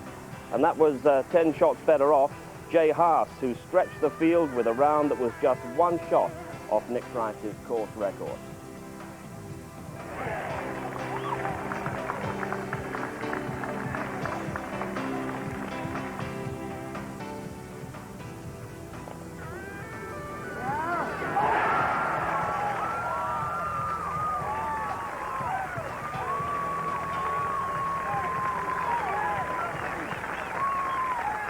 How much does this place inspire you? Because you were right in contention last year as well, weren't you? It does. You know, my uncle, Bob Golby, he won here in 1968.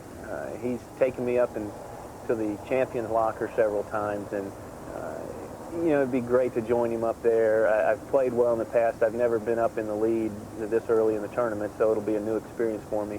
I've crept up from behind, so to speak, on the last day. I've had some good last rounds here. But I feel comfortable here. I feel like I can drive the ball in the fairway, and I've put it in all the wrong places so in the last 15 years, so I know kind of where not to go, and I'm trying to put it in the right places. 64 from Jay Haas to lead the Masters field at 9 under par, 1 shot clear of Scott Hoke and John Houston, but 5 European players are within 5 shots of the lead.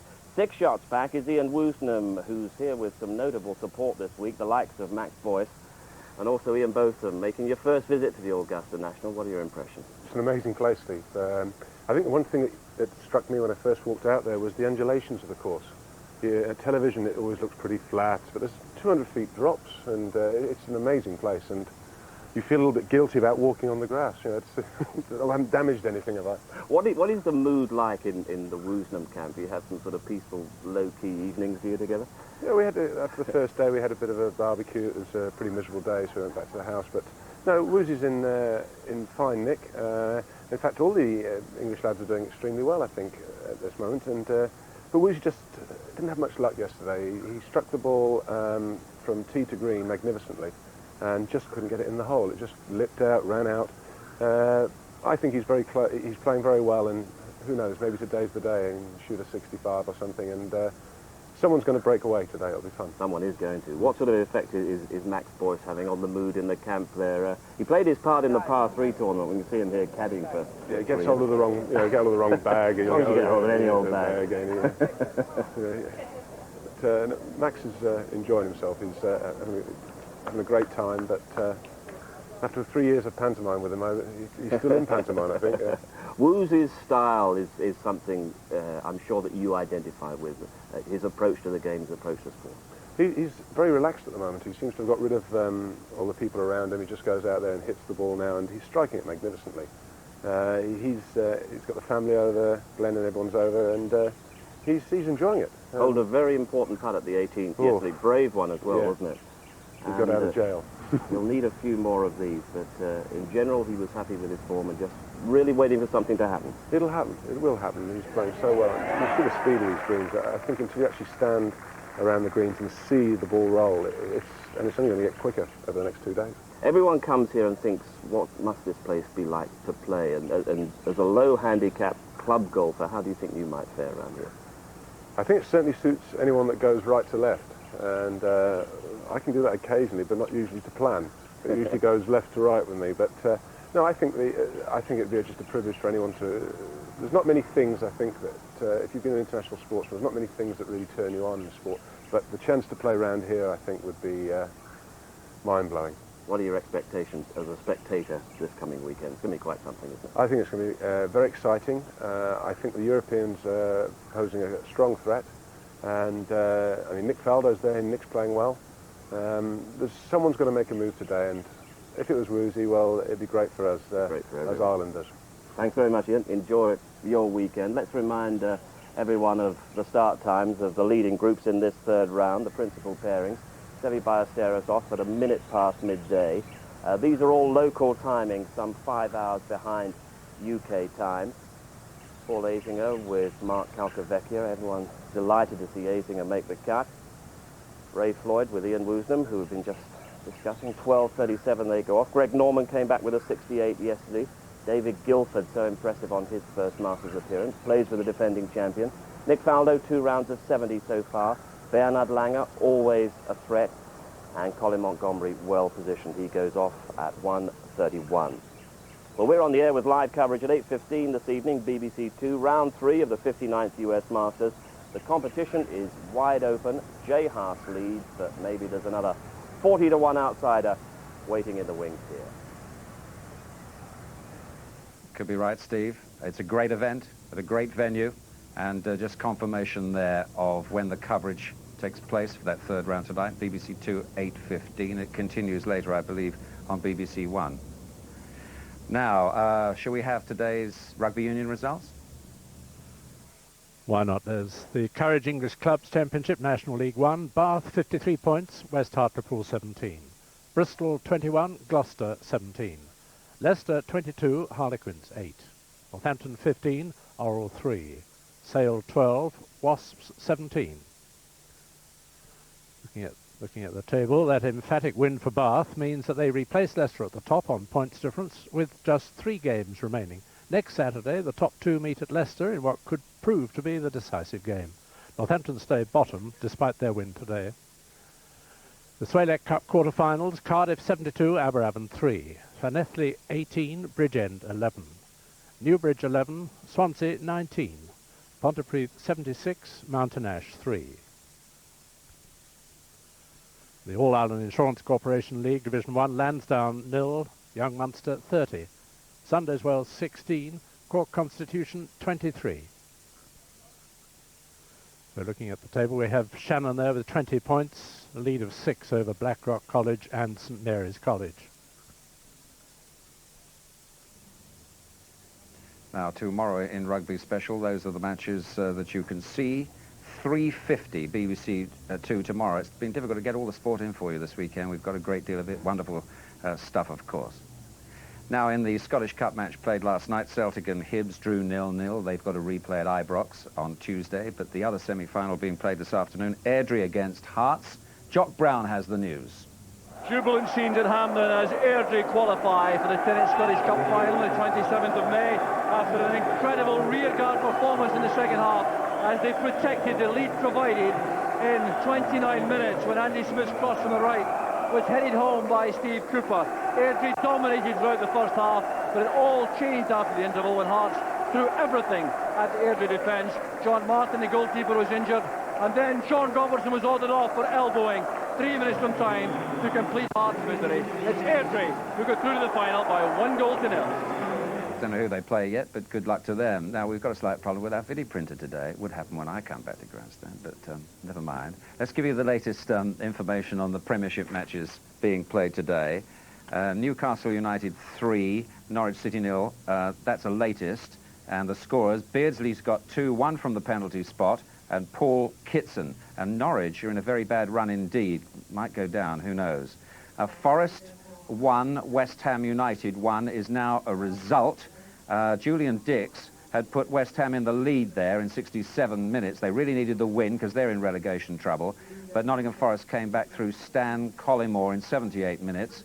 They were looking for their 6th win in a row today. Forest didn't quite manage it, 1-1. Now, QPR 3, Arsenal 1 is a result. Andrew Impey and Kevin Gallen got the first 2 goals. I can't tell you who's got the third. 3-1 there. And Sheffield Wednesday 1, Leicester 0. That's now a result. Wednesday coming back from their recent thrashing against Nottingham Forest. Guy Whittingham got the goal in 38 minutes.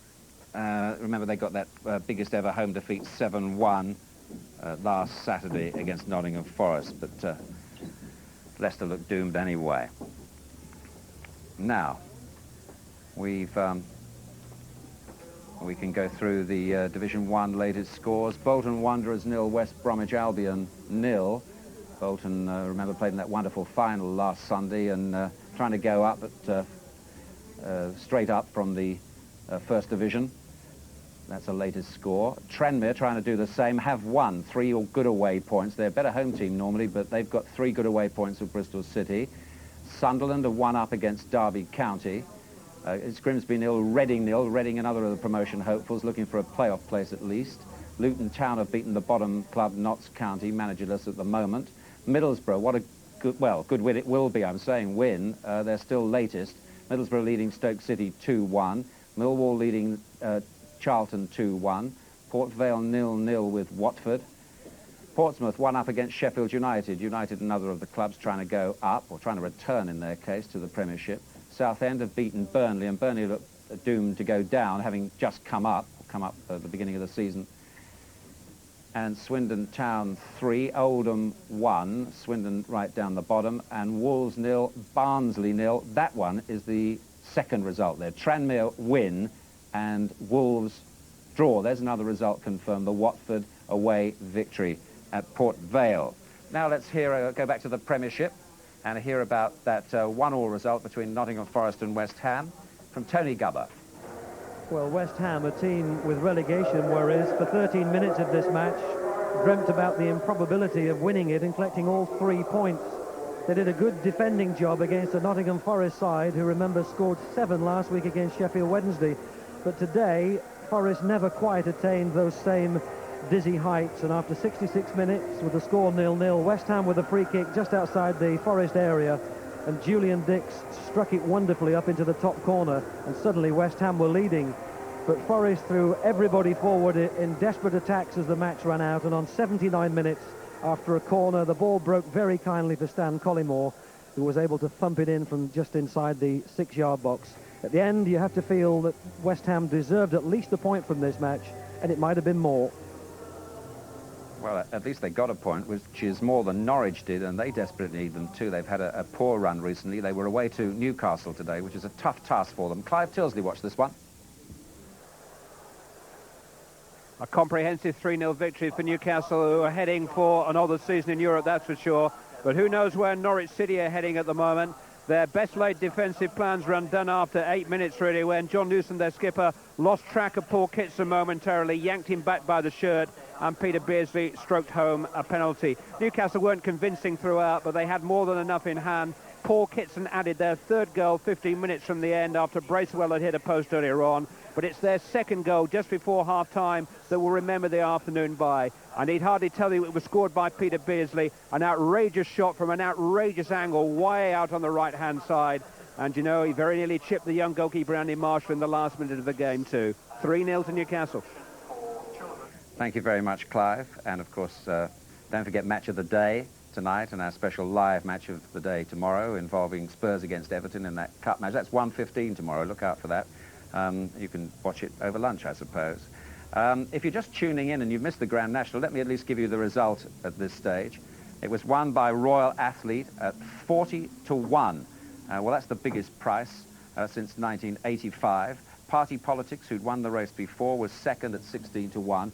Over the Deal, 100-1 third, and Dubassila the Mayor was 4th, there you see, at 9-1. And the big story of the day, of course, is that Jenny Pitman, who'd won the National, who trained the National winner Corbière back in 1983, has done it again with Royal Athlete. Let's just show you the closing stages of the great race today. The roads are coming down towards the final fence of the National, and it's Royal Athlete, the leader, towards the right there from Romany King, and then Master Oates in 3rd, and 4 is Party Politics, then over the Deal and into the red, and it's Royal Athlete. Is this going to be another one for Jenny Pitman? They're racing towards the elbow, and it's Royal Athlete being chased now by Party Politics, the previous winner. They're coming into the final 100 yards of the 1995 Grand National, and Royal Athlete is sprinting. Royal Athlete cannot be caught now. Royal Athlete, under 24-year-old Jason Kitley, comes to the line. The winner, Party Politics, is 2nd. It's going to be a photo for 3rd between Over the Deal and Dubassila. And behind them, into the red and Romany King, and then Master Oates behind them. What a win that was, and it was the first ride for this young man from County Clare in Ireland, Jason Titley. Nigel Hawke won on his first ride in the race a few years ago on Seagram, and this young man did precisely the same today, so many congratulations to him. And incidentally, the owners, Gary and Libby Johnson, 2 brothers, I'm told they didn't actually, they couldn't bring themselves to watch the race, and they sat on a grassy bank away from it, and of course they'll be celebrating by now, but we might speak to them before the end of the programme. But what a wonderful result again for Jenny Pitman. 2nd Grand National win. She got Escherness round first in the race that was void, the race that never was, as they call it. Garrison Savannah very nearly won and completed that double of Gold Cup and Grand National. So she's the Lady of Aintree, isn't she? Now, let's just tell you about the pools today. There's a slight change in the situation.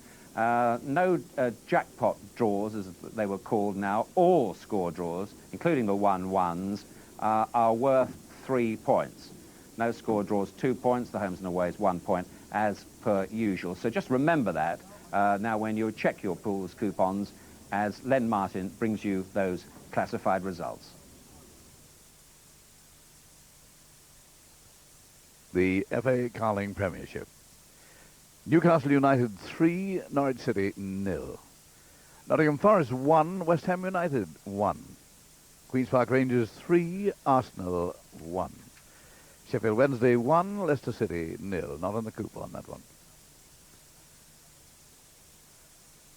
The Ensley Insurance League, Division 1.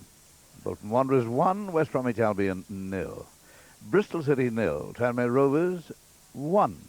Derby County 0, Sunderland 1. Grimsby Town 1, Reading 0. Luton Town 2, Notts County 0. Middlesbrough 2, Stoke City 1.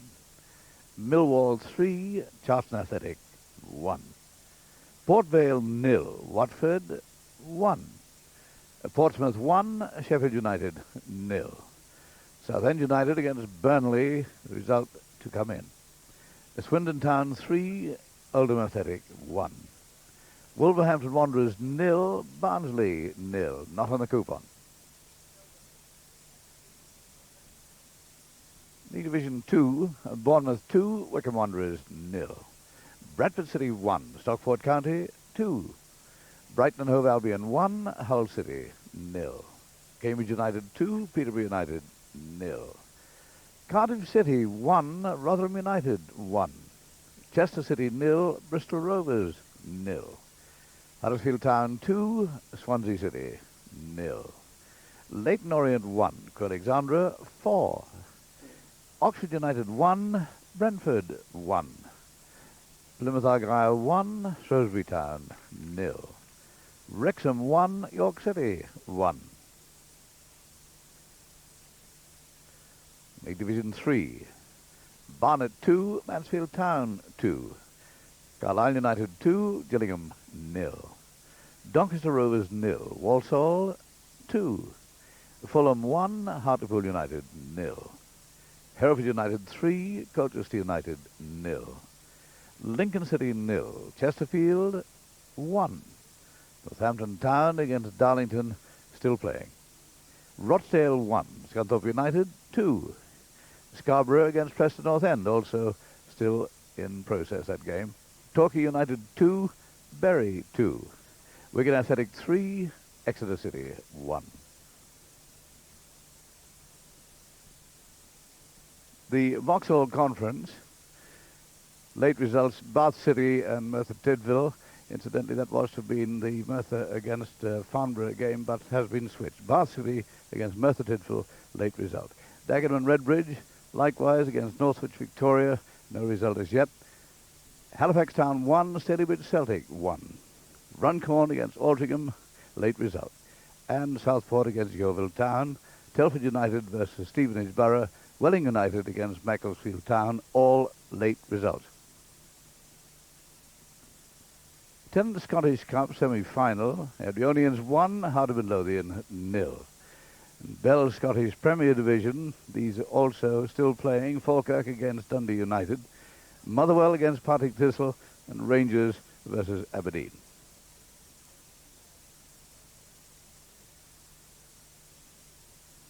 The Scottish First Division, Dundee 1, A United 1. Hamilton Academicals 1, St Johnstone 0. Wraith Rovers against St Mirren, late result, and also Stranraer against Dunfermline Athletic.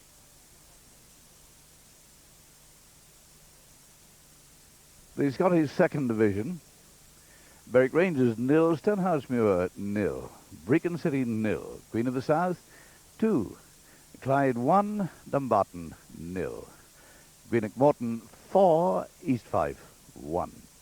Still playing, Stirling Albion against Meadowbank Thistle.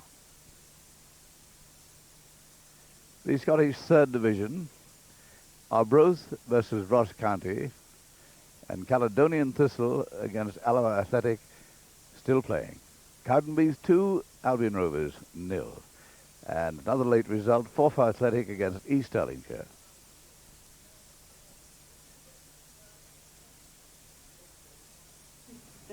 Now, of course, we've got a bit more football information for you, and we're collating that, and we'll give it to you in due course. But right now, you can probably hear the voice of Jenny Pitman alongside me. and the Johnson brothers, Gary and Libby, the winning connections of Royal Athlete here today. Just taking your hat off, Jenny.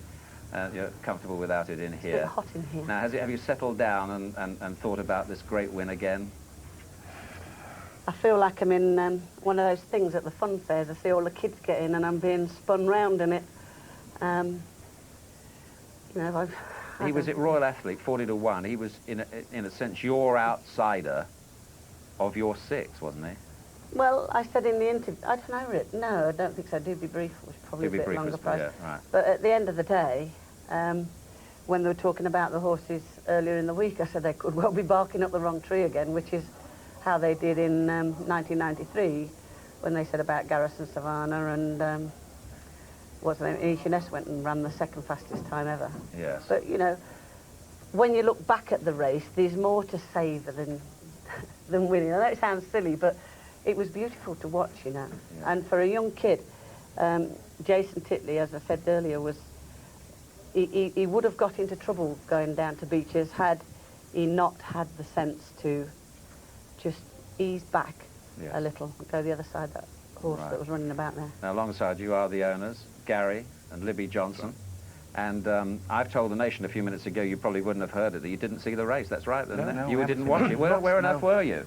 We were out by the Red Rum statue there, and we were sitting on the grass, and to be honest, we were sitting there like that, hoping that every jumpy got over safely, as well as all the others. And truthfully, that's exactly what we were doing. On the last stages of it, I mean, we just sort of led on the grass and went berserk. When did you first realise that the horse had won? You could hear the course commentary. That's right. We were listening to the course commentary. I mean, in fairness, there was a television in front and a television behind, but we just sat in the middle listening to it. When they said that he's jumped the last, we ran over to the television television to watch it. And I thought, well, we're in for a duel with Master Oates, because we weren't really listening to what was happening, except Royal Athletes jumped, Royal Athletes jumped. And when I got to the television and saw that he was 3, 4, 5 lengths clear, I felt like calling an ambulance, because I didn't have any strength to stand up. If it had been a close finish, we would have needed an ambulance. Yes, well, it wasn't, but we're going to show you. We're going to show you. It's been a big ambulance, mate. For all of you. But let's show you that closing stage once again, and you'll enjoy this, I'm sure. Yeah, that's you. You're up front here. And then Master Oates in third, and 4 is Party Politics, then over the deal and into the red, and it's Royal Athlete. This is going to be another one for Jenny Pitman. They're racing towards the elbow, and it's Royal Athlete being chased now by Party Politics, the previous winner. They're coming into the final 100 yards of the 1995 Grand National, and Royal Athlete is sprinting. Royal Athlete cannot be caught now. Royal Athlete under 24-year-old Jason Titley comes to the line. The winner, Party Politics, is second. It's going to be a photo for third between Over the Deal and Dubacilla. And behind them into the red and Romany King, and then Master Oates behind them. Well, Jason told me he didn't look back, but he looked back all right. He did look back, actually. Yeah, he had a good look you know, just as they... Past the elbow up. Well, yeah, he had a look, actually, as I thought. What I remembered was he had a look as they came off the bottom bend. And I'm thinking, don't look round, mate, don't look round. But I think he was just trying to see how much pressure he'd got to try and put on at that stage. And he didn't actually go for the horse and ask him to lengthen for his maximum until he'd gone away from the last. And perhaps, you know, that's what he was looking at. When should I start?